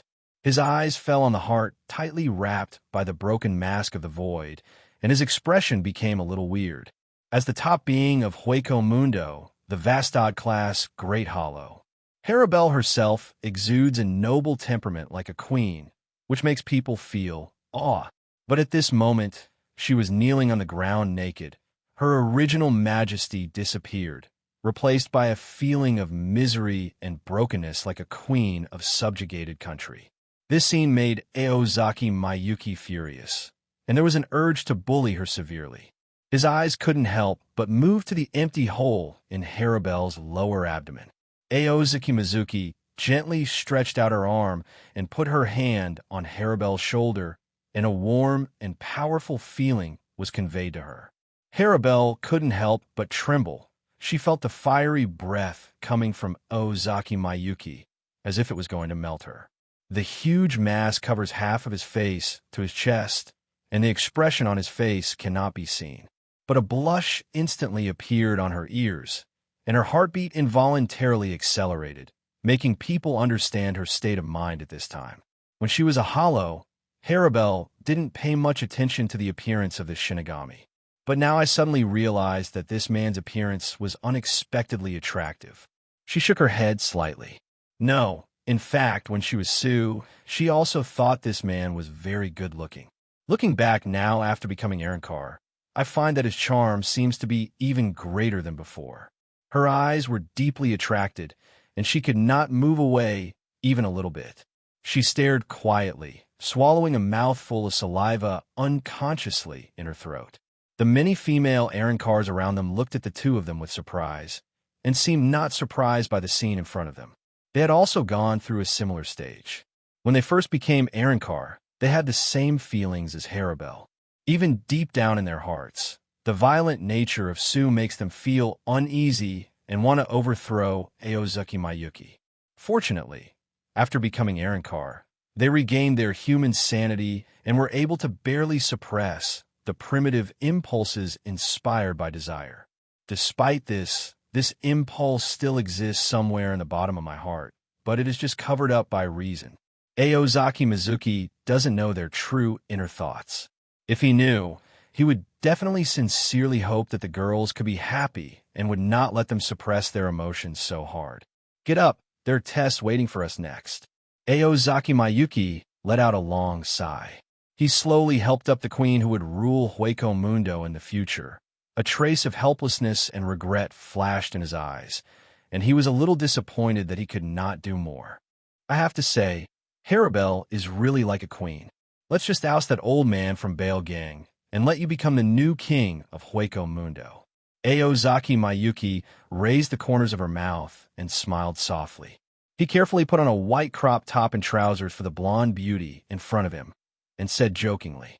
Hearing this, Harabelle's face turned slightly red, but she soon regained her composure. Her eyes became extremely serious. I don't want to rule Hueco Mundo, and I don't have enough ability to rule Hueco Mundo. People who are capable should be allowed to be rulers.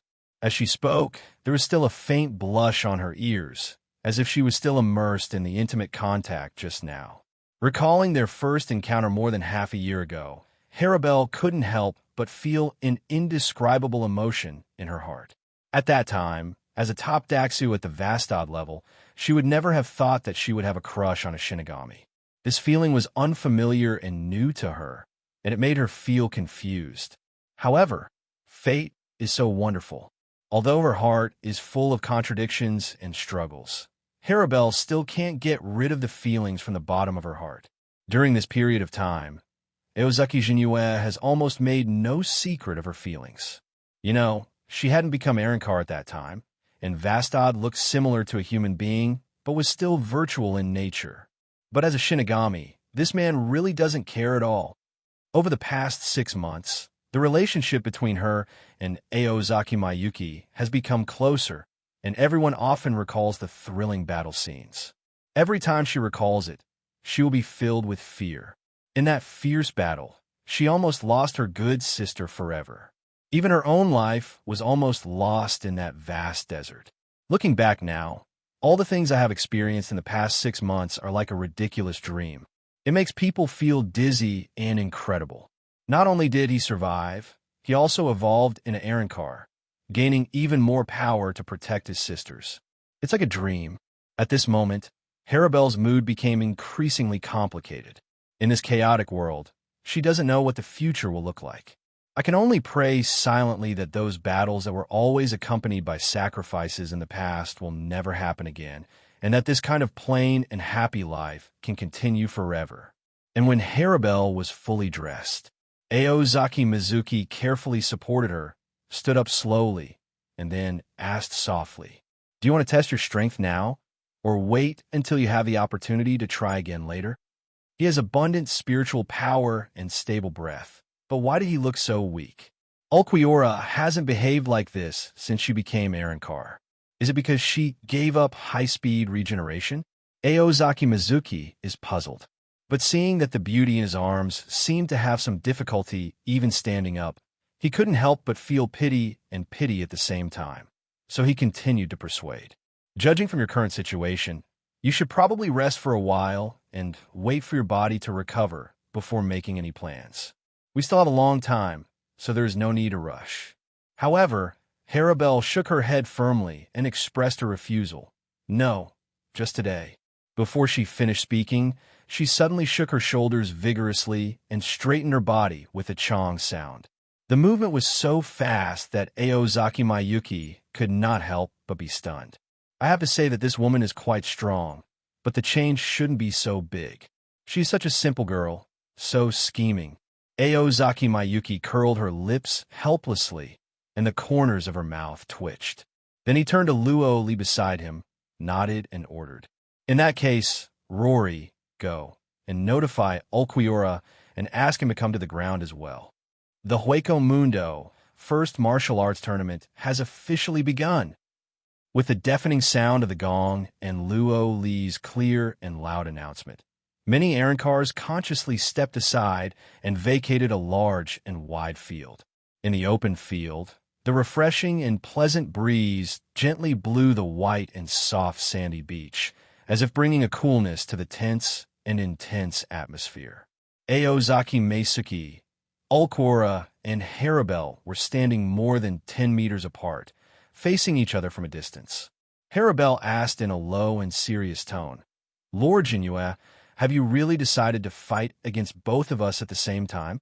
Aozaki Mayuki smiled slightly and replied calmly, "Whether it's one person or two people, it makes no difference to me. You must understand that this is a test of your strength, not a test of mine." The young Shinigami spoke in an unusually calm tone, even appearing a little indifferent, as if he did not regard the two powerful Vastad-class Arankar in front of him as a threat at all. After hearing this, Ulquiorra still looked calm. Harabelle was not angry either. She knew in her heart that what young Shinigami said was true. She respectfully calls the other person sir, and the reason is not just that the other person saved her life. What's more important is its extraordinary and amazing strength. What's more, this benefactor has an extraordinary handsome appearance. Following such an outstanding person is not a bad thing in any case. Then please be more careful, Lord Shinzuki. Before she finished speaking, her originally soft eyes suddenly became sharp. Immediately afterwards, he quickly drew out the Zanpakuto belonging to Arankar from behind. In an instant, the momentum suddenly changed dramatically. Her whole body exudes a clearly visible bright golden spiritual pressure, like a dazzling golden sun descending on the world. At the same time, she raised one of her delicate feet and stamped it hard on the ground. A loud noise was heard, and the extremely hard ground beneath his feet was trampled to pieces and shattered into pieces. The healthy bronze skin quickly glowed with a shallow golden light, as if it was covered with a mysterious and luxurious battle suit. The Zanpakuto she held tightly in her hand was a hollow, broad-bladed dagger with a unique shape, and the blade shone with a heart-stopping cold light. This is the crystallization of Harabelle's power, spiritual core, Zanpakuto, and Queen Shark. At this moment, an unparalleled fierce momentum and an aura full of wild charm continuously spurted out of Harabelle's body like a volcanic eruption. This wild spirit, the hollow who has gained the power of Shinigami, is still a hollow in essence. Aozaki Mizuki whispered softly, "But even so, I just like it." After hearing the first half of the sentence, Harabelle's originally bright eyes dimmed instantly, showing the slightest trace of loss. However, when she heard the latter sentence, her cheeks turned as crimson as the sunset, and it quickly spread to the tips of her ears. At this time, Sun and others on the side were looking at Harabelle with playful eyes, making her yell in anger. "Please stop saying such words, Lord Shinzuki. This will affect my state of mind. But this is indeed what I really think in my heart." Aozaki Mizuki sighed and responded rather helplessly, completely unaware of the mistake of his words that put the girl into an embarrassing situation. Before Aozaki Mizuki could finish her words, as if she was worried that he would say something unbearable next, Harabel had already taken action. When Ulquiorra saw this, he just glanced at her lightly, and then followed suit. The knees of the two men were slightly bent, and then the ground beneath their feet suddenly sank, forming a shallow depression. Puff, puff, puff, accompanied by a sharp sound that seemed to break through the sound barrier. Countless tiny rocks were blown into pieces. Harabel and Ulquiorra were like a pair of strong and agile cheetahs, shooting out from the place at an astonishing speed. Ring. Arrancar's unique high-level footwork has similar effects to Shinigami's Shuinpa and Quincy's flying kicks, which can help Arrancar achieve extraordinary high-speed movement. In terms of speed alone, it's almost comparable to Shinigami's Shuinpa. However, the difference is that Xiangzhuan also has a unique advantage. It can avoid detection nerves. Exploring the nerves is Su's name for spiritual perception. If an ordinary Arrancar wants to master the ring-turning skills, it often requires long years of hard training. But Harabel and Ulquiorra were once Vastad. When they completed Arrancarization, they had naturally realized this extraordinary ability. At this moment, their speed has reached an unbelievable level. Even Ichuka's class Arrancars like Sun and Apache could only look at the empty space in front of them, unable to catch the slightest trace of the two of them. What a fast speed! It's beyond imagination. As expected of Lady Harabel, such an astonishing speed is really breathtaking. Ulquiorra-sama is no less impressive. He seems to be on par with Harabel-sama. When the girls witnessed this scene, their eyes lit up and they couldn't help but cheer. There is no doubt that Ulquiorra is indeed a weirdo. Because of his weird personality, everyone never regarded him as a superior adult. But that powerful strength has been recognized by everyone. In an instant, Harabel and Ulquiorra rushed over like lightning, arriving in front of Ozaki Mayuki in the blink of an eye.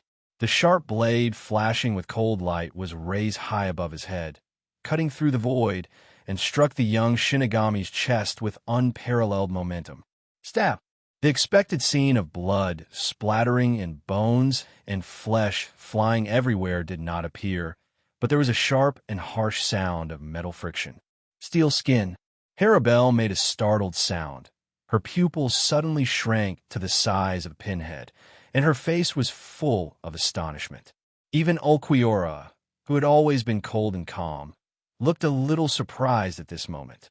The white robe and trench coat instantly tore into two holes, as if it was torn open by two extremely powerful forces. That terrifying slash that could tear the earth apart and cut off mountains and rivers was like cutting on steel at this moment, only sparking a string of dazzling sparks in Aozaki Mayuki's chest. Not only Harabel, but the Arrancars present were also in a daze, with their mouths wide open. Samazuki-sama, is he still a Shinigami? Sun murmured to himself, his voice full of doubts and surprise. What was happening in front of them was far beyond their cognition. Shinigami was able to block such a powerful slash with his body, and he seemed to be unscathed. This kind of thing is unheard of. How could Shinigami have such a body? The speed is okay, but the strength is a bit lacking. Aozaki Mizuki stood there with a relaxed look on his face, raised the corners of his mouth slightly, and sighed softly. Song Sword Cannon. Harabel held the Zanpakuto tightly in her hand, gritted her teeth, and whispered softly. Following this cry, Queen Shark Sword was instantly filled with spiritual power, emitting a dazzling light. Harabel aimed it at Aozaki Mayuki without hesitation and stabbed it with all her strength. I saw that the sword blade formed by spiritual power was like a cannonball, galloping away at an astonishing speed, carrying unparalleled power. At the same time, Ulquiorra also responded quickly. He raised a hand, and the emerald green spiritual pressure in his body began to be highly concentrated and instantly transformed into an extremely powerful light cannon. Virtual Flash. The distance between the three of them is very close. The moment that Songjin cannon hit the target, the emerald green flash was like a surging torrent, overwhelmingly sweeping towards Ozaki Shinzuki. In the blink of an eye, his upper body was completely enveloped. Boom! There was an earth-shaking loud noise, as if the entire Daxu forest was shaking. The light beam swept through the great void forest, like a storm, causing a violent explosion, which made everyone present feel frightened and couldn't help but sweat for Aozaki Meisuki. "Let me try your steel skin." A gentle and steady male voice came from the light cannon that destroyed the world. Harabel and Ulquiorra were stunned. The figure in the spiritual pressure beam swayed, and his fist struck at Harabel and Ulquiorra like lightning. In an instant, the wind of the fist roared, hitting both of their abdomens. Harabel and Ulquiorra, who had not yet recovered, felt a huge force coming, and their bodies flew backwards involuntarily. They flew out like rockets and hit the ground heavily, causing a cloud of dust to fly. The situation on the field changed so quickly that everyone watching was stunned. "Oh, did I hit you too hard?" The emerald green light that just covered the battlefield dissipated, and the figure of Aozaki Mizuki appeared. Under the wash of the light cannon, his shirt was completely torn, leaving his perfect body exposed to everyone's view. He scratched his head and said apologetically. The entire scene fell into dead silence, both inside and outside the venue. Even Luo, Li, and Minori, who were responsible for recording the test situation, stood stunned on the spot, completely unaware of what had happened. In just the blink of an eye, the two powerful Vastad-class Arankars were easily knocked away by the young Shinigami. Everyone felt as if they were hallucinating before their eyes, and it was difficult to accept this fact for a while. This failure came so suddenly and so fast that people were caught off guard. Are all Shinigami such monsters? That was Vastad, who was at the top of Hueco Mundo before becoming Arankar. Not even the Vastad-class Arankar could block this simple blow. If these Achukas-class Arankars go up, they will be shattered to pieces with just one punch. No wonder Hueco Mundo has been suppressed by Soul Society. The gap in strength is really too big. As expected of Master Jinue, you are really amazing. After the smoke dispersed, Harabel gently stroked her abdomen, stood up with difficulty, and said with a wry smile, "This huge gap is really disappointing. If it were me who was in the Great Void stage, and I just took this punch, I'm afraid I would immediately start high-speed regeneration to recover from the injury." Fortunately, after becoming Arankar, her ability to control and use spiritual pressure has improved to a level comparable to that of Shinigami. Moreover, he has obtained an extremely tough steel skin, and his own defense has been greatly enhanced. It was precisely because of the superposition of spiritual pressure defense and steel skin defense that he was able to barely withstand this seemingly ordinary punch. But even if she wanted to perform high-speed regeneration, there was nothing she could do. In order to obtain more powerful power, she has given up the ability of high-speed regeneration. Aozaki Mayuki chuckled, very satisfied with everyone's performance. The reason why they want to test their strength is to show force. This is not just to test the strength of Vastad-level Arankar. More importantly, everyone should have a general understanding of his strength. After all, this is a Hueco Mundo world where the strong are respected and the weak eat the strong. Facing these Arankars who evolved from the void, it is still necessary to show their own strength from time to time. Although the two Arankars in front of me are types who don't like to fight, they must be strong enough to make them focus. "Block it, Blackwing Demon." As these steady and powerful words sounded, a suffocatingly powerful dark green spiritual pressure suddenly swept over like a surging wave, covering the entire venue in an instant. These spiritual pressures seemed to turn into countless crystal-clear raindrops, falling from the sky one after another.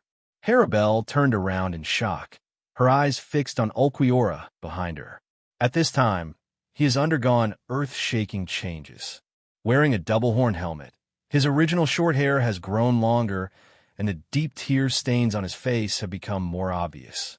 He is wearing a white jumpsuit, and his black nails have turned into long claws. The most eye-catching thing is the pair of huge black wings on his back, which make him look like a demon. He is holding a green lightsaber made of spirit seeds, which makes him look very dangerous. Return, Ulquira. Harabel stared blankly at the familiar yet unfamiliar man in front of her, and was speechless for a moment. Ulquira didn't care about her reaction, just glanced at her lightly, and then turned his gaze to the distant front. There stood a man with an upright posture and a frivolous temperament. Harabel, don't you understand yet? Ulquiora's voice was as calm as water. We are the challengers in this battle, and the real strong ones are in front of us. Facing Master Jinhua, we have no qualifications to retain our strength at all. Harabel was startled, then gritted her teeth and nodded, seeming to have made some determination. Conquer him, Queen Shark. With this loud roar, the Zampakuto suddenly pointed to the ground. Huge waves like pearls and clams emerged from below, coming together quickly and wrapping Harabel in it.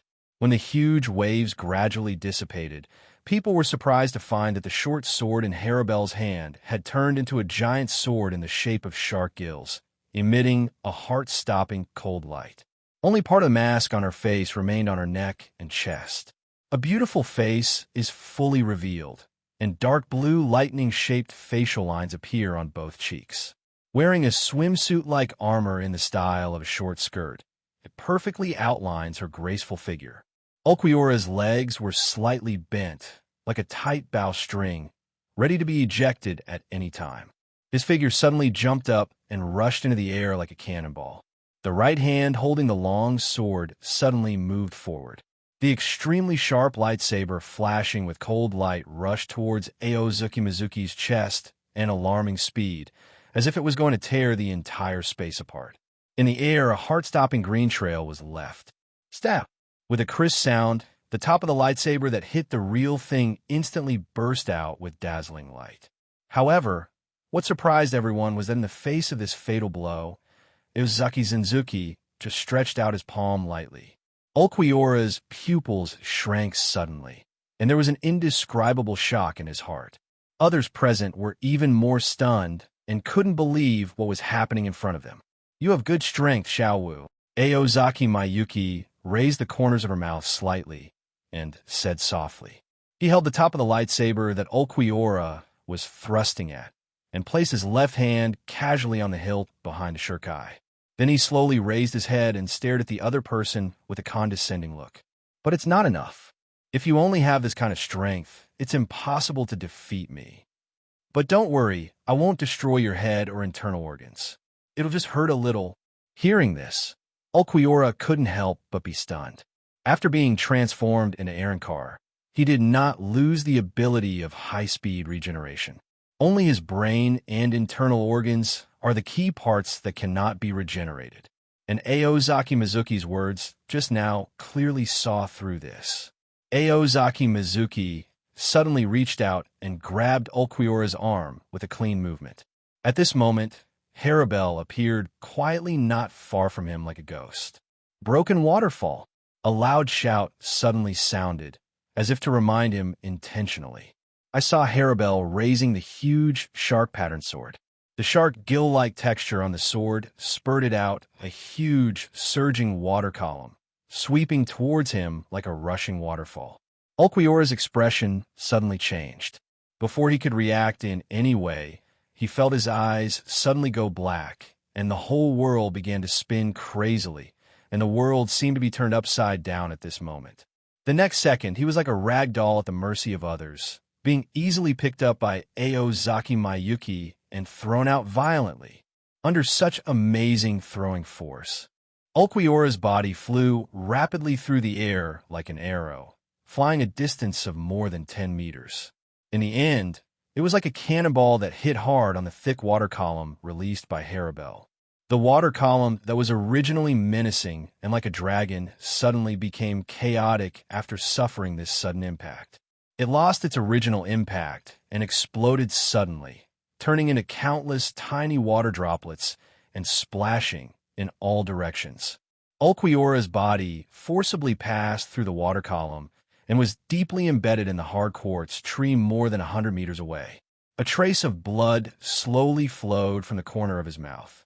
However, despite being so severely injured, his eyes were still fixed on the young Shinigami in the distance, feeling an unprecedented sense of threat. The keen probing nerves of the Vastad-class Aaron Carr could clearly feel the spiritual pressure in Aozaki Mizuki's body that was soaring at an alarming rate. This spiritual pressure is so powerful that it can be described as terrifying without exaggeration. Since you have all used the return blade, I will return the favor and show you my strength, Aozaki Mizuki said calmly. This is the first time I have used Bankai in Hueco Mundo. You'd better be mentally prepared.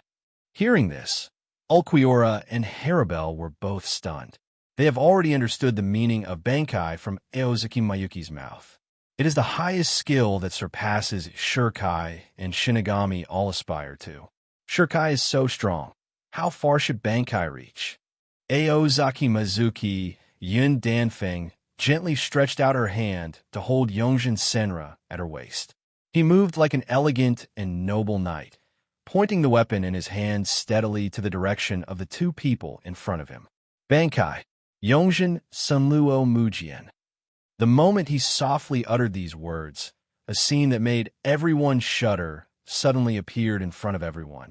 The moment Aozaki Mizuki raised the long sword in her hand high, a stream of white spiritual pressure that was pure and flawless, as if it were real, surged out of his body like a bursting flood, as if dyeing the world white. The momentum was so great that it was like a shocking wave, slamming hard on everyone present. Luo, Li, and Minori, who were slightly less powerful, felt that breathing became very difficult under such terrifying pressure, and they couldn't help but gasp for air. The great void forest seemed to be unable to withstand this unparalleled power, and emitted waves of low roars, causing the ground to tremble violently, making everyone feel a little unsteady on their feet. The next moment, the sharp sword in Aozaki Mizuki's hand has changed. The handle of the knife began to automatically extend and lengthen as if it were alive. The satin tied at the tail seemed to have become conscious, quickly wrapping around and covering the entire hilt of the knife, turning into a pure white hilt in the blink of an eye. The cross-star ring blade connected to the tail end gradually lengthened, and finally turned into a long, slender, and snow-white sword that was the same as Yongjin Sunluo, but with the blade in the opposite direction. After Bankai, Eternal Zen Ra transformed into a long, double-edged sword. The front and rear blades of the double-edged sword are in the shape of the sun and moon respectively. The double-edged sword, nearly 2 meters long, simple in style, white in color, and exuding a cold light, was held tightly in Aozaki Mayuki's hand. The spiritual pressure covering the world suddenly shrunk, condensing into the bodies of Nagato and Aozaki Mizuki. Aozaki Jinue was no less shocked than everyone around her. The moment Ajin Senra completed Bankai, he knew he could use the power that belonged to Aaron Carr, but his face didn't show any emotion. He just took a deep breath and then said calmly and nonchalantly, "I will accept your power." In fact, even he himself did not expect that things would go so smoothly, despite knowing that Ajin Senra's Bankai has the ability to imitate other Zanpakuto. But he wasn't really sure about whether he could imitate Aaron Carr's return of the blade. After all, the Zanpakuto used by Aaron Carr is essentially a spiritual core that seals its own power. However, unexpectedly, this attempt was actually successful. Not just Haribel and Ulquiorra in front of him, but also Aaron Carr, who he had witnessed with his own eyes the process of his death. Their return blades were perfectly copied at the moment when Bankai completed it. Aozaki Jinue calmed down, and the affectionate call reached the ears of everyone present. "My love, come to me." After hearing this sentence, the people watching the battle all had expressions of astonishment on their faces, and a common thought emerged in their hearts. Who is the lover he talks about? It shouldn't be Ulquiorra and Haribel. Could it be that it's me? Then should I go to him? Just when the group of onlookers were eager to rush into the battlefield, the scene that happened next moment left them stunned. I saw two beautiful women in purple and red kimonos, gradually turning from illusion to solidity next to Ozuki Mayuki, appearing in front of everyone like goddesses descending. Aozuki Mayuki winked mischievously at the two girls who suddenly appeared. The girl in purple kimono lowered her head shyly, and the girl in the red kimono didn't care that there were so many people watching around her, and even kissed him gently on the cheek in public. Sun Luo and Yongjun, exactly 2 versus 2, then I'll leave it to you two. Don't worry, just leave it to us. However, we have added a lot of new sisters today. As usual, we have to take care of them. Don't say you don't have time tonight.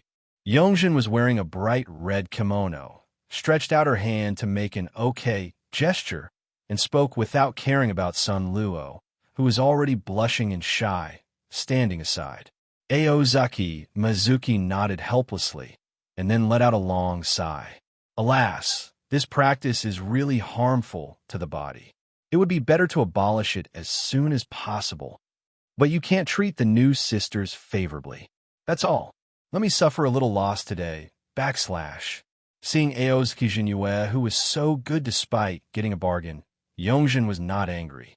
He glanced at Yongye's Daxa Forest and showed a proud smile. When the time comes, this duplicitous man will naturally reveal his true colors. When all the sisters work together, won't they be able to deal with this little man in front of them? Although they lost when they practiced Bankai, the number of sisters will increase in the future, and they will one day win. Block it, Blackwing Demon! Conquer him, Queen Shark! The two sisters shouted in unison. Everyone was silent. They were already a little numb with surprise. Rumble. In the dead silence, the words of liberation spoken by the two sisters were so deafening. The troubled earth once again wailed, making Aozuki Mizuki feel a little sorry for it. But Yongjin Sunluo sisters don't care about this. The familiar water waves and raindrops quickly dissipated. Although Aozuki Mizuki often teases Yongjin as a little devil, but at this time, it was my sister Sunluo who transformed into a real devil. But the white robe seemed a little too tight, and it was tightly wrapped, but it perfectly highlighted her good figure. In addition, he transformed into a devil, but he has a face as beautiful as an angel. Not to mention Aozuki Shinzuki. Even the women Arankar around him were deeply attracted and couldn't take their eyes away for a long time. Aozaki Mizuki secretly made up her mind that no matter what, she must let Sunluo keep this outfit tonight.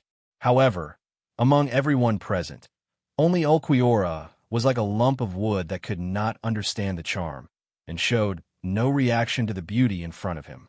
He just glanced briefly, and then quickly returned his gaze to Aozaki Mayuki. Sister, am I right? Jinyue likes it very much.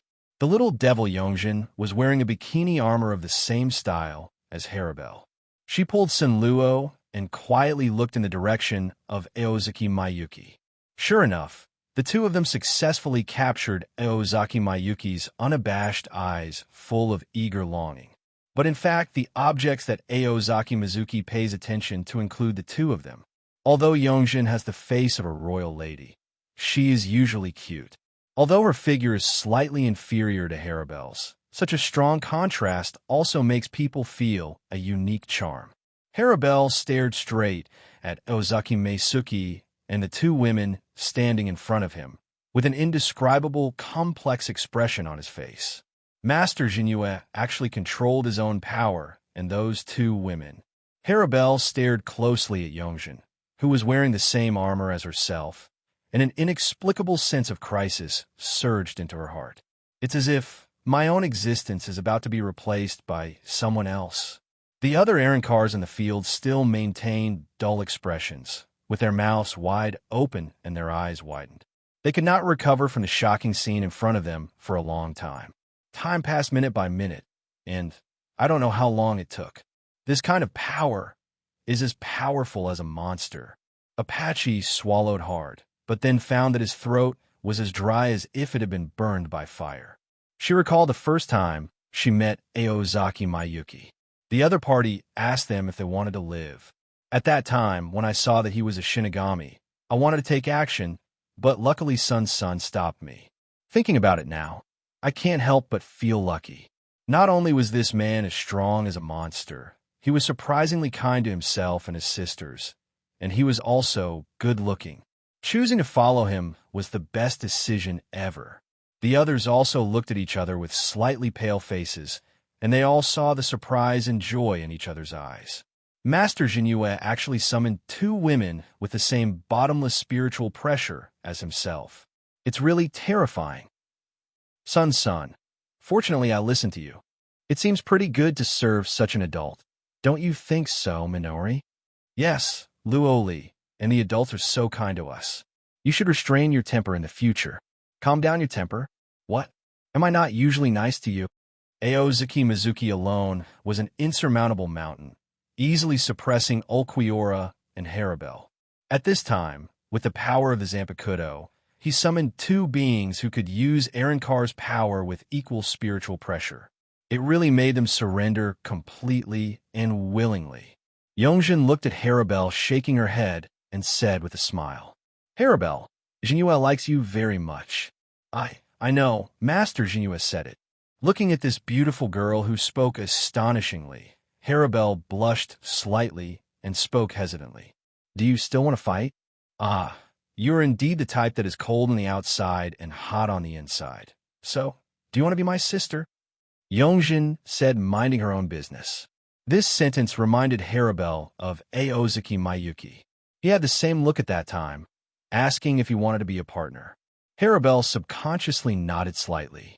Everyone fell into silence when they saw her actions. I saw Yongjin's eyes shining brightly.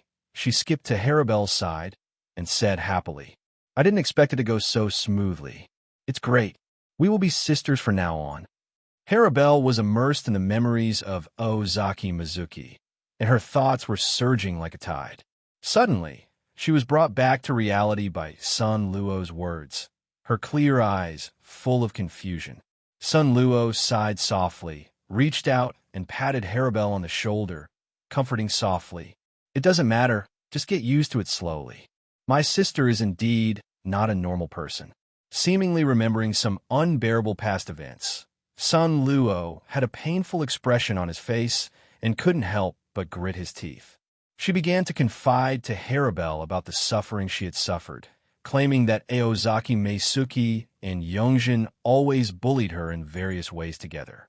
Surprisingly, Haribel turned into a considerate big sister at this moment. Listened carefully and gently soothed Sun Luo's injured heart. However, all of this completely ignored Ulquiorra, standing aside. He stood alone, his eyes blank and lifeless, as if the whole world had nothing to do with him. The sudden change in front of him caught him off guard, and his originally rational brain instantly became chaotic. Facing these 3 women who suddenly became intimate with each other, Ulquiorra felt extremely confused. He really couldn't figure out why things had developed to such an extent, so he simply stopped paying attention to them and turned his attention to more important issues. What it means to think about nothingness. Looking at the 4 disturbing problem children in front of her, Aozaki Mayuki sighed helplessly. He shook his head, rubbed his temples, and said with a wry smile, It's getting late. If the trouble continues, I won't have the patience anymore.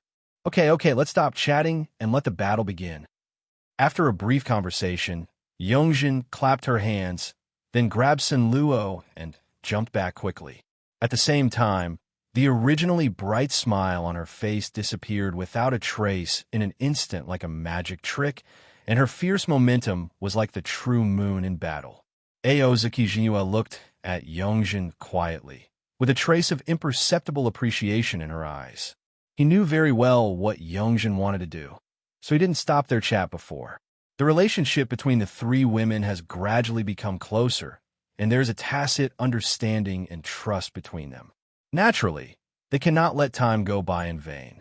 Ever since, the atmosphere on the field suddenly became tense. The 4 of them took their respective positions, forming a confrontation between 2 groups. Everyone's eyes are full of vigilance, as if they are ready to launch a fatal blow at any time. Yongjin sighed slightly, her voice sounding as if she was deliberately lowering it. My sister and I have a combat power of up to 10,000, while yours is less than 1,000. I advise you to surrender as soon as possible. Are you kidding? What kind of fighting power are you in the Dragon Ball world? Could it be that you also know how to use Qigong waves and other techniques? This is the world of Shinigami. Can you, a woman, respect your Ryatsu a little bit? The corners of Aozaki Mayuki's eyes twitched violently. He suddenly had an urge to push this naughty woman onto his lap and spank her hard. Perhaps sensing the sharp gaze from Meisuke Aozaki, Yongjin involuntarily reached out and touched her butt. Will Jinue hit me? Yongjin muttered to herself with some anticipation deep in her heart. Harabelle in front had already taken the lead in launching the offensive. Puff, puff, puff. As the unique sound of the ring movement sounded, Harabelle, holding a big sword in her hand, rushed out like a gust of wind. When the distance between the two parties narrowed to less than 2 meters, Harabelle suddenly jumped up. The giant sword in his hand carried an indestructible and unstoppable momentum, slashing straight down towards Yongjin from above. Too slow, Yongjin thought to herself. She stared intently at the huge sword that was slowly falling, her eyes flashing slightly. Under her keen gaze, the trajectory of the sword falling from Harabelle's hand became extremely clear. There is no other reason for this situation, just because the difference in spiritual pressure between the two sides is too huge. Although they will not increase their spiritual pressure when they release the Zanpakuto, their own spiritual pressure will always remain in sync with Aozaki Meisuke. In other words, when they use the return blade, they actually have as powerful spiritual pressure as Maya Bankai. This level of spiritual pressure is far beyond the capabilities of Harabelle and Ulquiorra. Yongjin took half a step back slightly, then quickly moved sideways. Just listen to a loud bang sound. The failed sword hit the ground heavily, instantly tearing a deep crack several meters long in the earth, and at the same time stirred up dust flying all over the sky. Harabelle's pupils shrank suddenly, with an expression of disbelief on her face. You actually dodged it. Looks so relaxed. Did you see through the trajectory of the slash? So strong. The errand cars watching the battle all around exclaimed. Facing everything that happened in front of them, they simply couldn't believe their eyes. I originally thought it would be a fierce battle, but now it seems that the situation is completely under the control of the other party. Don't be discouraged. Although I'm using your return blade, my basic panel is in sync with Maya-chan. Yongjin winked mischievously, then swung her right foot violently, hitting Harabelle's abdomen like a whip. Harabelle was stunned for a moment. After spending a long time with Aozaki Meisuke, she learned a lot of knowledge that she had never been exposed to before. Soon I came to have my own understanding of the concept of basic panel, which should refer to basic abilities such as spiritual pressure. Just when Harabelle was stunned, her body flew backwards under the fierce whip leg attack. And almost at the same moment, Yongjin's figure followed quickly like a ghost, not giving her any chance to breathe. Yongjin, who was approaching, raised his sword. The water seeped out from the shark's gill-patterned sword and gradually formed a huge wave, completely covering Harabelle's figure. When Harabelle saw this, she adjusted her posture in mid-air, stepped on the ground with her legs, and drew a long mark, and then placed the shark-shool-patterned sword across her chest. Virtual flash. The yellow spiritual pressure gathered together with the sound, and Harabelle swung her sword again to strike a fan-shaped flash, which collided with the oncoming water wave, and then, easily defeated by the water waves. On the other side, Sun Luo and Ulquiorra also fought several times. Ulquiorra looked a little embarrassed, obviously at a disadvantage. The green lightsaber was held in front of him, his eyes narrowed slightly, and his figure shot out like a cannonball. But his attack was in vain. Sun Luo avoided his slashing attack lightly. The moment the two people passed each other, Sun Luo suddenly clenched his lightsaber and slashed out. Gee! The two green spirit sun lightsabers collided together, and the lightsaber in Ulquiorra's hand, which was forced to resist, shattered instantly. The light blade in Sun Luo's hand was no longer blocked, and it fell in extremely fast speed. Ulquiorra's chest was spattered with blood. Today's Hueco Mundo #1 martial arts tournament can be said to have brought a great shock to the Arancars. The two sword spirits Yongjin and Sun Luo opened the eyes of these arrogant guys, and both Haribel and Ulquiorra were defeated by them. This can't help but make people sigh. Their master is indeed a monster. Is there really no one in the huge Hueco Mundo who can rival him? There is Suashing, but there are only two. If there weren't two of the most terrifying Vastads staying in Shuya Palace, then Hueco Mundo might not really be pushed aside by this adult. The Forest of the Great Void, an underground temporary stronghold.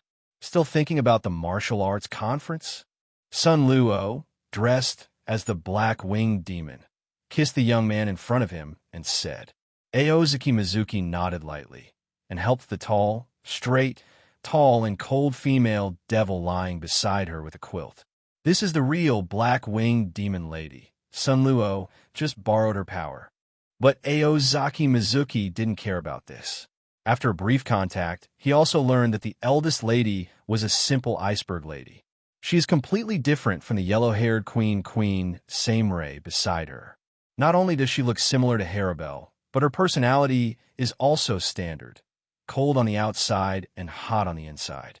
There are also human-shaped horned deer, human-shaped pythons, human-shaped lions, etc. around them. They are all similar. They seem to be carved from the same mold as the Arancars who returned to the sword. But Aozaki Mizuki is not thinking about them right now. The spiritual pressure I felt at that time was definitely Shinigami. Although the other party hid it very well, it was invisible to my current spiritual sense. Aozaki Meisuki said. When the four of them were fighting, Aozaki Mayuki felt a strange spiritual pressure spying on them secretly. He could tell from his spiritual pressure that the opponent was a Shinigami, with only ordinary third-level spiritual power and no murderous intent, so he didn't pay too much attention. Now, with the help of Yongjin Sun Luo and their sisters, I have cleared my mind and recalled some memories of past lives, and then I remembered the identity of the other party. One of the Hueco Mundo expeditionary forces sent by the Soul Society more than 100 years ago, and a friend of Kenpachi Karyashiki, as Sido. This man's sense of existence in the original time and space was so low that when Aozaki Maya first came to Hueco Mundo, he completely forgot about his existence. That man doesn't seem to have anything to worry about. After carefully recalling it, although he could kill Achiyukas without releasing his Zanpakuto, this kind of combat power was nothing to Aozaki Mayuki at this time. In addition, the other party was still a big man, so Aozaki Mayuki immediately lost interest in him. The atmosphere in the women's dormitory of the Arancars was particularly wrong at the moment. A group of girls were gathered in Haribel's room. Master Zenzuki is really too strong. He even defeated Lord Haribel without taking any action personally. Master Zenzuki will never come to Hueco Mundo in the future. Apache danced and said excitedly, I've long been unhappy with that bad old man, and he even sent people to hunt us down. What a bunch of damn guys. If Master Zenzuki wants to rule Hueco Mundo, we will naturally help him. But now it is too early for Master Zenzuki to face the two top leaders of Hueco Mundo.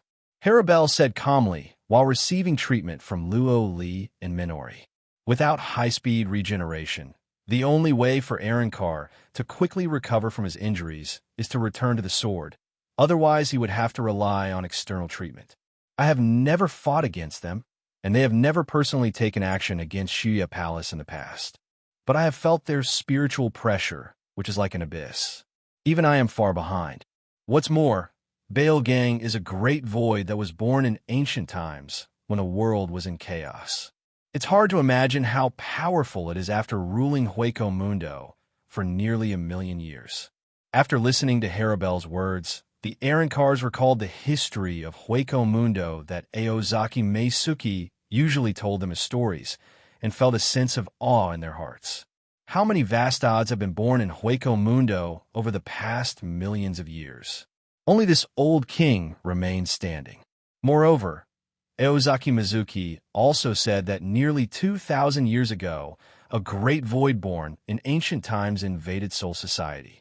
Not only did he defeat his young teacher of the time, Yamamoto Jinryusai Shigekuni, now the captain of the Godei 13, but he also broke into the Spirit King's palace. Although they were finally sealed into a Zanpakuto by Soul King's guards, just invading Soul King Palace was something they couldn't even imagine. You must know that more than 100 years ago, there was another Vastad subordinate in Bailgang, who was killed by Shinigami when he invaded Soul Society.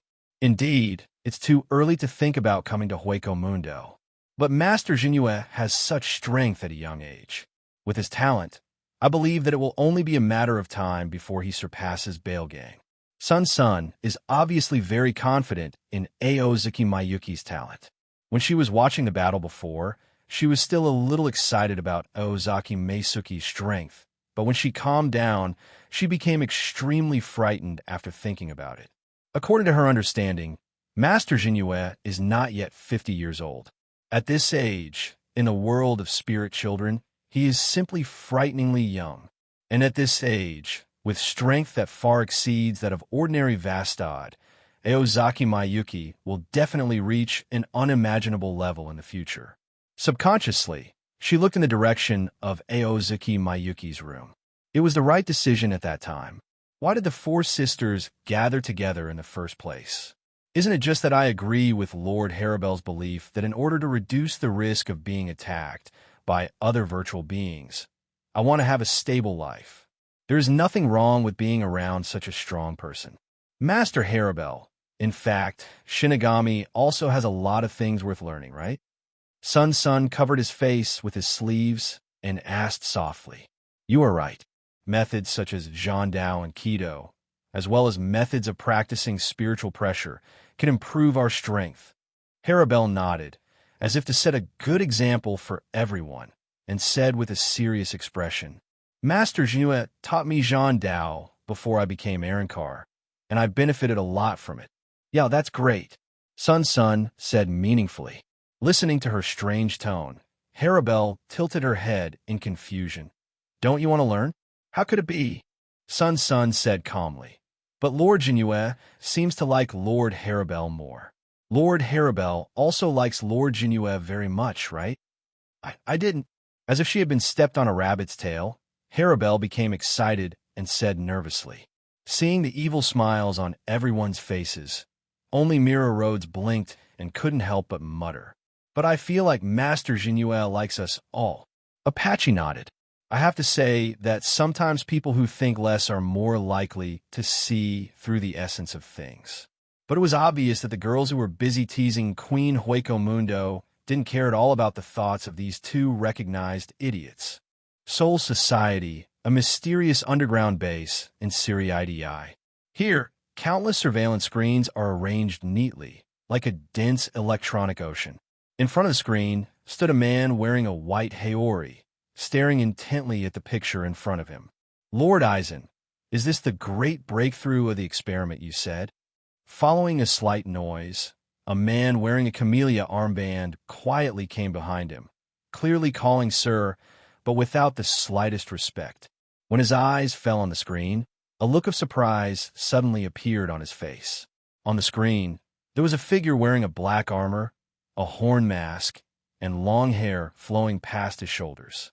Its overall appearance is similar to that of a human being, with a huge hole in its chest filled by an unknown white object. "The man-made Daxu actually did it." The man wearing the armband muttered in disbelief. Facing the exclamation of his subordinates, Eisen just pushed the glasses on the bridge of his nose slightly, with a vague smile hanging on the corner of his mouth. "Actually, I didn't expect to be able to complete Shubai so quickly. Thanks to someone's help, the progress of the experiment has been accelerated a lot. It seemed that because he thought of someone, his smile seemed more real than before. It is a modified hollow created based on the soul of Shinigami. In my design, it has the ability to infect and transfer. It only needs to cause damage to induce hollow. Judging from the spiritual pressure alone, it has indeed reached the level of Vastad, but its true combat power remains to be seen. I wonder if Mr. Xianghe is interested in helping me test its strength. Do you want it to be a guinea pig? Kachiki Xianghe snorted slightly and shook his head with disdain. Let me test this kind of thing? I'm sorry, I won't waste my strength on such boring things, let alone an imperfect experiment. For me, who has learned Bankai, this kind of spiritual pressure is no match for me. It would be terrible if I accidentally destroy your baby. You'd better find someone else. Dongxian is good. Isn't he at the level of deputy captain? Dongxian's strength is not enough to deal with Vastad. Aizen's tone was very calm. Due to the surveillance of the Godii 13 over the years, the virtualization experiment has almost come to a standstill. But now at a critical moment, the experiment must continue. I'm sorry, but I'm really not interested in this thing, and I don't need this kind of half-finished virtualization. Kachiki Xianghe spread his hands, as if he thought of something, and the corner of his mouth raised a slight arc. But I had to think of a good idea. Is this level of spiritual pressure Master Jingyue? It seems that he has become stronger again. Cold sweat dripped from the foreheads of the Achuka's class Arankars, and their bodies were trembling. Inside the room, Yongjin Senluo and their sisters slowly disappeared transparently. Aozaki Mizuki remained motionless while lying flat, and then slowly opened her eyes. His spiritual pressure, thanks to a night of high-quality exercise for who knows how long, once again achieved a breakthrough. First-class spiritual power. The corners of Ozaki Miyuki's mouth raised slightly, and her eyes shone with excitement. First-class spiritual power means reaching the highest level of spiritual pressure. This is not the pinnacle of Shinigami, but it is the closest step to the pinnacle of Shinigami. After reaching this level, if you can continue to increase your spiritual pressure, it means that you are expected to reach the peak of Shinigami. After Aozaki Mizuki casts Bankai, she can briefly enter this realm. Among the Godii 13, except for Captain Yamamoto and Aizen Sosuke, only Uno Hanaretsu can reach the first level of spiritual power without releasing the Zanpakuto. Aozaki Mizuki's senior brothers Jingraku, Shunsui, and Jushiro Yukitake, as well as Kachiki Jinling Old Man, could barely reach this level after Shirkai. However, compared with Yamamoto and Aizen, they're nothing like clouds and mud. The spiritual pressure of these two top Shinigami, under normal conditions, is at the level of an ordinary first-class spiritual power Shinigami after using Shirkai and Bankai. For them, the liberation of the Zanpakuto brings about changes in abilities, not an improvement in spiritual pressure. But there doesn't seem to be much difference between my level and Shinigami's level. Aozaki Mizuki said to herself thoughtfully while touching her chin. Although Shirkai and Bankai will increase the consumption of spiritual pressure, but with the support of Hogyoku's spiritual pressure, I can release the Zanpakuto for a long time without worrying too much about the consumption of spiritual pressure. Thinking of this, Aozaki Miwa suddenly jumped up from the bed, her face full of uncontrollable excitement.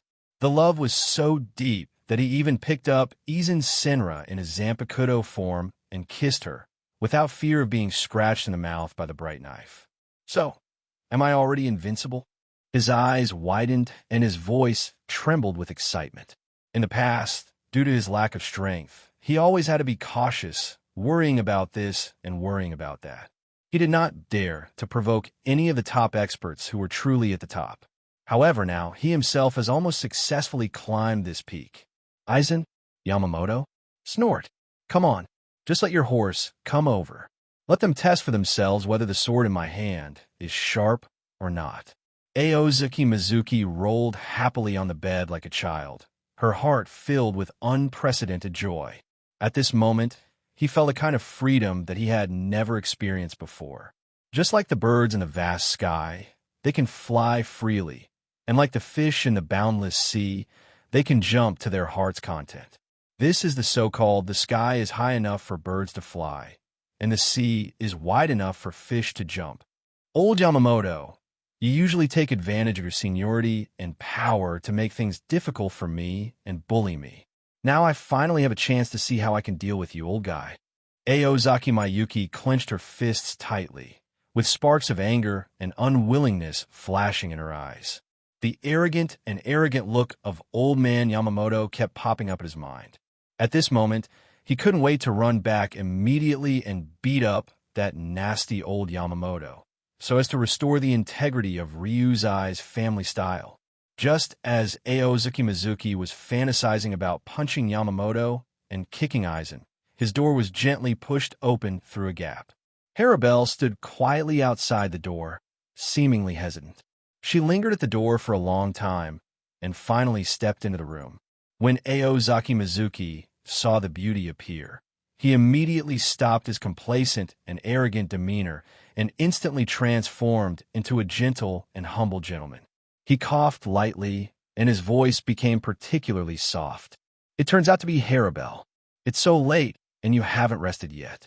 What do you want from me?" Harabelle hesitated for a moment, then said softly, "Actually, it's Luo, Li, and Minori.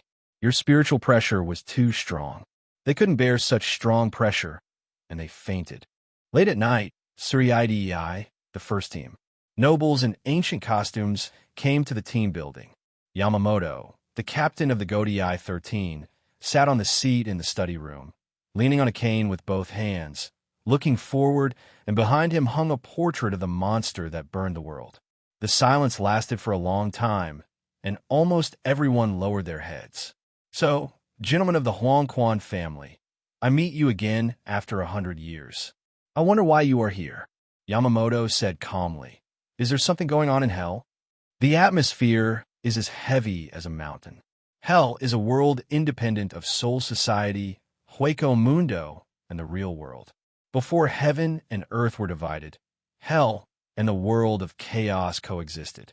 At the beginning of the world, all souls existed in the same chaotic world, including ordinary souls, Zheng and Su, who were swallowed by desire and degenerated into evil spirits. Suddenly one day, Su began to devour other souls, causing the balance of the entire world to be broken. If it is allowed to develop, all souls will be swallowed up to form a great void, and the world will fall into a stagnant state with no life, no death, no progress, and no retreat. Thus, the Spirit King, a natural god with omniscience and omnipotence, was born. He uses his own power to destroy the virtual and maintain the balance of the world. In order to continue the development of the dead world, the world was divided into three, namely the current Soul Society, Hueco Mundo, and the real world. In such a world, the present world is the home of the soul, which is composed of vessels and spirits. The Qi is the source of the Lingzi, and the Lingzi is produced by the Qi and is independent of the Qi. After death, human beings composed of utensils are transformed into a spirit state, which is the so-called spirit body. Ordinary souls are whole and are sent to the Soul Society, while corrupted souls become virtual. Souls in the Soul Society will be reincarnated into the present world after death. Part of the souls of human beings in the present world are produced by natural combinations, and part of them are their reincarnations. The hollow's soul can be purified by Shinigami's Zanpakuto. After purification, its soul will go to Soul Society and hell respectively due to the sins committed during life. But whether it is whole or empty, the spirit body carrying the soul after their death will turn into a spirit child or white sand and become part of the spirit child world, integrating into the cycle of nature. However, when the spirit body of a soul reaches a certain level, the soul cannot naturally decompose into spirit sons after death and participate in the cycle of spirit sons.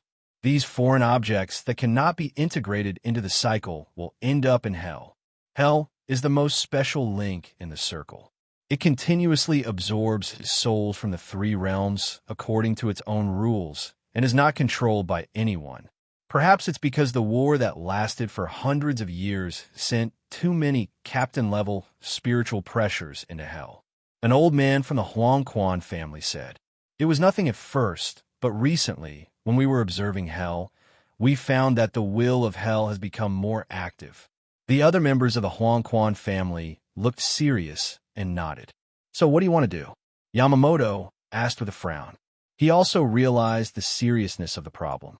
Countless powerful people have been sent into it throughout the ages. If there's a problem in hell, it will be troublesome.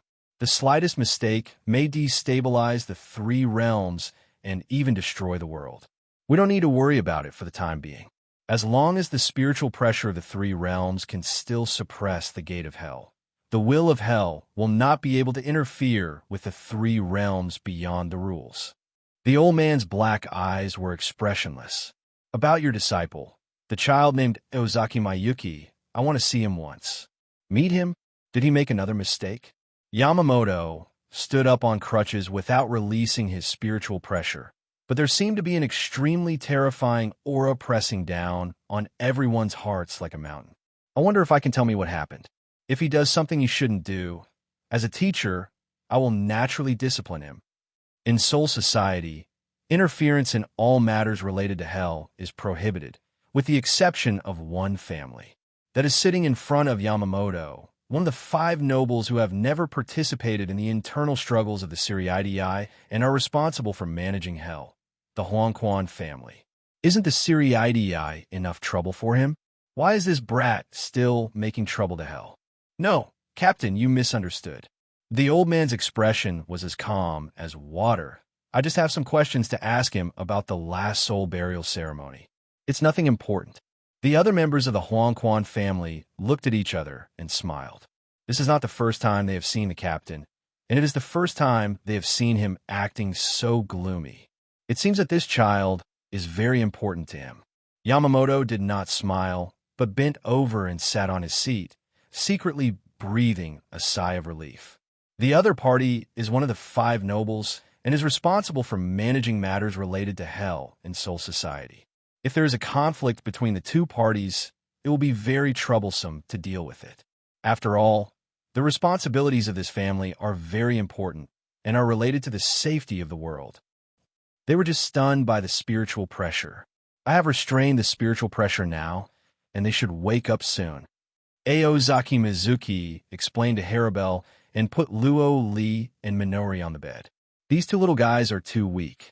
If Sun and the others could reach the 4th level of spiritual power, they wouldn't faint directly. I will take them to practice in the future, and they can continue to grow.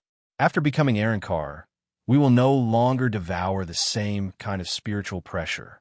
With the spiritual pressure cultivation method you gave us, we should be able to break through to the 4th level of spiritual power. Haribel said, "Don't blame yourself. In fact, it's my fault too. I was too careless and forgot to restrain my spiritual pressure." Haribel stared at him blankly. Aozaki Jinue was stunned and asked doubtfully, "What's wrong with you? Why are you looking at me like that? Did Yongjin play a prank on my face?" Haribel came back to her senses, chuckled, shook her head slightly, and said in a relieved tone, "Nothing. I just found that you were still the same as before." "What's weird about that? I've always been me." The dormitory became quiet, and the breeze entered from the ground and rushed around in the underground cave. Aozaki Meisuki, who was sitting by the bed, stood up and walked out slowly, with Haribel following behind him. Looking at the beautiful quartz trees outside the house, they looked deep and quiet in the dim environment, and the comfortable night breeze blew quietly on them. "What a beautiful place, but I have to leave soon. Take care of yourself." Aozaki Mizuki turned her head softly. "We will stay here and not go anywhere. There is a device here to isolate the sense of spiritual pressure, so there will be no danger." Haribel whispered, "She always wants to say goodbye, and the best words are to make the other person feel at ease. If you encounter danger, inform me as soon as possible. No matter where you are, I will appear next to you." Aozaki Mizuki blinked. "We won't cause you any trouble. We will wait with peace of mind for you to come to us again." Haribel sighed helplessly. "Are you sighing?" Aozaki Mayuki said. "I'm just catching my breath. You don't want me to leave." Aozaki Mayuki suddenly said. Haribel was stunned and nodded slightly. "Why does it feel like parting between life and death? It's not like I haven't been back to Soul Society before, but I just stayed longer this time." Aozaki Mizuki slowly approached Haribel, gently put her hand on the top of her head, and kneaded it gently with a touch of affection. "If you miss me, You can tell me using keto or hell butterfly. As long as I hear your call, I will appear by your side no matter when and where. Harabelle slowly lowered her head, burying her cheek deeply into the raised collar, and her whole body stood blankly like a sculpture. I'm not a child. Rory and Minori need comfort more than me. I have never regarded you as immature children. Even Luo Li and Minoli only look petite and cute on the outside. But when it comes to age, you are actually several times my age. Aozaki Mizuki stared at Harabelle's wandering, escaping emerald eyes, and shrugged helplessly. If I want to talk about comfort, I'm afraid it should be the older ones who comfort me. Do you need me to go wake them up?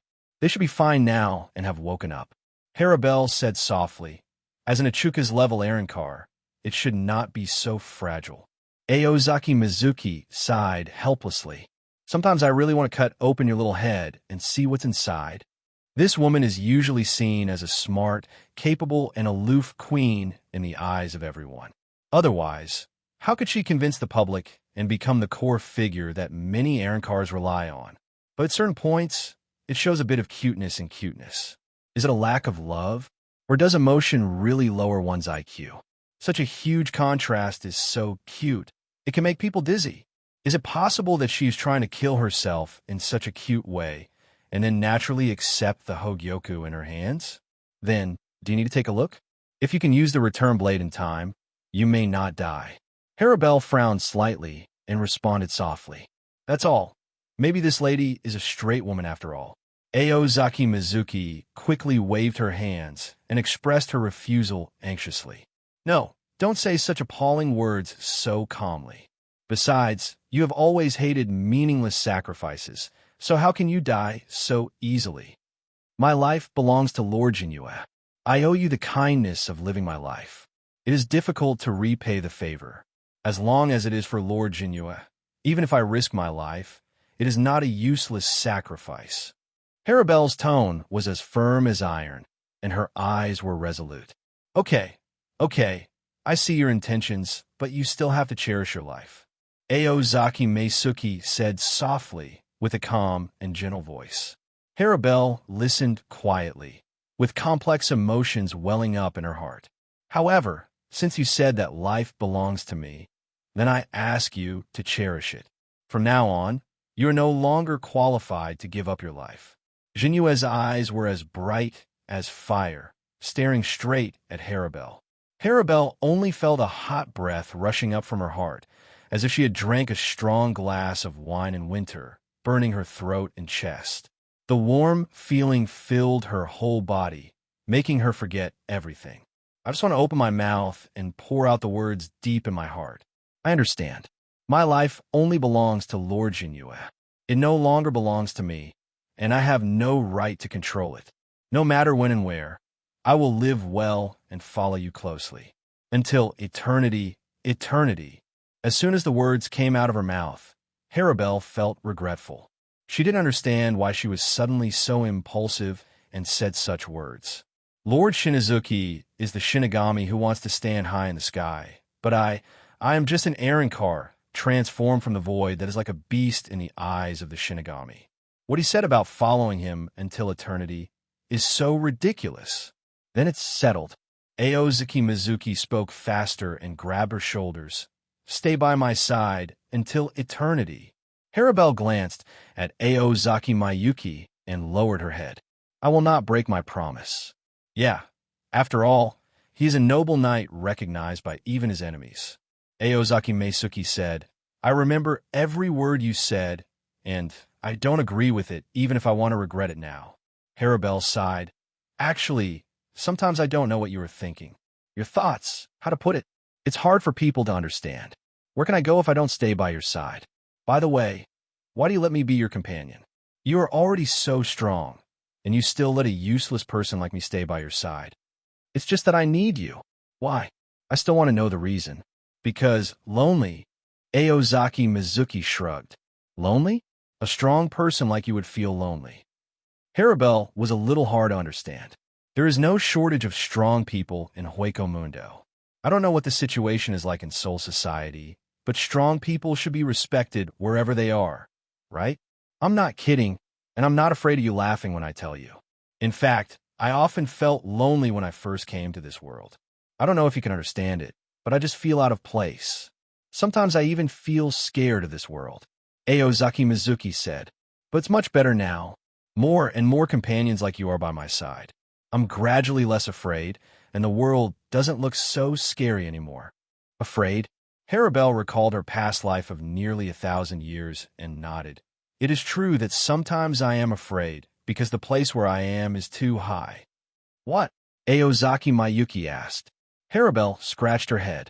When I first became Vastad, before I met Sun and the others, whether it was Achiyukas or an ordinary wise Daxu, their first reaction when they saw me was fear. At that time, I often felt that I had a different existence than them. Later I realized that it's not that our lives themselves are different, but that our positions are different. Perhaps you are the same. Your talent is outstanding, and your position is too high compared to others, so that you have already stood in a different world from them. It's not that the life is different, but the location is different. It's really amazing. You can see it much more clearly than I can. Aozaki Mayuki looked up at the sky, unconsciously thinking of that familiar little face, and murmured, "It's just that these words sound so familiar. I seem to have evaluated a certain man in the same way." Aozaki Zenzuki nodded seriously. "Congratulations to you, my queen. You are now a philosopher." "You're here again," Harabelle said calmly, and the skin hidden under the mask began to turn red without anyone noticing. Harabelle folded her arms and leaned against the wall of the dark cave. Located in the Daxu forest at the lower level of Hueco Mundo, even the moon could not be seen, but everything was clearly visible in those emerald green eyes. The interior of this huge cave has been transformed into a labyrinth, with breeze blowing from outside the cave and cold air being discharged from the cave, making people feel cool. Harabelle began to regret a little bit about accompanying Ozaki Mayuki out to chat. She was usually taciturn in the eyes of everyone, but today she said too many things that she shouldn't have said in front of Ozaki Mayuki, and every word didn't seem like it should come out of her own mouth. She was lucky today.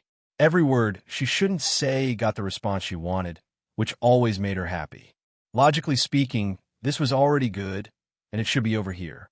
But for some reason, she felt a strange feeling after seeing Aozaki Mayue's bright eyes.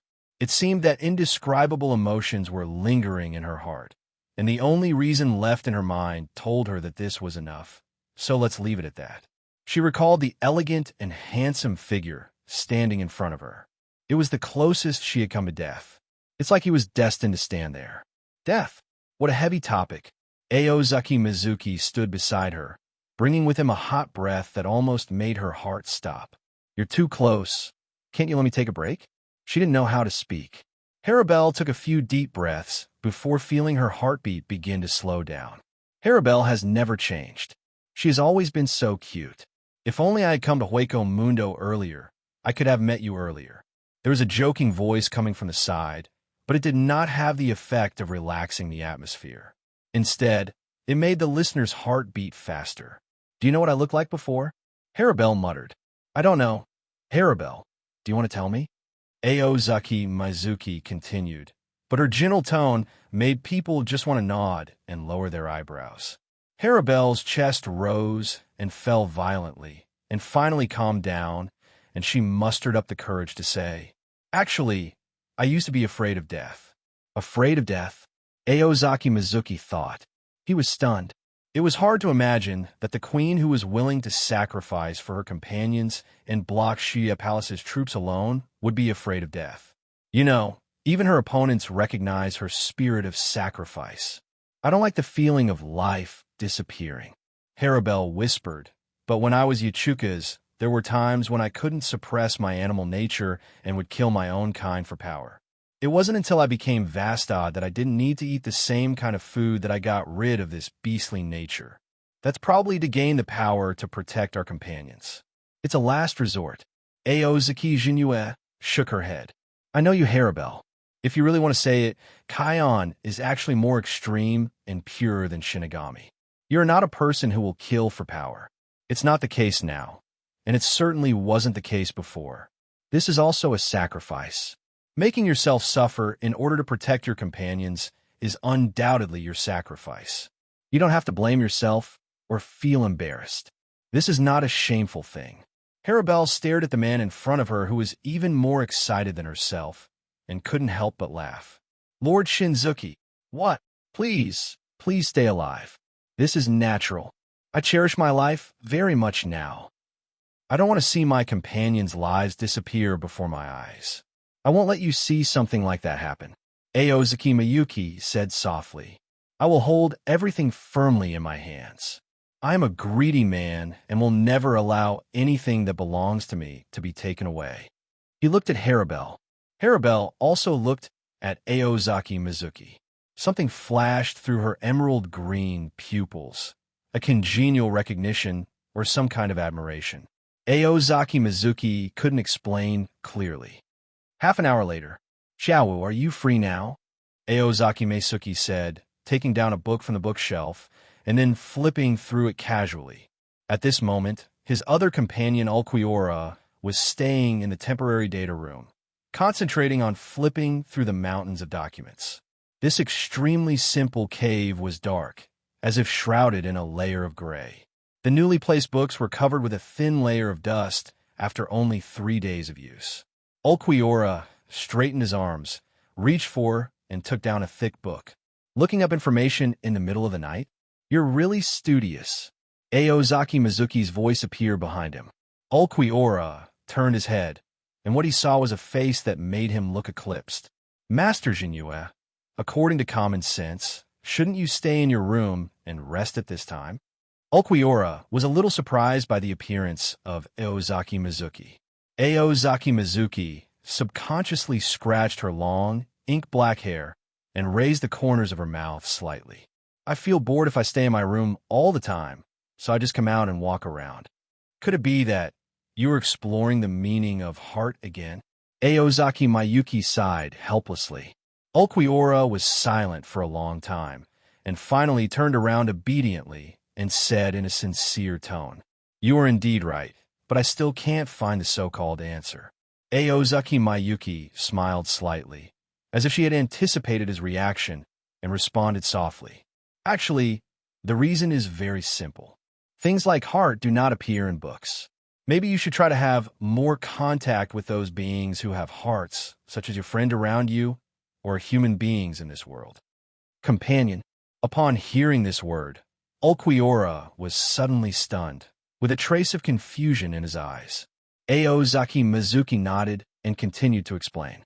Yes, they're companions. Only when you communicate and establish contact with others can the heart exert its true meaning. And you already have the heart, but you are not aware of it yet. Ulquiorra frowned tightly and asked with confusion on his face, Can a person as ethereal as me actually have a heart? Faced with his doubts, Aozaki Mizuki shook her head, then spread her hands, expressing that she was powerless. Regarding this issue, I'm afraid you have to explore and understand it yourself. Others can only provide you with some suggestions or references. As for whether you can find the answer in the end, the key lies in you. Ulquiorra definitely had good intentions. Otherwise, how could he show concern for himself and his companions? It's just that these behaviors were displayed inadvertently, and Ulquiorra didn't realize it yet. When he realizes the meaning of nothingness and heart, it's time to learn the second stage of returning to the sword. Although this boy is Vastad, his strength is still a bit inferior after all. Since he has chosen to hang out with himself, it would be best to become stronger. Suriidei, the first team building.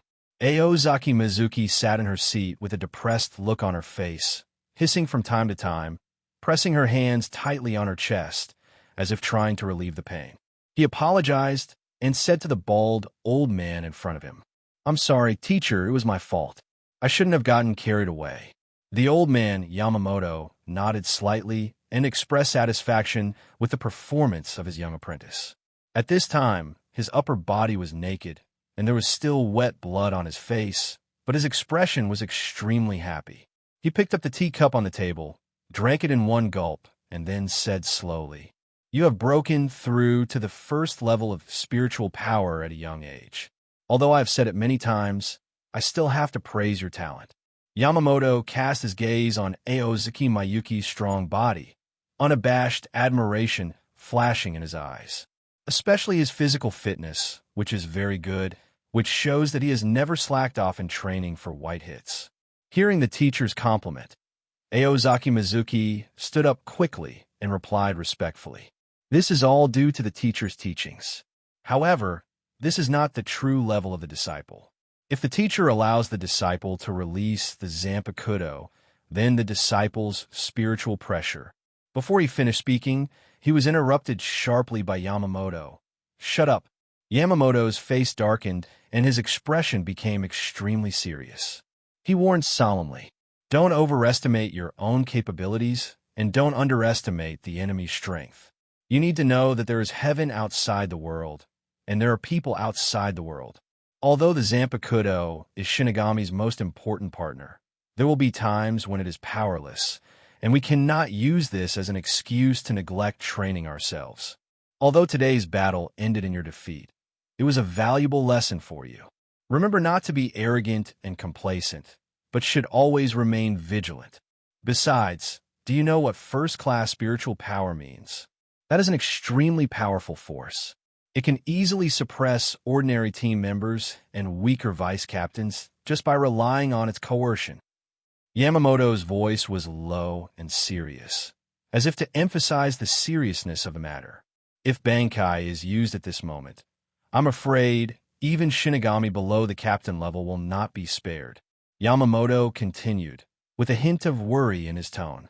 After hearing this, Aozuki Jinue showed suspicion on her face. In this case, wouldn't it be great if I just hide the spiritual pressure and prevent them from noticing it? He scratched his head and seemed confident in this method. You say so much, are you afraid? Ahem. When Yamamoto just picked up the teacup and was about to take a sip of tea, he couldn't help coughing twice when he heard these words, then cleared his throat and said, You're nothing. As the strongest Shinigami in 1,000 years, how can I be afraid of a young boy like you? I'm just worried that you have just broken through to the first level of spiritual power, and if you use Bankai, you won't be able to control your spiritual pressure well, which will affect other people. Every member of the Godii, 13, is indispensable in maintaining the order of the Suriidii. Although he said this, Yamamoto was still a little worried deep down. He really didn't know how this little apprentice's body grew.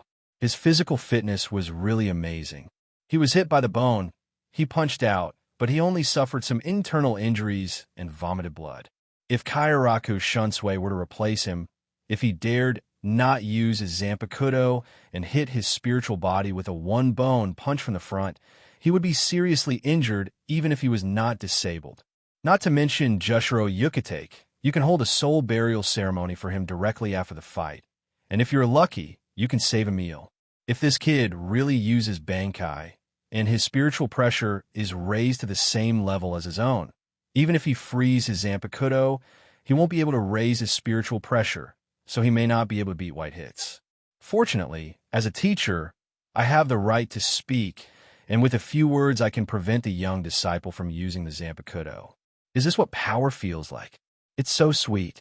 By the way, you should stop running around these days, Yamamoto said with a mysterious look on his face.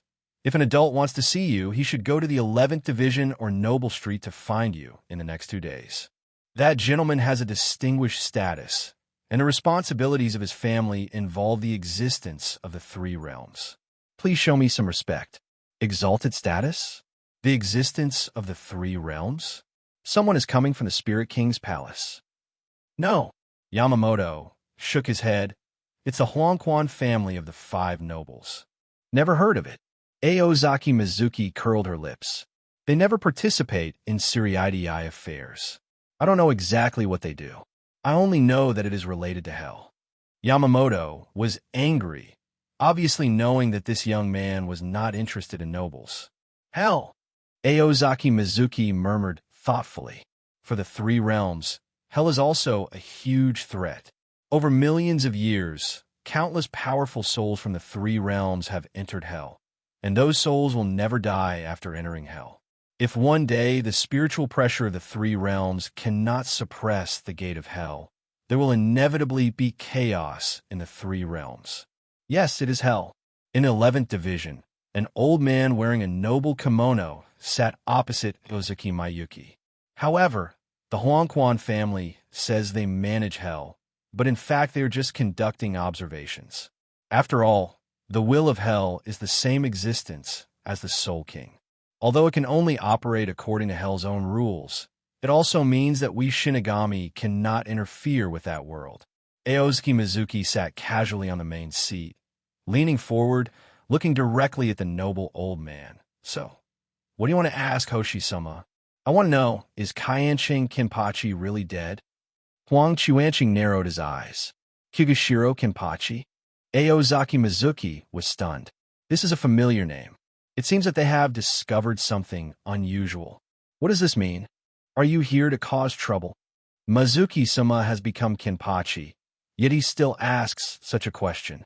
Before Aozaki Mizuki made any move, the surrounding high-ranking officers of the 11th Division were already in a rage. Someone was about to draw a sword, but Ikamura Jin and Kuna Mishiro stopped him with their eyes. Aozuki Jinue raised her hand and made a still gesture, and the conference room suddenly became quiet. I'm sorry. My team members are all temperamental and a little impulsive. I hope Mr. Huang Chuanqing won't take offense. It doesn't matter. As a combat team, the 11th Division has such an atmosphere. It only shows that Captain Jinue manages it very well. Huang Chuanqing shook his head. It's just that there was something strange during the soul burial ceremony. Kenpachi Kiganjo's spirit body entered hell, but his soul didn't seem to be in hell. We speculate that perhaps because of this breaking of the rules of hell, the will of hell has become active recently. These words made Aozaki Mizuki change his view of this old man and the Huangquan family. This attitude should be learned from the Tsuneyo family. They're the same 5 nobles. Why are they so different? Now it seems that the Tsuneshiro family is the only one that has trouble among the 5 great nobles. Your Excellency Huang Chuanqing, I can tell you clearly that Kenpachi Kiganjo is indeed dead. It was me who ended his life with my own hands. Aozaki Mizuki said firmly, with a trace of determination and decisiveness in her eyes. If you have any doubts about this, you may wish to go to the 4th Division to check the autopsy report. The person in charge of the autopsy at that time was Sinusuke Yamada, the former deputy captain of the 4th Division and now the general manager of the Mao Pharmacy Hospital. He has won the favor of many nobles because of his penultimate talents, so there should be no mistakes due to negligence. Aozaki Mizuki admires people like Huang Chuanqing who do practical things, but it is impossible to get him to tell the truth. When Huang Chuanqing saw this, he couldn't help but frown and asked, "So, when Kenpachi Kigashima died, did anything special happen?" Something special? Hearing this, Aozaki Mayuki also frowned in thought, as if he was trying his best to search for every detail of that fierce battle from the depths of his mind. After a moment, he first sighed, then slowly shook his head and said, "I didn't notice anything strange. The situation when he died was no different from others. This is strange. Could it be that we made a mistake? But where did Kenpachi Kiganjo's soul go?" Huang Chuanqing looked at Aozuki Mizuki's expression that didn't seem to be fake and couldn't help but murmured and sighed after a long time. "In this case, I'm sorry, Captain Jinue. I'm really bothering you this time. I have to go back to the family to answer my orders, so I'll take my leave now. Your Majesty Huang Chuanqing, everyone is here for Soul Society and should help each other." Aozaki Mayuki gently waved her hand and said with a smile, "Ikamaru, see the guests off for me." "Yes, Captain Jinue." Ikamaru Jin responded respectfully, and then made an inviting gesture towards the door. After everyone left, Aozaki Mizuki turned back to his desk and sat down. He was silent for a moment, and then shouted, "Kuna Mishiro, 3 seats." The sound was not loud, but just enough for Kuna Mishiro to hear. Hearing the call, Kuna Mishiro quickly walked into the office, closed the door, and stood in front of Aozaki Mayuki, bowing his head and saying nothing. Aozaki Mizuki did not let her speak immediately, but still sat with his back to her, seeming to be thinking about something. After a while, he said slowly, "What? Kunimashiro, don't you like me? I haven't seen you for a while, but you are so cold to me." There was a hint of teasing and teasing in his tone. Sure enough, people's hearts are fickle. It's only been so long, it's really sad. The tone was full of emotion and loss, as if he had experienced in emotional twists and turns. It seems that I have to be careful about girls as cute as by in the future. You really can't tell a person's face. Kunimashiro jumped up in anger, and then sat down on Aozaki Mayuki's lap. His cute little face suddenly became angry.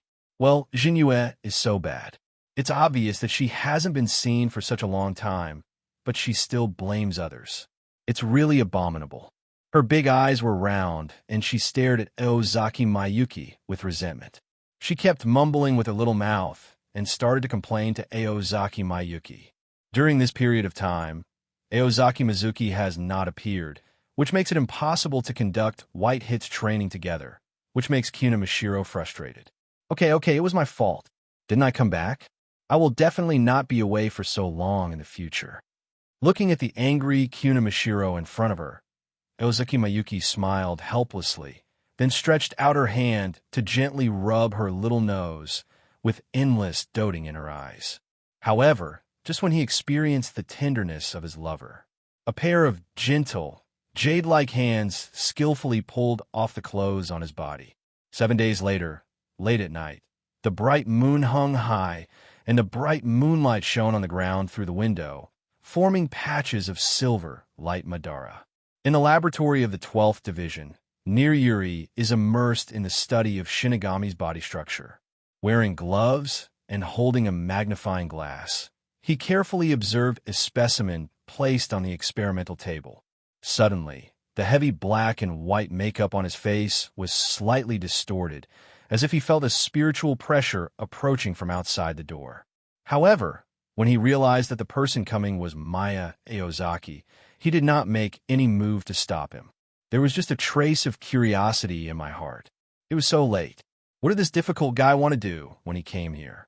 Actually, I wanted to come to you for a long time, but I just woke up just now, so I'm here now. Accompanied by a crisp gate of opening sound and joking words, the door was slowly pushed open. A very familiar figure appeared in front of Nirvana, wearing the iconic white feather fabric and Black Death uniform. He walked into the room with light steps, not even bothering to knock on the door. It's as if this is his own backyard. There was a faint smile on his lips, and he continued, "Don't be so nervous, I won't eat you. What's the matter with you? If you want the finished product of artificial Shinigami, I can only say that you came too early." Nirvana frowned and said, "It is impossible to achieve anything in such a short time. I'm not here to talk about this. I need your help." Aozaki Miyuki said with a chuckle and naturally sat down opposite Nirvana. "What's the rush? My senior brother, Jushiro Yukitake. Do you know him?" "Yes, I know him. I met him before I was imprisoned." "Do you know about his physical problems?" "I know. So what does this have to do with you?" Nirvana asked impatiently. "Can you cure him?" Aozaki asked. Hearing this, Nirvana's brows furrowed even deeper. This man is not a compassionate person. Why is he so kind-hearted all of a sudden? "I can help you, but I don't know if I can cure him. This will only be known after examination." "Then I'll leave it to you." Aozaki Mayuki nodded with satisfaction. Having said so much, he actually believed in Nirvana's ability very much. Jushiro Yukitake was originally just weak and sick, but later lost his lungs and relied on special powers to maintain his body. He should be able to cure it. Nirvana's talents are there, but various researches have just started, and all they need is time.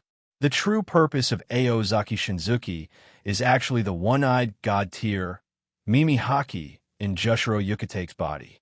Jushiro Yukitake was sickly at a young age, and when he was critically ill as a child, his parents sent him to the ancestral hall of the one-eyed god tier.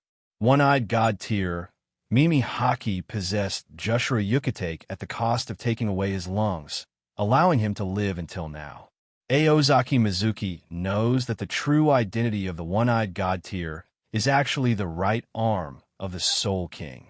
In Hueco Mundo, Hogyoku absorbed Soul King's kidneys and awakened early. Now, Aozaki Mizuki wants to try to let Hogyoku absorb the Soul King's right arm to see what effect it can have. Speaking of the Spirit King's organs, we have to mention the Invisible Empire, where the Spirit King's heart and Spirit King's left arm are both. Except for the matter of senior brother Jusha. Aozaki Mizuki raised his hand and snapped his fingers. When you have time, pay attention to the shadow of Siriidi's eye. Shadow. Nirvana glanced at it and turned to Aozaki Mizuki. What's in here? The Quincy that you miss so much. Aozaki Meisuke replied with a smile. Do you think his joke is funny? Nyeshuli asked with a frown. This is the Siriidi's, the ruling center of the Shinigami. How could a Quincy be here? 900 years ago, Aozaki Mizuki said to herself, the battle between Shinigami and the Quincy ended, but the Quincy did not die. They built a space in the shadow of the Siriidi's. Some of the Quincy who survived the war hid in this space and established a country called the Invisible Empire in it. The war, when the Quincy invaded Soul Society? That's right. But how do you know this? I have my own way. Shouldn't you ask Yurihara Kisuke for this kind of thing? Near Yuri completely ignored Aozaki Mayuki's smile. He is the captain of the Godai 13. The safety of the Siriidi's is something he should be concerned about, right? I don't want others to know about this for the time being. Aozaki Meisuke said. A weird smile appeared on Yeshuli's face. It seems there is something you care about there. You can understand it that way. Aozaki Mizuki said nonchalantly, I need you to find a way to enter the realm of shadows.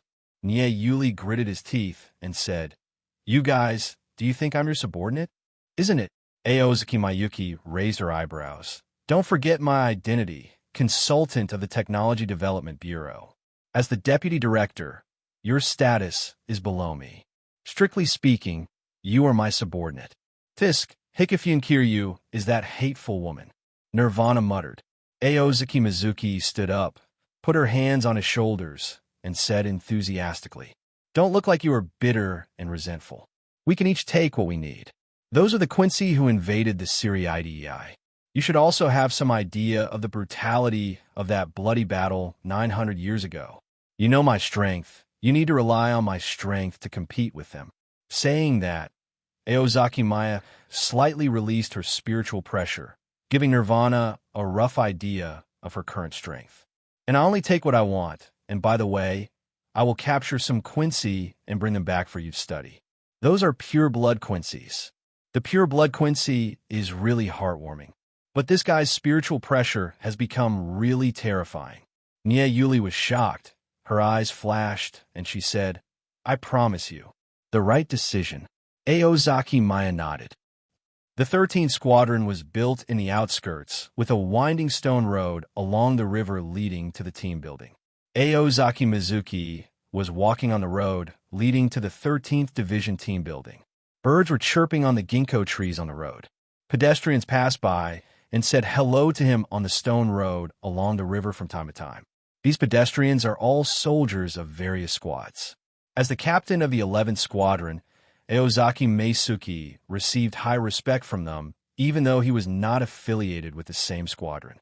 It is not only respect for the strong, but also recognition of this approachable, gentle, and brave captain. The 13th Division was built in the suburbs and was extremely large in area, but it was not as luxurious as the 2nd Division, nor was it a fighting arena like the 11th Division. Instead, it seemed like a seclusion for quiet and elegant people. The entire team building is a simple neon Wuxia-style building, with multiple courtyards and attics arranged in an orderly manner. The light fragrance gives people a sense of tranquility and leisure. The door of the 13th Division was brightly lit, and soldiers in Death Tyrant uniforms welcomed him in. Aozaki Meisuke is still very famous in Shinigami, not to mention that he is a disciple of Yamamoto. When the rebels rebelled, he defeated one captain-level strongman after another. There are even 2 exclusive fan groups in the Godai 13. This is destined that his reputation in Siriidii will not be low. The guard obviously knew that he was coming. He took a step back respectfully, then bent down and said respectfully, "Master Aozaki Kenpachi, the captain has been waiting for a long time." The guard's voice was not loud, but Shinigami, who had excellent hearing, heard the guard's voice. The door that had been closed just now slowly opened, and everyone in the courtyard looked at Aozaki Mayuki. Aozaki Meisuke, who was being watched by them, was not shy at all. He had long been accustomed to the feeling of being surrounded by stars, and he could still accept the attention calmly. "It's Captain Jinyue." A girl couldn't help shouting softly with her starry eyes. The team members present all looked at Aozaki Mayuki in tacit understanding.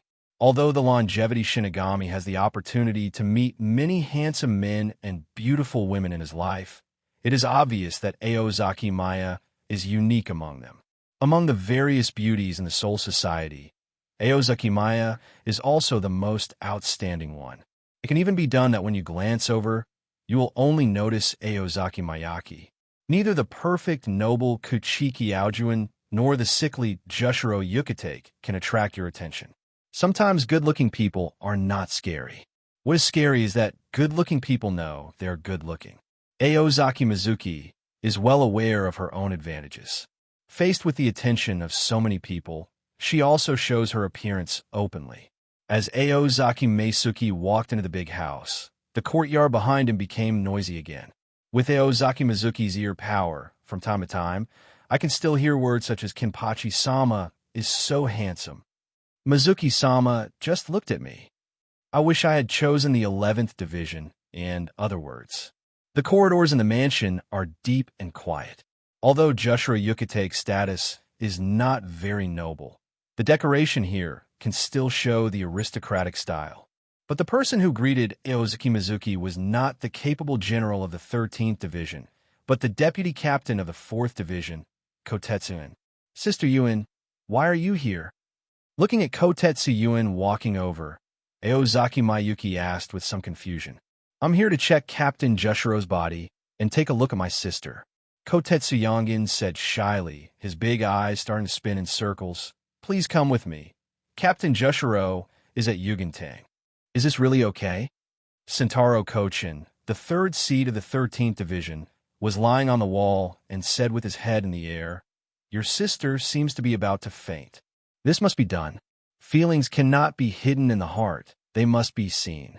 The acting deputy captain of the 13th Division, Kotetsu Kaion, also stuck his head out.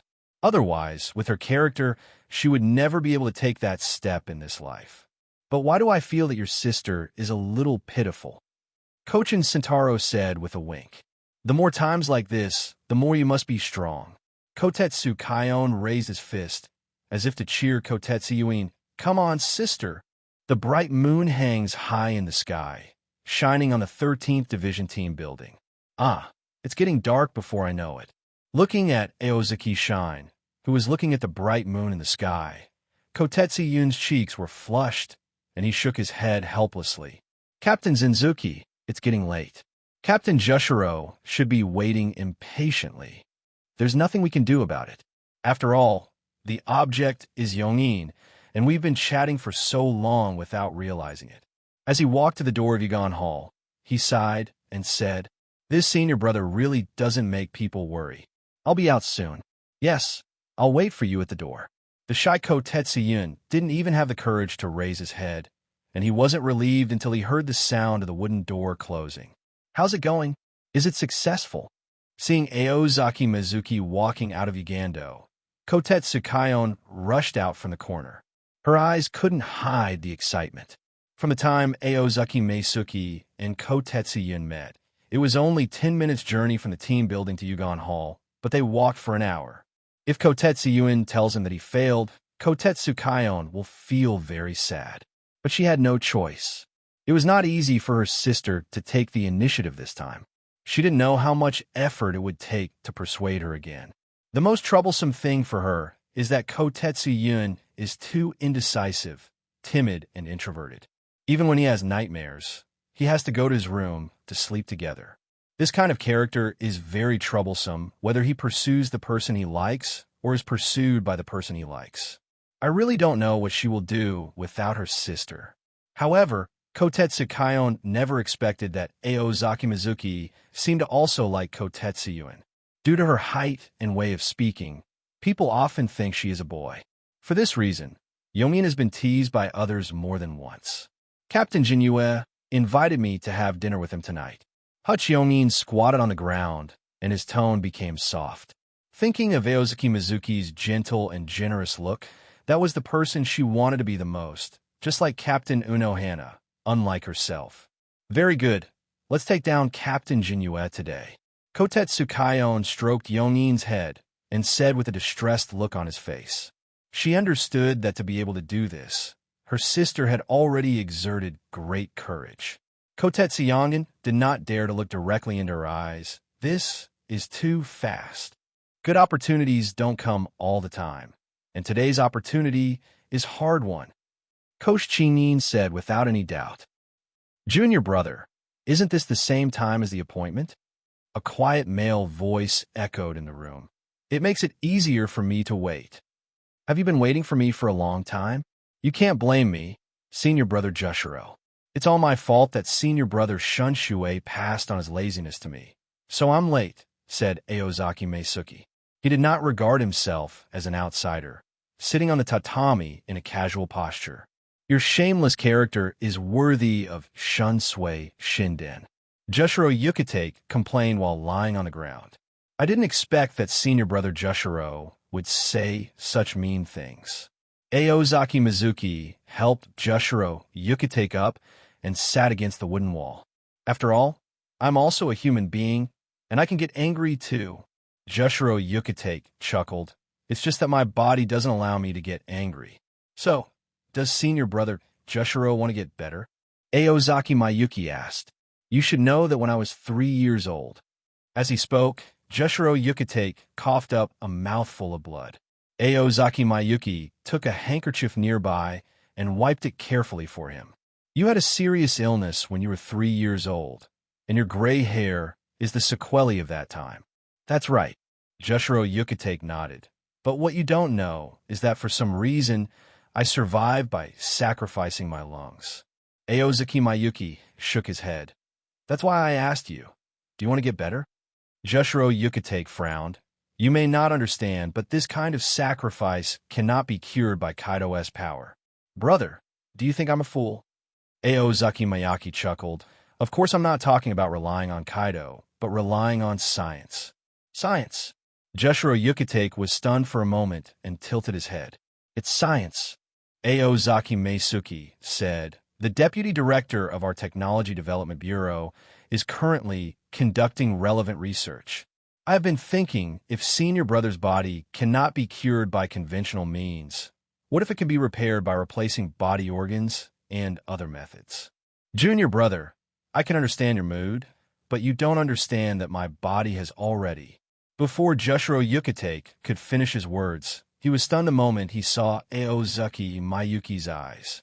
There was compassion and determination that needed no explanation.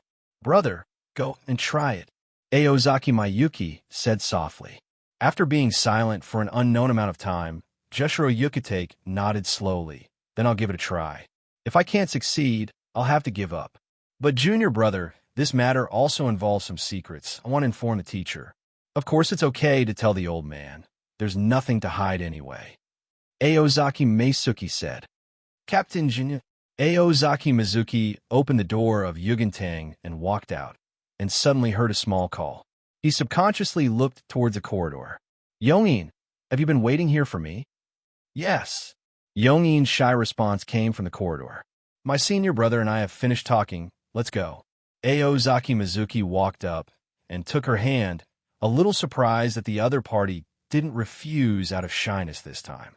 At this time, Kotetsu Yongin was still wearing the death-defying uniform. His clothes had not changed much, except that the collar was a little open. Aozaki Mizuki immediately judged that this was not her style. There must be an expert behind her, and this expert knew very well where Yongin's advantages were.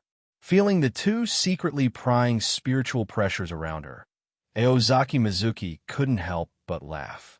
These two streams of spiritual pressure followed them all the way from the team building to Yugentang. Even if they tried their best to hide it, they could not escape his perception. But because of this, he had already guessed everything. Kotetsu Yun's body was a little stiff, and he was pulled by Aozaki Mizuki towards the outside of the 13th Division.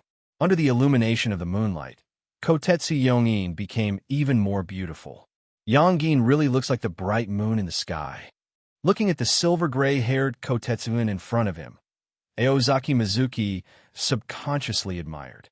Captain Meisuke was just joking. It's just that the hair colors happened to be somewhat similar. Hearing Aozaki Meisuke's compliments, Kotetsu Yun's face turned red subconsciously. Under the moonlight, she looks even more lovely and charming. Although Aozaki Meisuke came to this world, her aesthetics has not been biased after all, and her pursuit of beauty is the same as in her previous life. His words are straightforward and easy to understand, and Kotetsu Yongwon can naturally hear his praise. Although Yongin's hair is also very beautiful, I'm not just talking about the hair color. Aozaki Meisuke said with a smile. Feeling Aozaki Mizuki's gaze, Kotetsu Yun couldn't help but turn redder. The bright moon shines into the room through the window, and the luxurious mansions on Noble Street are filled with a strong aroma, which is the smell of the spices that the nobles spend a lot of money to buy. Aozaki Mizuki has also been to many mansions of great nobles, and this fragrance is indispensable in every household. They call this traditional art originating from Western countries the incense ceremony, and together with the flower arrangement and the tea ceremony, they call it yado. Different from those extravagant nobles, Aozaki Mizuki's room is more elegant and fragrant. It smells so good, just like Captain Jinue. Smelling the fragrance, Kotetsu Yomin couldn't help but sigh in his heart. Looking at Kotetsu Yun's pretty face, Aozaki Meisuke walked into the room, holding a plate in his hand, and said, "These are a few plates of side dishes I made, and a few bottles of wine given to me by senior brother Chanshue." Pointing to the more than 10 dishes on the table, Aozaki Mizuki sat next to Kotetsu Yun and said, "This is a good wine that he treasured. It is said that he has been saving it for many years and is reluctant to drink it. I hope you don't dislike it." "No, how could it be? These dishes look very appetizing," Kotetsu Yongin said, while looking at the sumptuous dishes and hurriedly waving his hands. "I heard that Yongin likes to eat porridge because he doesn't want to continue to grow taller, and porridge doesn't have much nutrition."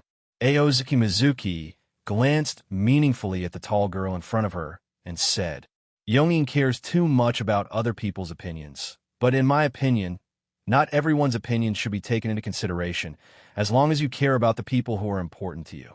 Actually, it doesn't matter what they look like, and they are all wrong. There's nothing wrong with continuing to grow taller. Yongin looks very cute. There's nothing wrong with it." Kosh Yongin's delicate body trembled slightly. Then he poured a glass of wine for himself, and then took the initiative to raise the glass and drink it down. "Thank you, Captain Jinue. I know you are comforting me. There is no need to do this on purpose." "What does comfort mean? I tell the truth, not a single lie." Aozaki Mizuki raised the wine glass in his hand, then took a sip and said, "Well," Kotetsu Yun couldn't help but think, and then his beautiful eyes looked closely at Aozaki Mayuki in front of him, and he couldn't help but recall his sister's words in his ears. "Is this the best chance?" Then Captain Jinue, do you like it?" No matter how emboldened she was by good wine, she was still timid after all. By the end, her voice could hardly be heard. "I like it." As if Aozaki Mizuki knew what he was going to say, he looked directly into her eyes and said, "I have liked her since my previous life. On last life." Is Captain Jinue talking about the time in this world? "But I am from a Siriidii, so the 4th Division does not need to be on duty in the real world, and I have never been to the real world. And with such a big age difference, how could they have met each other in a previous life? Could it be that this is a love story? Does Captain Zenzuki really have those feelings for me?" After intense brainstorming, Kotetsu Yongin suddenly felt a sudden enlightenment, and there was an unspeakable surprise deep in his heart. Under the influence of moonlight and alcohol, Kotetsu Yongin slowly fell into the arms of Ozaki Mizuki. With the faint and elegant fragrance, he felt like being hugged by a taller person. The night is getting deeper, and the moon is hanging in the sky. The dense black night seemed to be sprinkled with a layer of silver. Siriidei, the 4th Division team building. 80,003 seats. Is Yomin back? In the captain's office, Uno Hanaretsu looked worried and asked with a worried look on his face as he watched the office door open. Captain, Vice Captain Yongin hasn't come back yet, but Kotetsu Kaion of the 13th Division is here.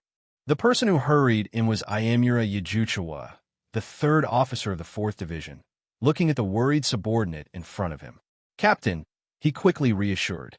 She sent Captain Jushiro's physical examination report.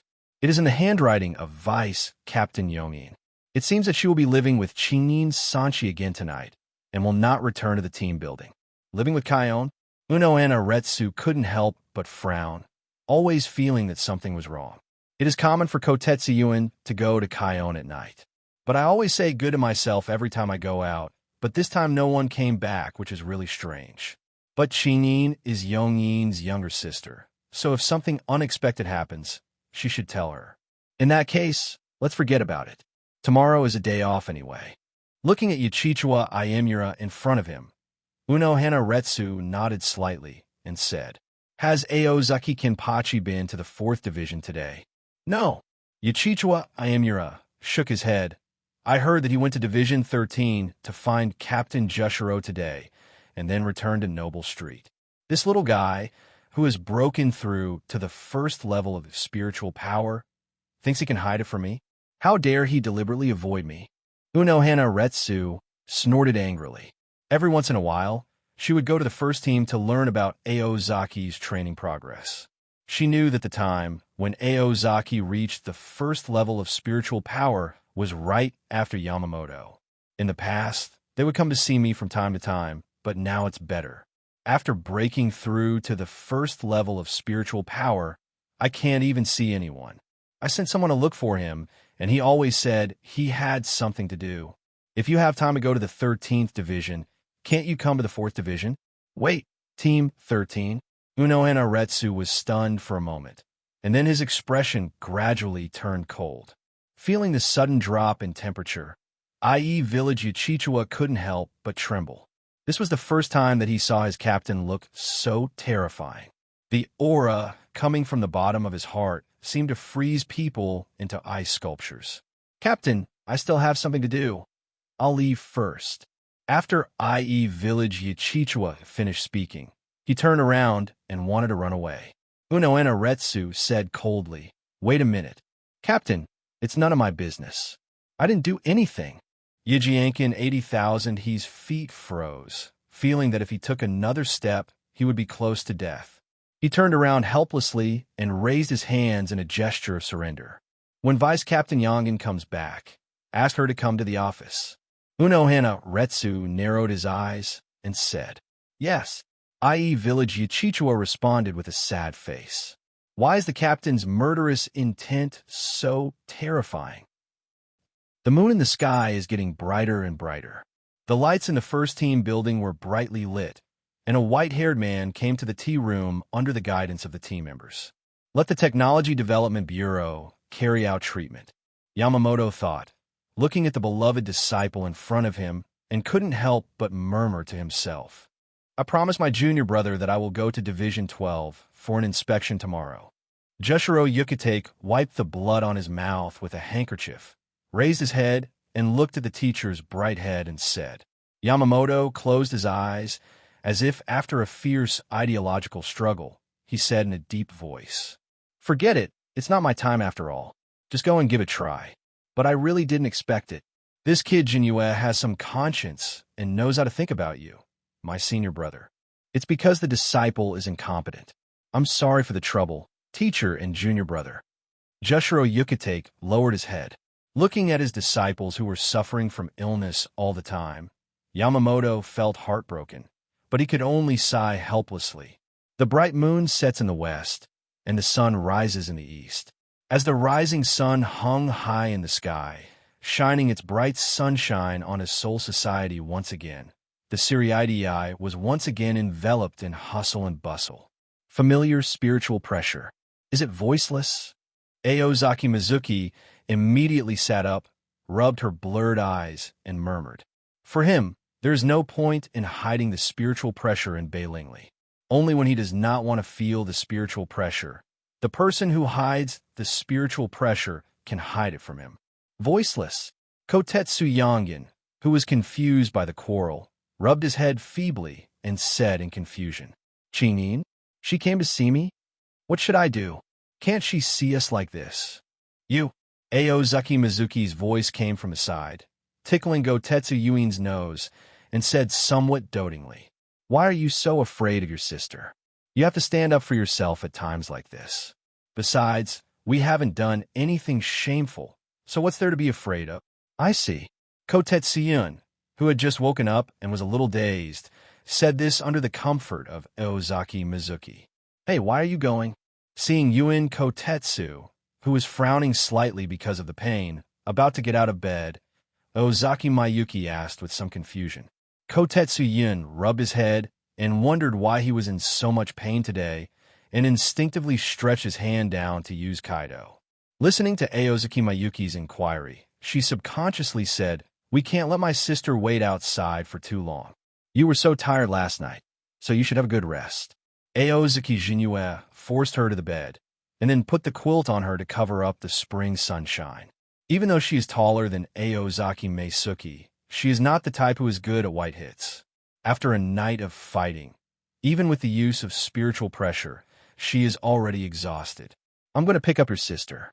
Seeing how tired you are, leave breakfast to me as well, so that you can make up for it. I'm sorry to trouble you.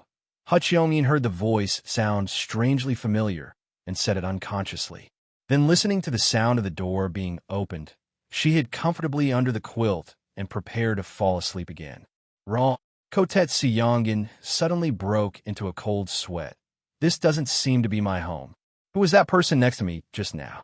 She quickly opened her eyes and looked at the slightly moist Death Overlord's suit on the ground, and the memories in her mind became clear.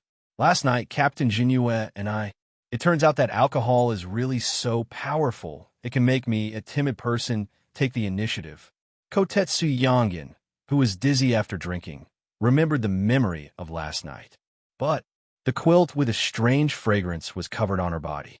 Listening to the footsteps of Aozaki Mizuki outside, she couldn't help but cover her pretty red face. This feels pretty good. With Aozaki Mizuki standing outside to block Kotetsu Kion, Kotetsu Yun suddenly felt a lot more at ease, as if he had found a pillar of support. But the whole night seems to be different from the time my sister said. Squeak! Hearing the sound of the door of the noble mansion being pushed open, Kotetsu Kion embarrassedly stopped knocking on the door, and his face turned red the moment he raised his head.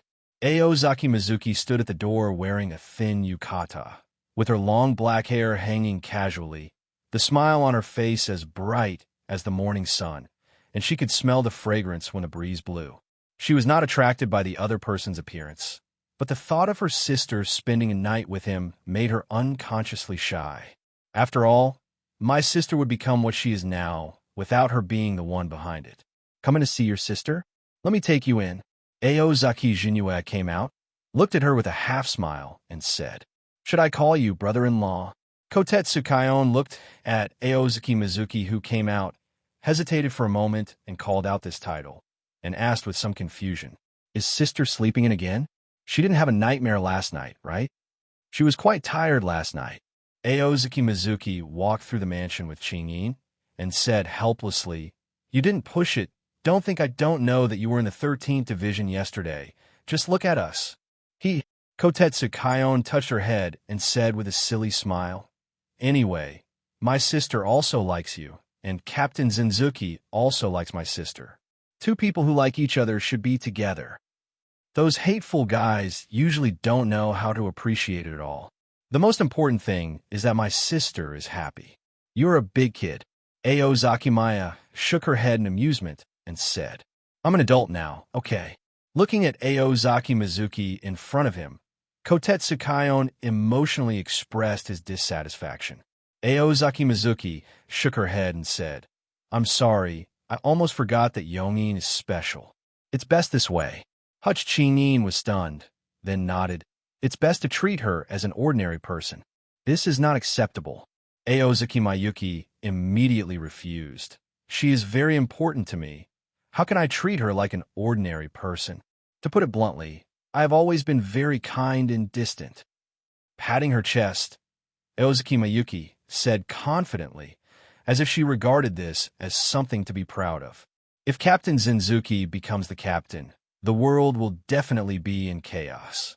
Kotetsu Kaion shook his head and said, but it would be good if we are a family member. I'll just take this as a compliment. Aozaki Meisuki scratched his head, and an uncharacteristic temperament gradually emanated from him. Everyone is right. He is indeed a gentle person.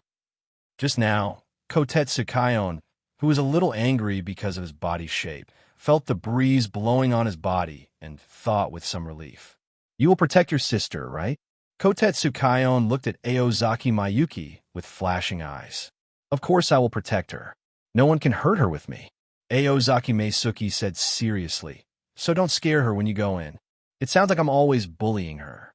Kotetsu Kaion complained with a look of sorrow and indignation. I didn't say you bullied her, but you know her character. It's hard to imagine how shy she would be when she mentioned this kind of thing. Looking at the dancing Kotetsu Kaion and recalling that cute girl, Aozaki Mayuki raised a smile on her lips. Ah, is this a man in love? He is thinking about his sister all the time. Kotetsu Kaion nodded and said seriously, after all, Yongin is a girl who deserves my careful protection. Aozaki Mizuki brought Kotetsu Kaion to the dining room, then walked to the kitchen and said, have you had breakfast? I'm cooking today. Do you want to make one for you to try? Then I'll trouble you, brother-in-law. Kotetsu Kaion nodded excitedly after hearing this. This was a man who could enchant the former captain of Division 12, Hikifune Kiryu, with his cooking skills. Delicious, delicious. Looking at Kotetsu Yuen, who was quickly finishing his breakfast in front of him, Kotetsu Kaion, who was picking up the bowls and chopsticks, narrowed his eyes and stared at her. Elder sister. Following Kotetsu Kaion's resentful words, Kotetsu Young shuddered subconsciously, and then instantly put the bowls and chopsticks in his hands on the table. Aozaki Mizuki couldn't help but smile. The roles of the two sisters were completely opposite to ordinary people. The taller sister was actually afraid of the petite sister. I thought that my sister really didn't want to grow taller, so she liked to eat porridge. But now it seems that the food I cooked is not delicious. Kotetsu Kaion looked at Kotetsu Yuen, who still had rice grains stuck to his mouth, and couldn't help but said with his brows twitching, how could it be? My sister's cooking is delicious too. As if feeling some inexplicable pressure, Yuen Kotetsu, who was desperate to survive, quickly said in a panic, of course the food cooked by my sister is also delicious, but Jinue said that you can eat until you are full, and you don't have to deliberately manage your figure. There is no problem. Aozaki Mayuki's mouth twitched. No wonder even Uno Hanaretsu said she was usually too timid and introverted. Normal people don't need to find excuses for their sister just to have a meal. But for selling yourself so easily, you must be taught a lesson later. You don't call me Captain Jinue now, but call your brother-in-law by his first name? It's so intimate. Hutch Chinin looked at Hutch Yongin with a half-smile, and the teasing tone instantly made her blush. Cough, cough, cough. Kosh Yongin couldn't help coughing in embarrassment and shyness. Sister, brother-in-law, why do you call us that? We are not married yet. How can we be like this, call? There's nothing to be ashamed of. When Kotetsu Kaion heard this, his evil smile became even brighter, and his big eyes looked closely at Kotetsu Yuen in front of him with a smile and said, Okay, Chingin, please stop teasing Yuen. Aozaki Mizuki quickly came out to smooth things over. While holding Kotetsu Yongin's hand, he comforted her. You really dote on your sister. If you don't pamper her, who will you pamper? Looking at the lovely and charming beauty, Aozaki Mayuki took the initiative to sit next to her, caressing her short silver-gray hair, and held her in his arms. Kotetsu Yun seemed to have a faint body fragrance on him, and that lingering body fragrance Aozaki Mizuki was very familiar with, and he felt as if he was back to the time last night. He then lowered his head and kissed Kotetsu Yongin gently. Who told her to be Yongin? How could you do it in front of my sister? The thin-skinned Kotetsu Yongin couldn't help but blush and said in a low voice, I didn't see anything. You continue. Kotetsu Chinin covered his eyes with his hands and looked openly at the two people showing off their love in front of him through his fingers. At the same time, she was also very happy in her heart. She finally found someone who could truly like her sister, and this person was also the captain of the Siriidii who was in the limelight. This way, her sister should be able to be tougher in the future. Stop talking so much. The food will get cold if you wait any longer. Aozaki Mizuki picked up a piece of omelet and put it into Kotetsu Yuin's mouth. Kotetsu Kaion looked at them, enjoying their meal, and also stretched out his chopsticks to pick up a piece of grilled fish. Unlike Western countries that have a variety of breakfasts, breakfast in this country mainly consists of meals. Tasty. The moment the grilled fish entered her mouth, Kotetsu Kaion's eyes suddenly widened. She suddenly understood why Kotetsu Yuin was so anxious about eating just now. Just a simple grilled fish immediately began to strongly stimulate her taste buds. How could she stop? Jushiro Yukitake is excellent for the team members, and the team cafeteria is not bad, but it can't compare with these dishes. Looking at the four simple dishes in front of him, Kotetsu Kaion's eyes suddenly turned red. Sister, after you finish eating yours, you can't come and snatch mine. Looking at Kotetsu Yongin, who never stopped talking while eating, Kotetsu Kaion subconsciously stretched out his chopsticks to fight with her. Sister, you are such an adult. Why are you still fighting for food with your sister? Kotetsu Kaion quickly stretched out his chopsticks to pick up a piece of egg roll, while also holding the grilled fish in front of him in his mouth.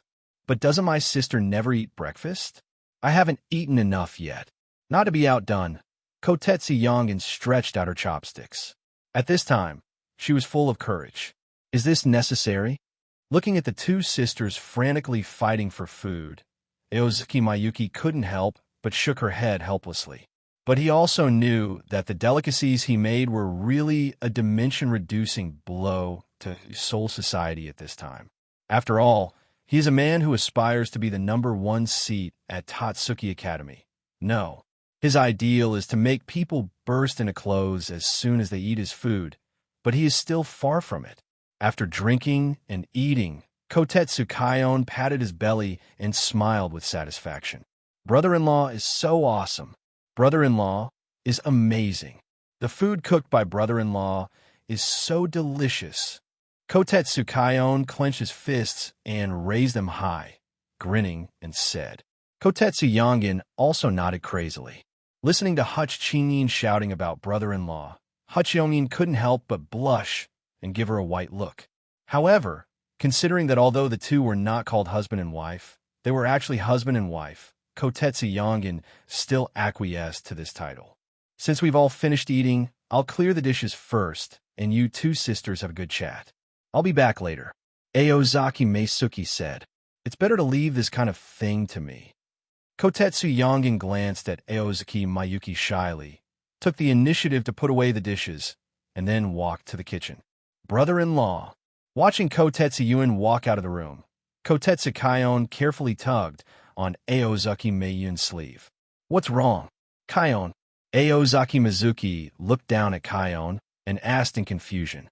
Brother-in-law, I will leave my sister to you. Kotetsu Kaion rarely put away the smile on her face, showing the maturity and calmness that she should have at her age.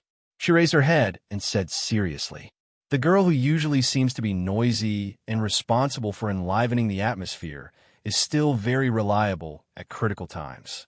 Looking down at Kotetsu Kaion in front of him, Aozaki Mizuki couldn't help but sigh in his heart. Today, Kotetsu Kaion's words reveal her concern for Kotetsu Yuin, and her thoughts are really focused on her sister. There's really no way to dislike a family like this.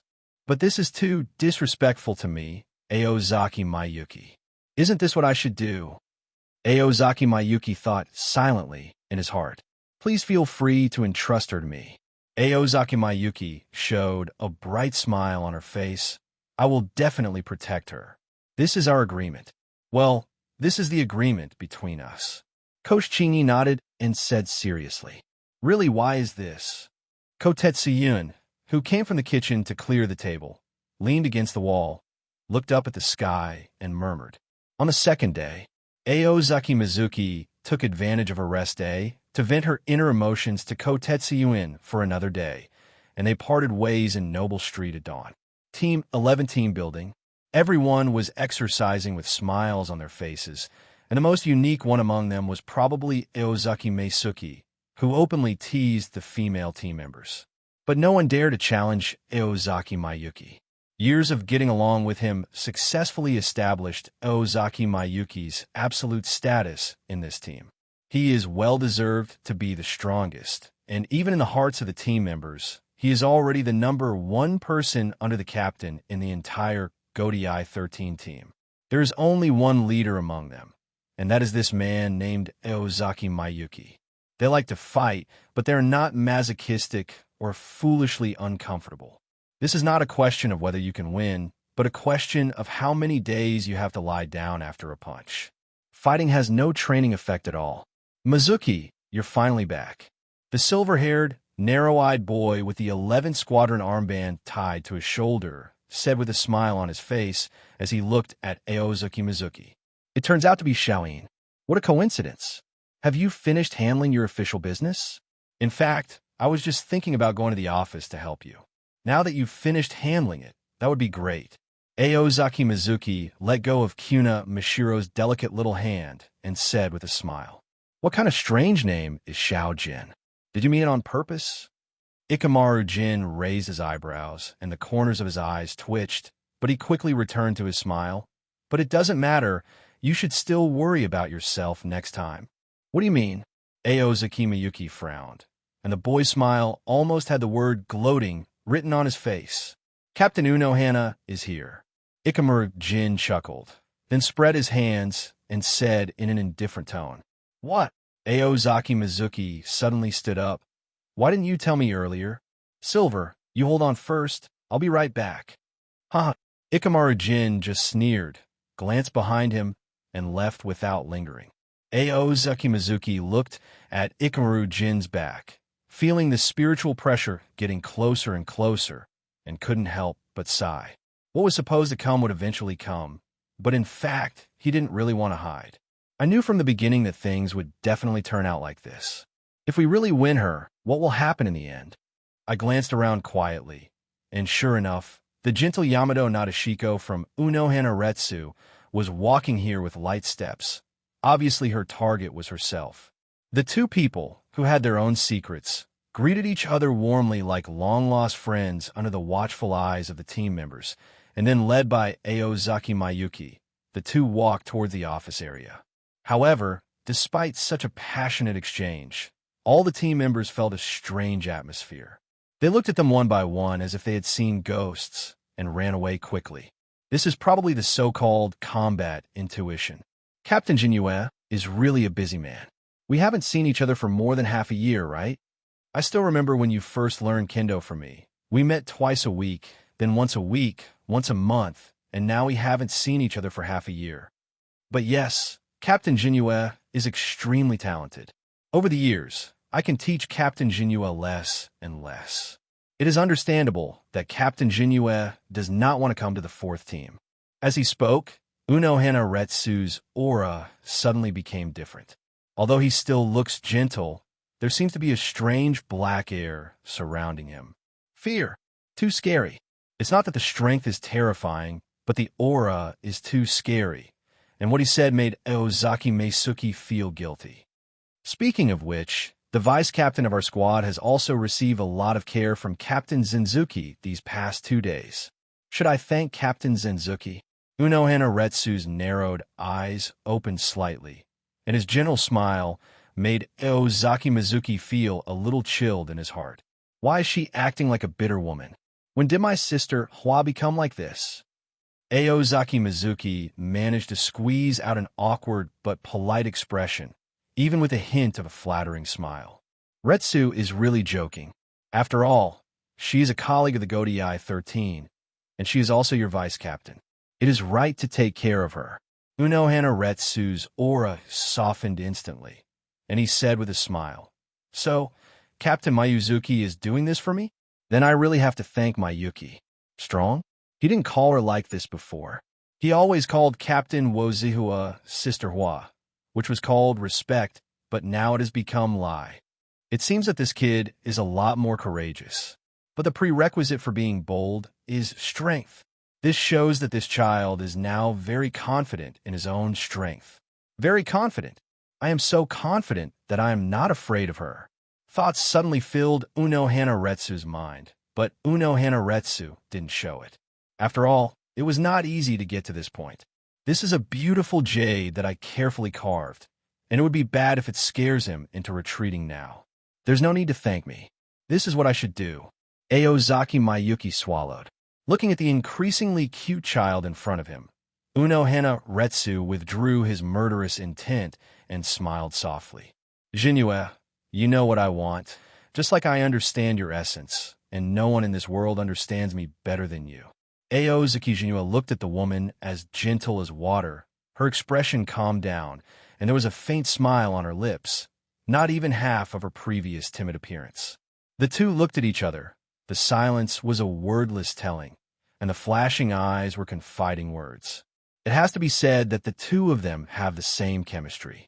It is clear that a bloody storm is about to begin, but one smiles happier than the other. Aozaki Mizuki stretched out a hand in front of Unohana Retsu. Unohana Retsu only hesitated for a moment before a hand as white as jade put it on her. "I'll take you to a place where no one will disturb us." Then Aozaki Mizuki picked up Unohana Retsu and led her straight outside the team building. The two people held hands tightly together, and the intimacy was so intimate that it was impossible to ignore them. They each stretched their necks, for fear of missing any detail. Did I see it wrong, just now? Why did I see Lord Kenpachi holding Captain Unohana's hand? Someone slapped himself, as if he couldn't believe his eyes. I saw it too. As expected of Kenpachi-sama, he is truly a role model for us. The team building of 11th Division suddenly became noisy. What a vixen! Kunimashiro looked at the two people leaving. He couldn't help but cross his arms, and his little face bulged in the blink of an eye. Seeing that Sanshi was about to be overwhelmed by anger, the surrounding team members silently moved away from her to avoid being affected by Chiyu. "Do you dare to say this in front of Captain Unohana?" Ikamaru Jin said from the side. "Don't dare." Kunimashiro suddenly felt like an eggplant beaten by frost, curled his lips, and said unwillingly, "Siriidei, the underground training ground of Aosaki and his gang. Let's make an agreement first.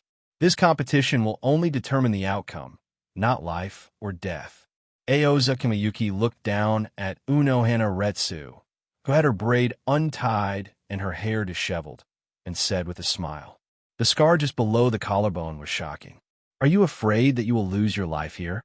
You were not such a child before. Or have you lost your previous spirit after years of good life?"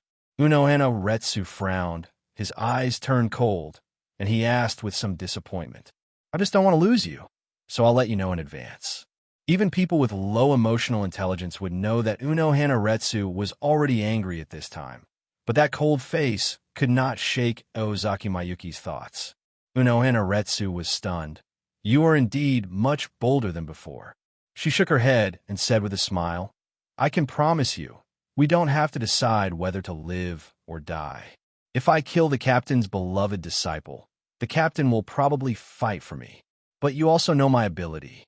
Ordinary injuries can be saved as long as you have one breath left, so you have to use your full strength.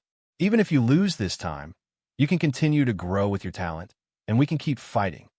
As the words fell, Unohana Retsu's expression suddenly changed, and a strange smile appeared on his face, like an evil ghost from hell. That's right. Let's keep fighting for eternity." Aozaki Mayuki grinned, and her handsome face began to twist crazily. "Make me happy, Uno Hanaretsu. As expected, you are still the man I like. Finally, the day has come." Uno Hanaretsu couldn't wait to draw his Zanpakuto, his face flushed with excitement, his eyes full of excitement and fighting spirit. Hearing her words, Eosuke Jinyu couldn't help but smile. I have to admit that she's a crazy woman, but she suits Aozaki Mayuki's taste very well. Bring it on. Everything developed as expected by the two of them, and no more nonsense was needed. Uno Hanaretsu raised the long and curved katana in his hand, which contained a heart-stopping cold light and endless murderous intent. Boo-hoo-hoo. Uno Hanaretsu's figure disappeared instantly, and his whole body exploded with terrifying speed and power driven by spiritual pressure. Wherever he passed, there were flashes of tearing sounds exploding in the air, creating a circle. The circle of spiritual energy waves. Facing a monstrous genius recognized by Yamamoto, Uno Hanaretsu has no need to hold back, nor is he qualified to show mercy. With the unreserved increase in spiritual pressure, her speed even surpassed Yoruichi Shihoin, whose title of Flash Goddess has been recognized by Mr. Yamamoto. The speed was so fast that even ordinary captains like Rokukuru Kenishi and others in the Godai 13 would have difficulty catching Uno Hanaretsu's movement trajectory. Aozaki Mizuki only felt a gust of wind suddenly hit with a fierce momentum. He stepped forward without fear, his eyes tightly locked on the gradually clear silhouette, and at the same time he waved the long knife in his hand, preparing to meet the coming blade. Clang! In an instant, a crisp crashing sound echoed around. Izen Senra and Minazuki collided fiercely, causing a wave of spiritual energy. These spirit seeds spread rapidly from the blade like ripples, forming a strong wind that blew the long hair of the two people and flew freely. Aozaki Mizuki exerted force in her hands, and Uno Hanaretsu involuntarily took a step back under the impact of this huge force. She quickly changed the way she held the knife, using both hands to hold the handle tightly, and then she could barely stabilize her body. Uno Hanaretsu had a look of astonishment on his face. Obviously, it is impossible to understand why the two sides are obviously at the same spiritual pressure, but they are at a disadvantage in a pure strength contest.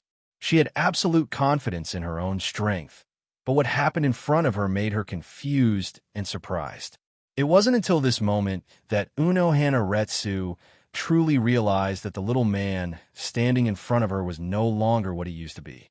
The child who used to be submissive in front of her has now grown into a truly strong man. If it were another captain with a slightly lower strength who could take Ozaki Mayuki's sword without releasing his Zanpakuto at this moment, the consequences would be disastrous.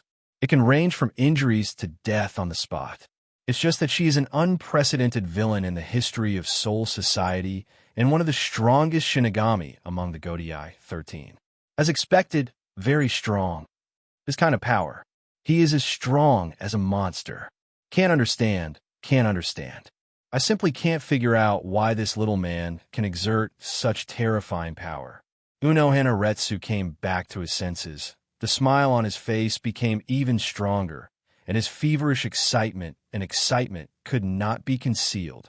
Only those who are strong enough can have the fun of fighting. What's the point of ravaging the weak? He is indeed a man I recognize. Jinyu, only a man like you is qualified to be my lifelong rival. As he finished speaking, blue spiritual pressure visible to the naked eye spread from Uno Hanaretsu's body. Slash. Continuously, Uno Hanaretsu paused for a moment and looked around, holding the sword in both hands across his chest, slowly falling with blue spiritual pressure.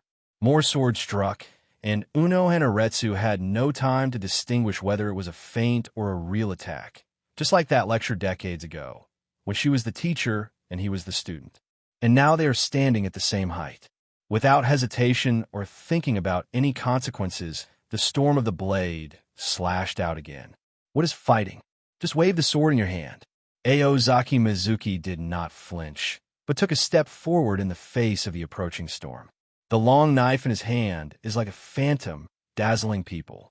Heavy and swift, Unohana Retsu let his instinct control his body and moved the long sword in his hand without any extra thought. Completely intoxicated, Unohana Retsu is like an elegant dancer, and Minazuki cuts the air and screams. Close at hand, Aozuki Shine blocked every sword light from every angle. This man and that child are indeed different. Unohana Retsu felt as if the wound on his chest was sending a stinging sensation again.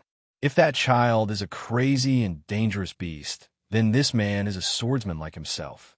His body was gradually unable to keep up with the opponent's rhythm. Logically speaking, he had been fighting for hundreds of years before sealing his sword, and his sword skills were honed through endless blood and pain. He should not be inferior to the little man in front of him. But this is the fact. No matter how you use the sword, you will be blocked, and no matter how tricky the angle is, you will be seen through. There were more and more blood marks on the body, but there was no fatal injury. It was obvious that this little man showed mercy. But how can this be done? You should fight without fear of life or death, whether it is your own or your opponent's. This is not enough. You want to conquer me, right? Unohana Retsu said as he waved his sword. Most people have noticed the specialness of Unohana Retsu, but most of them admire her. Only Aozaki Mizuki can have such disrespectful thoughts. The sharp sound of a scimitar piercing the air could be heard in my ears, as well as the clicking sound of straw sandals on the ground. A huge black shadow rose from below, and an evil ghost wearing a white feather cloth jumped into the air and fell with a curved long knife. She suddenly waved her right hand and slashed the sharp long knife down diagonally. Aozaki Mizuki placed the sword across his left arm. The sword drooped slightly, mixed with auburn sparks, and slowly fell. Unohana Retsu's left hand poked out of his sleeve. Aozaki Mizuki saw the wakizashi in her hand stabbing her right upper abdomen, where the liver was. Under normal circumstances, let alone a sword, even a heavy hammer with a fist can cause unbearable pain. Aozaki Mizuki's brain thought for a moment, but decided to stretch out his left hand and hit the wakizashi sword. That wakizashi is not a zanpakuto. It is just an ordinary sword weapon, but in the hands of Unohana Retsu, with the blessing of spiritual pressure, it is a sharp and peerless weapon. Under the same spiritual pressure, a normal Shinigami would never be able to resist this wakizashi physically, even if Ozaki Meisuke's physical fitness is far superior to ordinary people. It seems that you haven't forgotten what I taught you. Unohana Retsu stood up straight and turned around, his eyes filled with murderous intent. She was completely in the zone. Air sword style, you personally taught me. How can I forget it? Aozaki Jinue also looked at her with cold eyes and slashed her chest with his backhand. When talking about Notoryu in this country, it is inevitable to think of a famous swordsman, Miyamoto Musashi. The 210 first class he created is the two-sword technique of holding a tachi in the right hand and a small dachi in the left hand. The other two-sword style swordsmanship is basically the same. They all hold a tachi in one hand and a small wakizashi in the other. Among them, holding a small knife in the left hand and a long sword in the right hand are called the positive two swords, and the reverse is the reverse two swords. Urdo-ryu swordsmanship is actually an unpopular martial art that few people are willing to learn. When fighting with two swords, you need to swing the sword with one hand, and its power is inevitably inferior to the two-handed slashing of the one-handed sword style. In addition, fighting with two swords can easily lead to distraction. As the saying goes, only by focusing on nothing can you win in a split second between life and death. A slight carelessness, even a moment of omission, may lead to a devastating defeat. In fact, the fighting method of the two-sword style pays more attention to the use of skills, relying on the unpredictable swordsmanship of the two swords to confuse the enemy and win victory. Unohana Retsu, as the master of swordsmanship in Soul Society, naturally masters various Nido-ryu swordsmanship. The original intention of creating this swordsmanship technique was to create a strange sword that deviated from the norm. There was no question of whether it was a sneak attack or not. Naturally, Aozaki Mayuki would not be angry about this. If it were normal times, he would probably have to make some jokes. However, at this moment, he knew clearly that in the current situation, saying some inappropriate words would only arouse the resentment and disgust of the woman in front of him. The only thing that can please her is the cold and sharp sword. Unohana Retsu nodded slightly. This man really satisfied her more and more. With a flick of his hand, he threw the wakizashi in his hand to the ground. The power gap between her and Aozaki Mizuki is too big, and the latter knows her sword moves too well. Such moves are only useful when they are unexpected. Not only is the disadvantage of using strength all the time, the sword moves may also be seen through, which will also distract the mind. Come on, it's too early to end. Unohana Retsu gently wiped the wound on his chest. Looking at the bright and dazzling blood in his hand, he raised the corners of his mouth slightly, revealing a heart-stopping smile. There was an unspeakable madness and obsession in her eyes, as if the blood had brought her endless power and pleasure. With a low and soft call, "Bankai, all gone," the whole scene changed drastically in an instant. The originally peaceful atmosphere was broken, and Minazuki and the surrounding environment suddenly began to seep blood, like a strange and bloody picture unfolding before his eyes. The blade instantly turned into a blood blade that could extend and bend, exuding a suffocating aura. In an instant, the entire world was submerged in scarlet, as if it had fallen into Shura hell.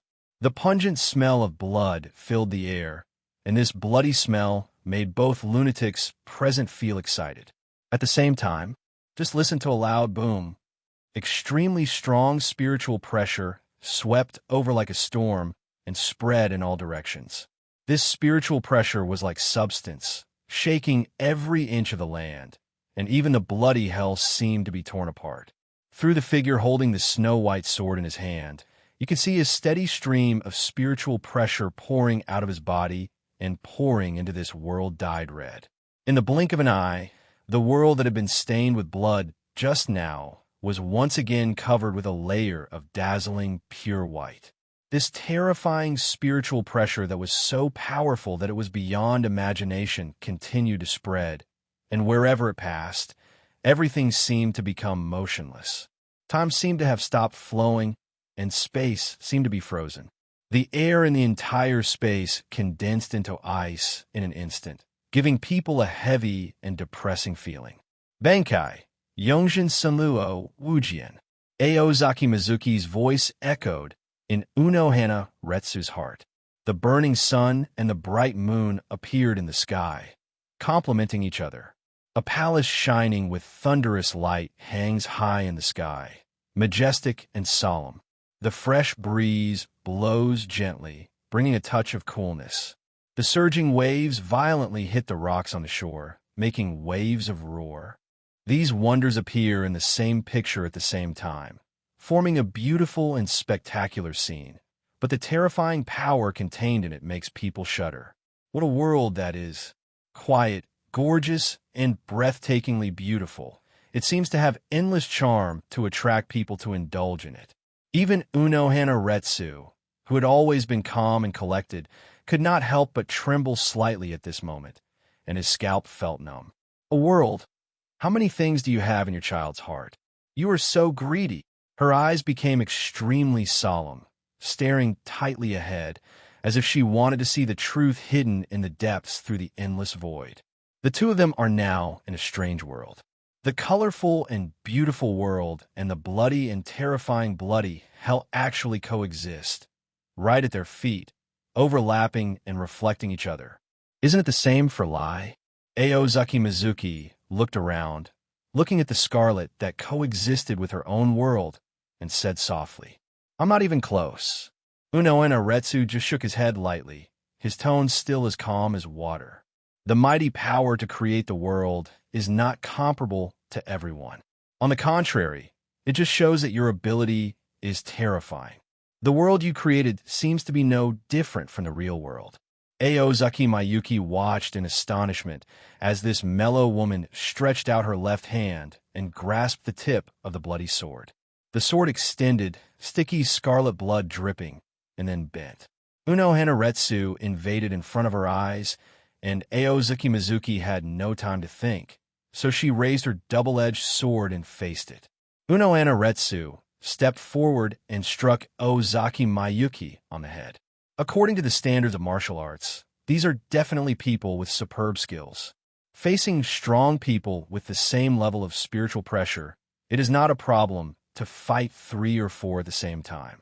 But those were ordinary people who could only achieve the level of spiritual pressure. Now, her opponent can't really be called an ordinary person. Aozaki's speed exploded instantly. The curved Zanpakuto was still raised in the air and was blocked by the double-edged sword. Aozaki's chest was already close to that of Uno Hanaretsu. Super speed. Based on the concept of divine speed, used by Kinu Ikoya in the original time and space, Aozaki Mizuki developed it herself by combining Shinigami Shuinpa, Arrancar's ring, Quincy's flying kick, and Fullbringer's light. Out of the footwork, its speed is so fast that it surpasses any kind of footwork. It also has the ability to turn around to avoid detection of spiritual pressure and to fly flatly to form spiritual children under its feet. Aozaki Mizuki pressed Uno Hanaretsu's chest with one hand. After a momentary pause, she contracted her muscles and clenched them into a fist and then struck hard with all her strength. The inch punch he learned from the classics of the great Western countries. The instantaneous, explosive power shook the woman who had been transformed into steel and iron bones under the strengthening of spiritual pressure, and she flew backwards and hit the rocks dozens of meters away. Melted, he raised his right hand holding the knife. The body stained by the splash of blood in the collision between the long knife and the bloody blade had melted, exposing the white bones. But the next second, his body regenerated quickly and returned to its original state in the blink of an eye. Aozaki Mizuki's feet did not pause, and her body flashed, seemingly jumping lightly, and she was in front of Uno Hanaretsu in an instant. A hole opened in her chest with a simple punch, but the injury was nothing to her. A cloud of blood mist was seen covering the chest, and the wound healed instantly. Aozaki Mizuki was not surprised. Uno Hanaretsu had no reservations about him. Bankai's abilities had already been told to him. All in all, this Bankai can manipulate blood within a certain range, but it cannot melt or heal the body by itself. The melting and healing abilities originate from Kaido founder Tenshiro Karinji. In order to enjoy the fun of fighting more, Uno Hanaretsu once learned Kaido from him. These two abilities were developed on this basis, as is Minazuki's healing power. Is this also your Bankai ability? Uno Hanaretsu looked at Aozaki Mizuki's arm and was a little puzzled. She hadn't used all her strength to heal the opponent yet. The Shinigami does not have the ability to regenerate so quickly. Can this Zanpakuto still create a body? Aozaki Mayuki shook his head slightly. His recovery power was strengthened after fusion with Hogyoku, and he could recover quickly even from wounds deep inside his body. But he didn't say anything, and the long knife fell again. Uno Hanaretsu frowned slightly. It's not a Zanpakuto ability, and it doesn't look like Kaido. So what is it? At this time, she saw a dim red light, like the magic knife in the hands of Shura from hell that was stained with endless wronged souls. A silent field of blood unfolded, and red blood oozed from Ozaki Mizuki's blade, and the beautiful world of colorful Madara completely turned into blood. The two bloody Shura stood facing each other on the sea of blood. Uno Hanaretsu's heart beat violently, and an unprecedented sense of pleasure stimulated his brain, and his body boiled with blood in an instant. I finally understand what this world is. Uno Hanaretsu didn't notice the changes in himself, and didn't even pause. He just rushed towards Aozaki Mayuki with all his strength. What a greedy man. All he has in his heart is other people's hearts. But this kind of greed is not annoying. This kind of greed is the root of human existence. I am included in it. We are all part of other people's minds. Isn't that what humans are like? Let's keep fighting and entangled for eternity. Maya Aozaki. Hiding the true ability makes people very angry. Aozaki Mizuki never told her what the true ability is. But is it because you deliberately used Desijin to defeat yourself head-on? In Unohana Retsu's field of vision, at the end of the bloody world, the dangerous man looked at him intently, with a faint red color flowing in his eyes. Behind him was an overwhelming sea of blood, and in front was a man with overwhelming momentum. Trapped in a narrow world, Unohana Retsu did not retreat. Aozaki Mizuki arrived in an instant. Inspired by the ultimate pleasure of fighting, he jumped up high, and slashes with red blood droplets crisscrossed the air. The blood blade cut through the air, and thin filaments of red blood flowed. The blade flew out. The momentum is very compelling, but Unohana Retsu is still fearless. She knows the feeling of being corroded by the blood blade, but this corrosion is not irreversible. Unohana Retsu jumped back suddenly and avoided Aozaki Mayuki's slashing attack. She inserted the scimitar in her hand into the ground, and with a single sweep, a wave of blood surged out, striking together with the sea of blood behind her. Unohana Retsu shuddered slightly. Her movements were very fast, but there was still an aura of death hanging in her heart, and it felt so close. She suddenly smelled a familiar smell, a cold, bright smell of blood, but it was unique.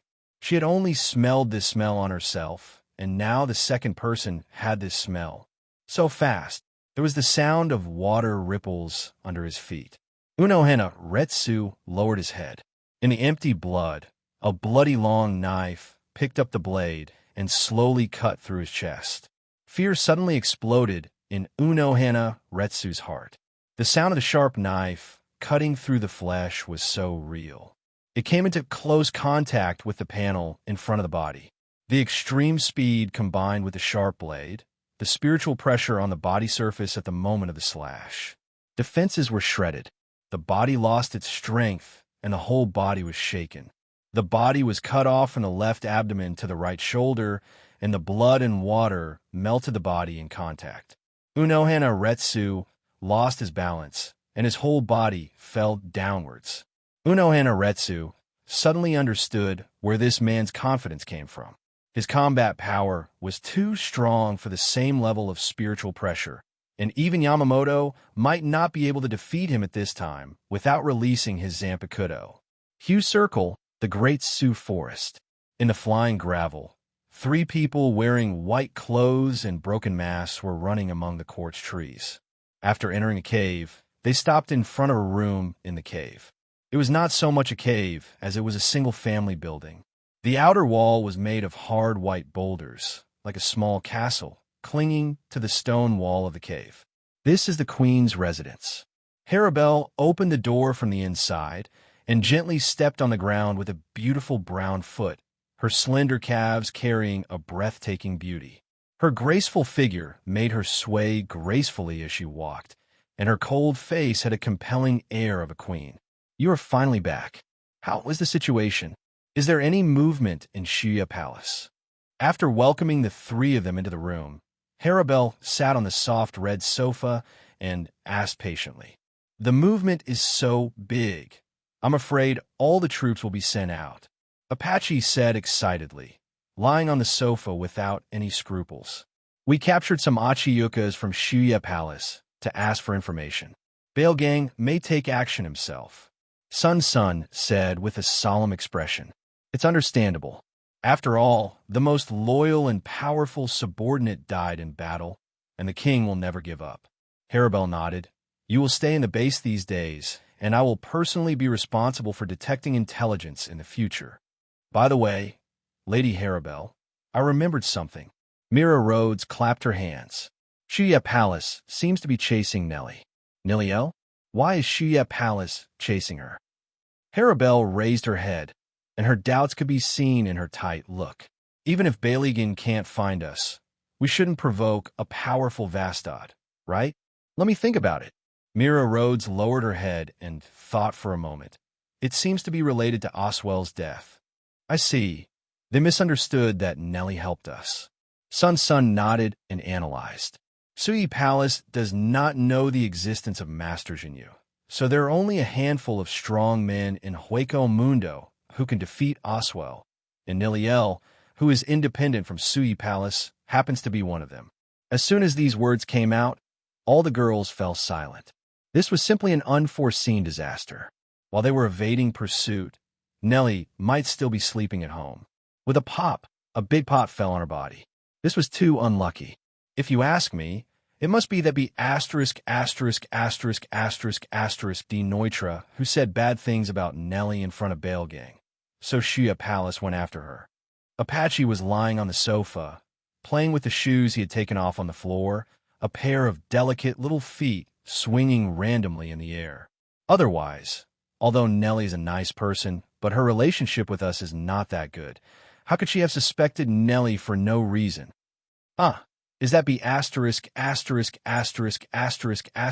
D. Neutra again? Mira Rhodes' anger suddenly rose, and she said viciously, "This guy has always been disrespectful to Lady Harabelle because of the support of Bale Gang. Now he dares to cause trouble? One day I will tear off his head. You should concentrate on your training. Although that guy is annoying, he is one of the top Daxu under Vastad after all." Sun quickly grabbed the excited Mira Rhodes to prevent her from breaking the furniture in the room. This room and the furniture inside were carefully prepared by Lord Jinue. In terms of the hybrid beast god, I'm pretty sure I can defeat him. But that guy has been hiding in Shuya Palace. The hybrid beast god is no match for Bale Gang. Neutra will leave it alone for now. Harabelle said, "But Neliel's disaster is caused by us after all. Please help if you can." As expected of Lord Harabelle, you really took the initiative to take the responsibility on yourself. Sun said, hiding his face. Harabelle shook her head. Of course, you have to do your best to help her, and the premise is to ensure your own safety. Although I'm sorry for Nellie, our lives don't belong to us, but to Lord Shinzuki. Only Lord Shinzuki has the power to make us give up our lives. I don't know when Master Jinue will come back. Apache's delicate calves kept swinging. It would be better if it was faster. Yeah, the girls looked at her. Siriidei, underground training ground. Aozaki Mizuki watched as the stark white bones in front of her became round and round with the nourishment of blood. Aozaki Mayuki and the beauty in front of her looked at each other. A few seconds later, the bloody curtain wall disappeared without a trace in the blink of an eye, and the bare rocky ground of the underground training ground came into view again. It seemed that everything was back to normal. The strange sea of blood did not leave any traces. There were only rock fragments scattered everywhere due to the battle between the two. Aozaki Mizuki was suspended in the air and sheathed Izan Miraira, who had transformed back into a sword. Unoana Retsu was lying on the ground, raising her head to face the sky. The dome emitting white light was reflected in her pupils. Looking at it this way, it seemed that all the light spots were so similar to that spiritual pressure. Every little bit of it will fall into her eyes. The last trace of blood merged into her body. She was transformed in an instant. Blood surged in the dry blood vessels, and every cell tried its best to breathe. She was cured. How many times is this? Unoana Retsu was lying on the ground holding a long knife, and it was difficult to even lift a finger. With all the strength, the body will not die. But while life seems to have no end, Bankai does. Bankai can increase combat effectiveness in a short period of time, but the price paid is increased spiritual pressure consumption compared with the same period last year. But now, she really can't mobilize any spiritual pressure. I can't remember clearly. Aozaki Meisuki sat next to her and gently peeled off the long hair that covered her eyes with her hands. After endless fighting for an unknown amount of time, he saw this woman's body turn into bones more than once, and he also pulled her back into the world more than once. Under the double, all death, they completely abandoned death and fought endlessly. No matter which side falls, there will be another side to save the other side's life. The two people stood up countless times and cut the blood-stained sword into each other's body countless times. I lost. Unohana Retsu's eyelids drooped slightly, and his calm eyes stared at the man in front of him motionlessly. The endless fighting is really a fascinating feeling. This is the first time, but it may not be the last. Aozuki Jinue smiled and helped the woman up, letting her sit in his arms. You are a man who always hits the weakest point in people's hearts. Unohana Retsu sighed with soft eyes, raised her hand with difficulty, and put it on his face. I really want to hand over Kenpachi's name to you personally, but it no longer belongs to me. Rukongai once had a powerful child who pursued the fun of fighting crazily and even sealed his own power in order to pursue the fun of fighting. He was eventually defeated by the first-generation sword Hachima no Hana Yichiryu in the battle. However, Unohana Yasenryu did not recognize such a victory. He believed that his opponent did not try his best, and he was the loser, so he decided that this child should inherit the title of Kenpachi. This battle left Unohana Retsu with a scar on her chest. She later changed her name to Unohana Retsu and became the captain of the 4th Division. And this child is the future captain of Team 11, Kenpachi Zaraki, in the original time and space, but he should still be wandering in Rukongai under the name Zaraki. I will definitely take it back with my own hands one day, Aozaki Meisuke said. As these words came out, Aozaki Meisuke slowly lowered his head, and at the same time, Unohana Retsu also gently leaned his head over. The distance between the two is getting closer and closer, so close that they can feel each other's breathing and heartbeat. Continue to please me, Aozaki Meisuke. Unohana Retsu's voice is dreamlike, as beautiful as the sounds of nature, but it also reveals a hint of heart-wrenching sadness. Her beautiful eyes were slightly closed, and her long eyelashes were trembling gently like butterfly wings. Our struggle is not over yet, and will never be over, Aozuki Mizuki whispered softly, his fingers gently caressing Unohana Retsu's sad-side face. At this moment, time seemed to have frozen, and there were only 2 of them left in the whole world. They are immersed in each other's breath, and this battle will continue forever, even if one of them falls completely.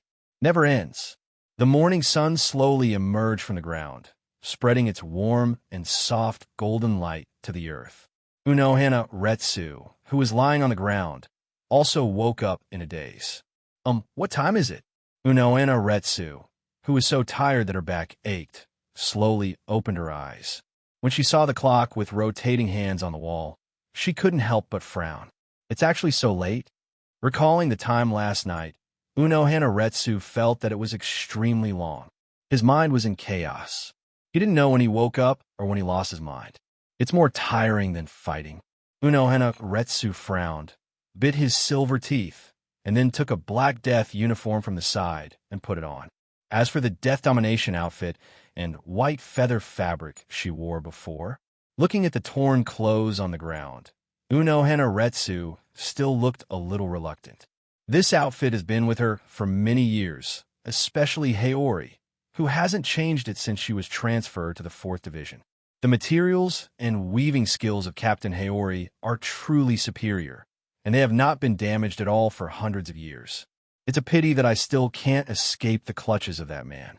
The fighting had just ended, and her clothes were in tatters, but the general style could still be seen. After being tortured by Aozaki Mizuki, it finally turned into a pile of tattered cloth. This child Jinue, looking at Aozuki Meisuke lying on the ground, still asleep, Unohana Retsu's mood finally changed, and a blush flashed across her beautiful and alluring face. This kid Jinue is really awesome. It's completely different from what they said about Sato's immortality. He's not the kind of fragile man. Moreover, he has the power to please himself and can use them all, so he can fight endlessly. It's a pity that I'm not strong enough.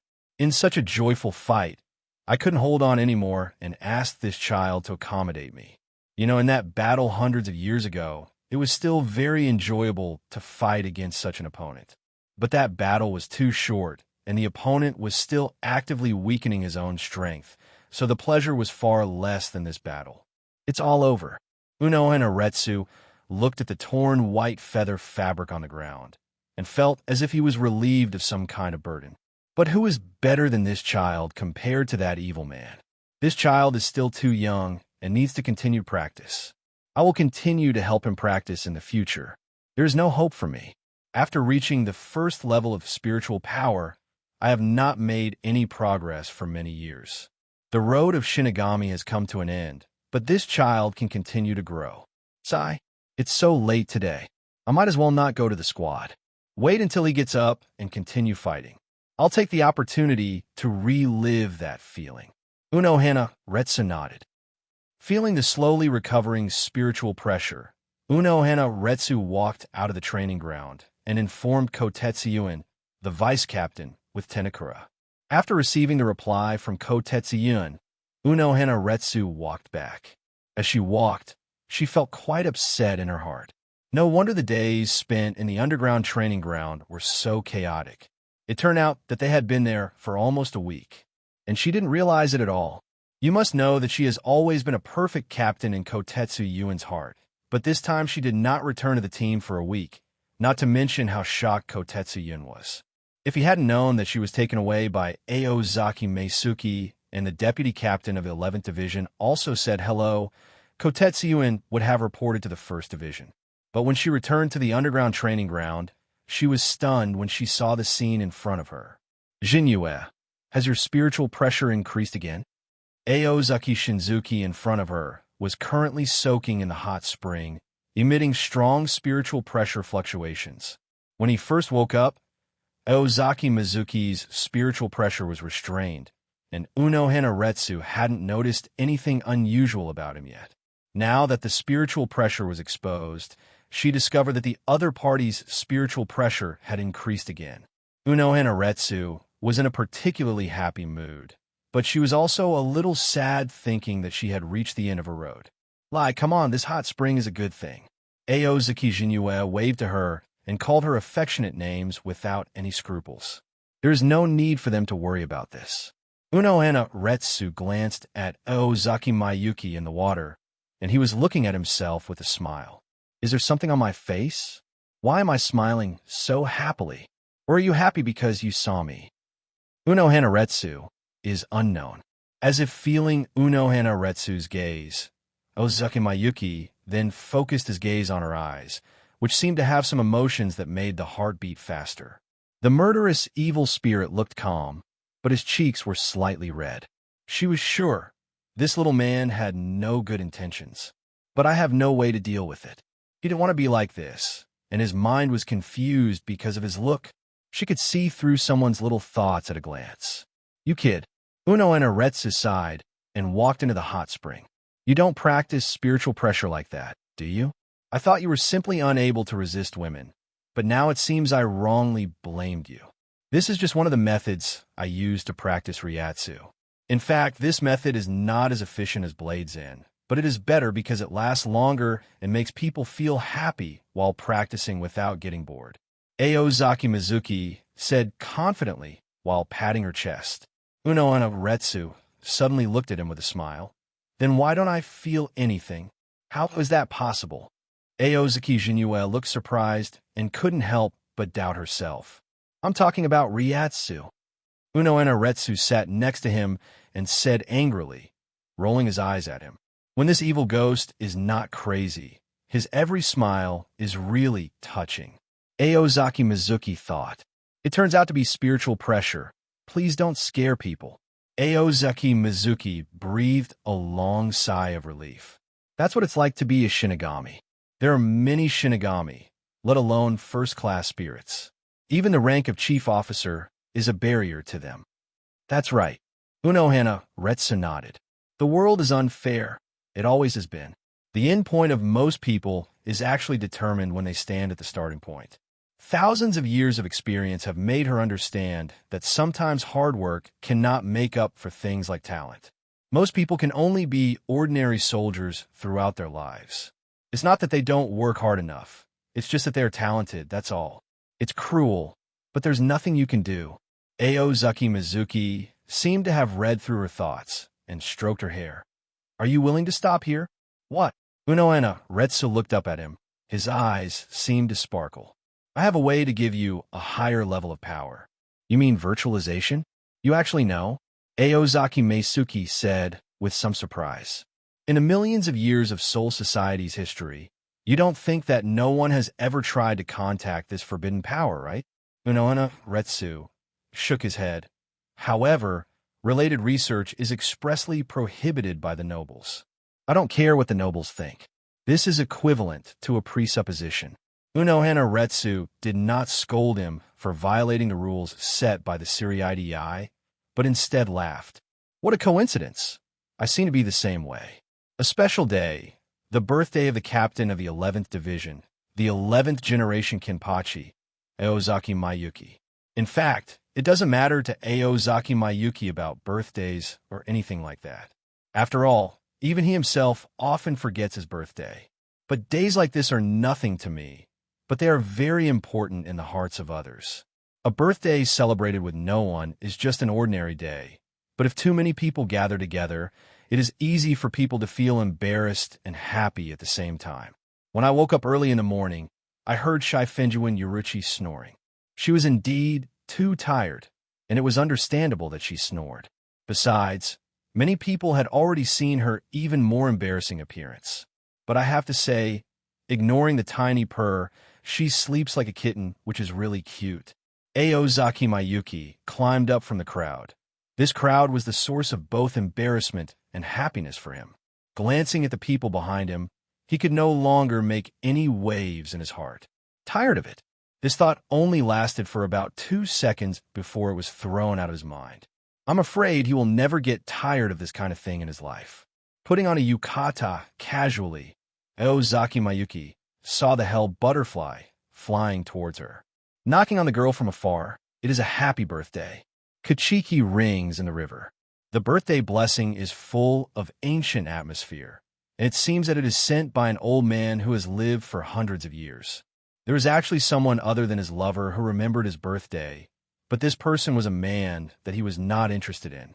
Kachiki Hibiki, currently the vice captain of Division 6, works part-time as a mole under Aizen, while Aozaki Maya is his top line. Nominally, his immediate boss is Yamamoto. In fact, Yamamoto has no idea what this kid is doing. This kid is quite serious and responsible in his work, but Aozaki Meisuke is not sure whether his information is accurate. Anyway, Kachiki Xianghe is not important now, neither to him nor to Aizen. Is this what is called pleasing your boss?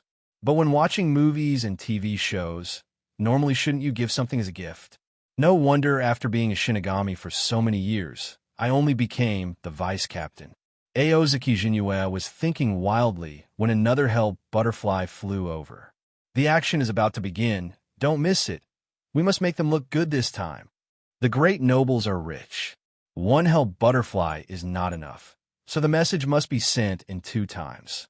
Aozaki Mizuki muttered. Now he is not short of money, but he still sneers at this kind of extravagance and waste. But today is a really good day. Separated by Beilingli, underground in the suburbs of Siriidei. The footsteps were steady and powerful, and the door of the laboratory was gently pushed open. It's Tozen Kaname that can blend in with the environment, even if it's a little darker. I don't know what position Akoulu holds in his heart, but he also has a similar afro. It's very inconsistent with Aozaki Mayuki's aesthetics. There are not many opportunities for the captain and vice captain to go to the living world to garrison. You should be prepared, Tozen. Aizen Sosuke's voice was low and soft, but it made people's hair stand on end. Isn't it too risky for Kachiki Xianghe to be responsible for this operation alone? After all, the goal is... Tozen Kaname suddenly said with a frown. That man was annoying. Although his mood was much more stable than before, his arrogant and domineering character still made people dislike him. No need to worry, someone will help him. Aizen whispered. The midday sun shines through the gaps in the leaves and shines on the empty courtyard. The Kachiki River paused slightly and looked down, with wailing people running in all directions. A humanoid figure stood behind him, covered in black robes, with 2 sharp blades protruding from the cuffs. The tips of the blades drooped slightly, and slowly fell down mixed with red blood drops. More white-faced monsters crawled out of the pavilion, and Kachiki Xianghe had no time to direct them to carry out an orderly attack. The people running below were as powerless as he was before he was imprisoned.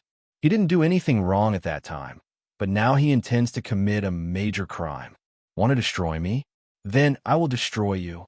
The Tsunyashiro family is the meeting hall for the elders of the family. Who are the intruders? Tsunyashiro Toyasu glanced at the clock on the wall. How long does it take for the Godai 13 to come to support? The captain of the family warriors knelt below, and the elders stared at him. It's Su. A group of Big Zus with vice-captain level spiritual pressure attacked us. The captain lowered his head. These Zus look exactly the same and have strange abilities. It's hard for us to resist, and we're temporarily unable to request support from the Godai 13, and our message cannot be conveyed. Strange ability? What ability? Please explain it clearly to me, said an elder. A group of beast-like and lowly hollows actually broke into the territory of the Tsunyashiro family. They had never heard of such a thing in their thousands of years of life. Is the Suriidi's murderous stone just a display? Are the Godai 13 who protect the nobles a bunch of dead people? These virtual energies enter and control the bodies of the guards, the captain said. The guards didn't take them seriously at first, but after realizing their abilities, it was already too late. The guard were caught off guard. The elders looked at each other. Obviously, they had never heard of such a strange thing. Sir Tokiyasu, the branch house has sent someone here. Tsuneyoshi Tamaba approached Tsuneyoshi Toyasu and said softly, Branch house? It's a time like this, what's going on with them? Tsunyashiro Tako asked. They have also been attacked. The defense of the family samurai has been defeated. They request to temporarily release the man and borrow the family treasure. Tsunyashiro Tamaba said. That man, Tsuneyoda Nakasu murmured. He knows that man refers to Tsunyashiro Tokunada, and he is the only strong person in the branch house who can take action now. Fortunately, the main house is protected by a strong man with captain-level spiritual pressure, but the branch house now doesn't even have a few deputy captain-level attendants. They are willing to double the offerings for the next 50 years. Tsunyashiro Tamaba continued. This is a huge sum of money. Then let Tsunyashiro Tokunada be temporarily released, but he cannot leave the family territory. Tsunyashiro Toyasu said expressionlessly, Yinluo Katanori will also be given to him and will be returned after the war. How can this be done? The Yinluo Jingdian is a treasure left by the ancestor. How can 50 years of worship be enough? It will take at least 100 years. An elder immediately objected. The Tsunyashiro family cannot be destroyed by a group of hollows. Tsunyashiro Tako glanced at him. Not even the branch house. 30 years ago, we were invaded into the heart of the family. We lost several captain-level experts, which greatly damaged our vitality. The family became a laughing stock in the eyes of the nobles. Tsunyashiro said coldly, We can't let other nobles see the joke anymore. We have to send out all the guards and dead soldiers. We must kill these damn things. After this matter is over, let Central 46 hold a meeting. The enemy has invaded the territory of the Tsunyashiro family again and again. Let them ask Yamamoto what the use of those trash from the 13th Guards Corps is. In the afternoon, Metastasia was killing members of the Tsunyeo family. He was waiting for these guys to disappear, and Lord Aizen, whom he admired, was waiting for him to go home for dinner after completing the task. He was a little anxious. Before he came here, he was a spider-shaped artificial Yachukas with a body somewhat similar to a human, with 8 legs on the ground and thick red tentacles protruding from his back. In fact, he was originally an ordinary hollow, but thanks to the transformation of that adult, he became Yachukas, which also gave him many brothers. But now he is inhabiting the body of a Shinigami, a member of the Tsunyashiro family. This body makes him a little uncomfortable as he is used to crawling on the ground. However, it will take quite a while to completely transform this body into its original appearance. Metastasia pulled Shinigami aside, who had red-rimmed eyes. Second brother. How many more of them are there? The prototype of this Shinigami actually looks the same as him, but it also uses someone else's body. I don't know, boss. I haven't strengthened my perception. You should ask the third child. The second child scratched his head and said, Really? I remembered it wrong. Where did the third child go? Metastasia looked at his brothers and saw a group of weirdos with red tentacles on their backs, slashing wildly. He was intoxicated by the bloody scene. It's a pity that he hasn't recognized all these brothers yet. The names of the brothers were all given by him, but he had no education, so he could only choose names like Metastasia number 2 and Metastasia number 3. In order to show his closeness, he simply called them Lao Air and Lao San. They sound really like brothers. It should be with those two guys, right? They need it more. The second child curled his lips. Thinking of the Shinigami and Gutu made Metastasia feel uncomfortable. They seemed to be more important to Master Aizen than himself. He waved the Zanpakuto that did not belong to him and looked at the Shinigami below who were about to become their kind. As long as they touch their tentacles, the Zanpakuto will disappear. Shinigami, without the Zanpakuto, is like a lamb waiting to be slaughtered in front of them. He wandered around the various rooms bored, looking at the miserable state of each Shinigami when they became hollow, and considered whether to capture this area and retreat. Anyway, Shinigami only said that it would be delayed enough, but he didn't say how long the time would be. How could he know if it would be enough?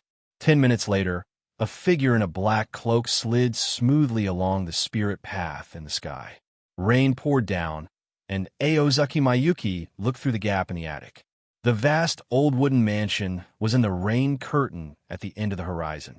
This is the Tsunoshiro family, known as the head of the nobility. The name head of the nobility actually belongs to the Kachiki family.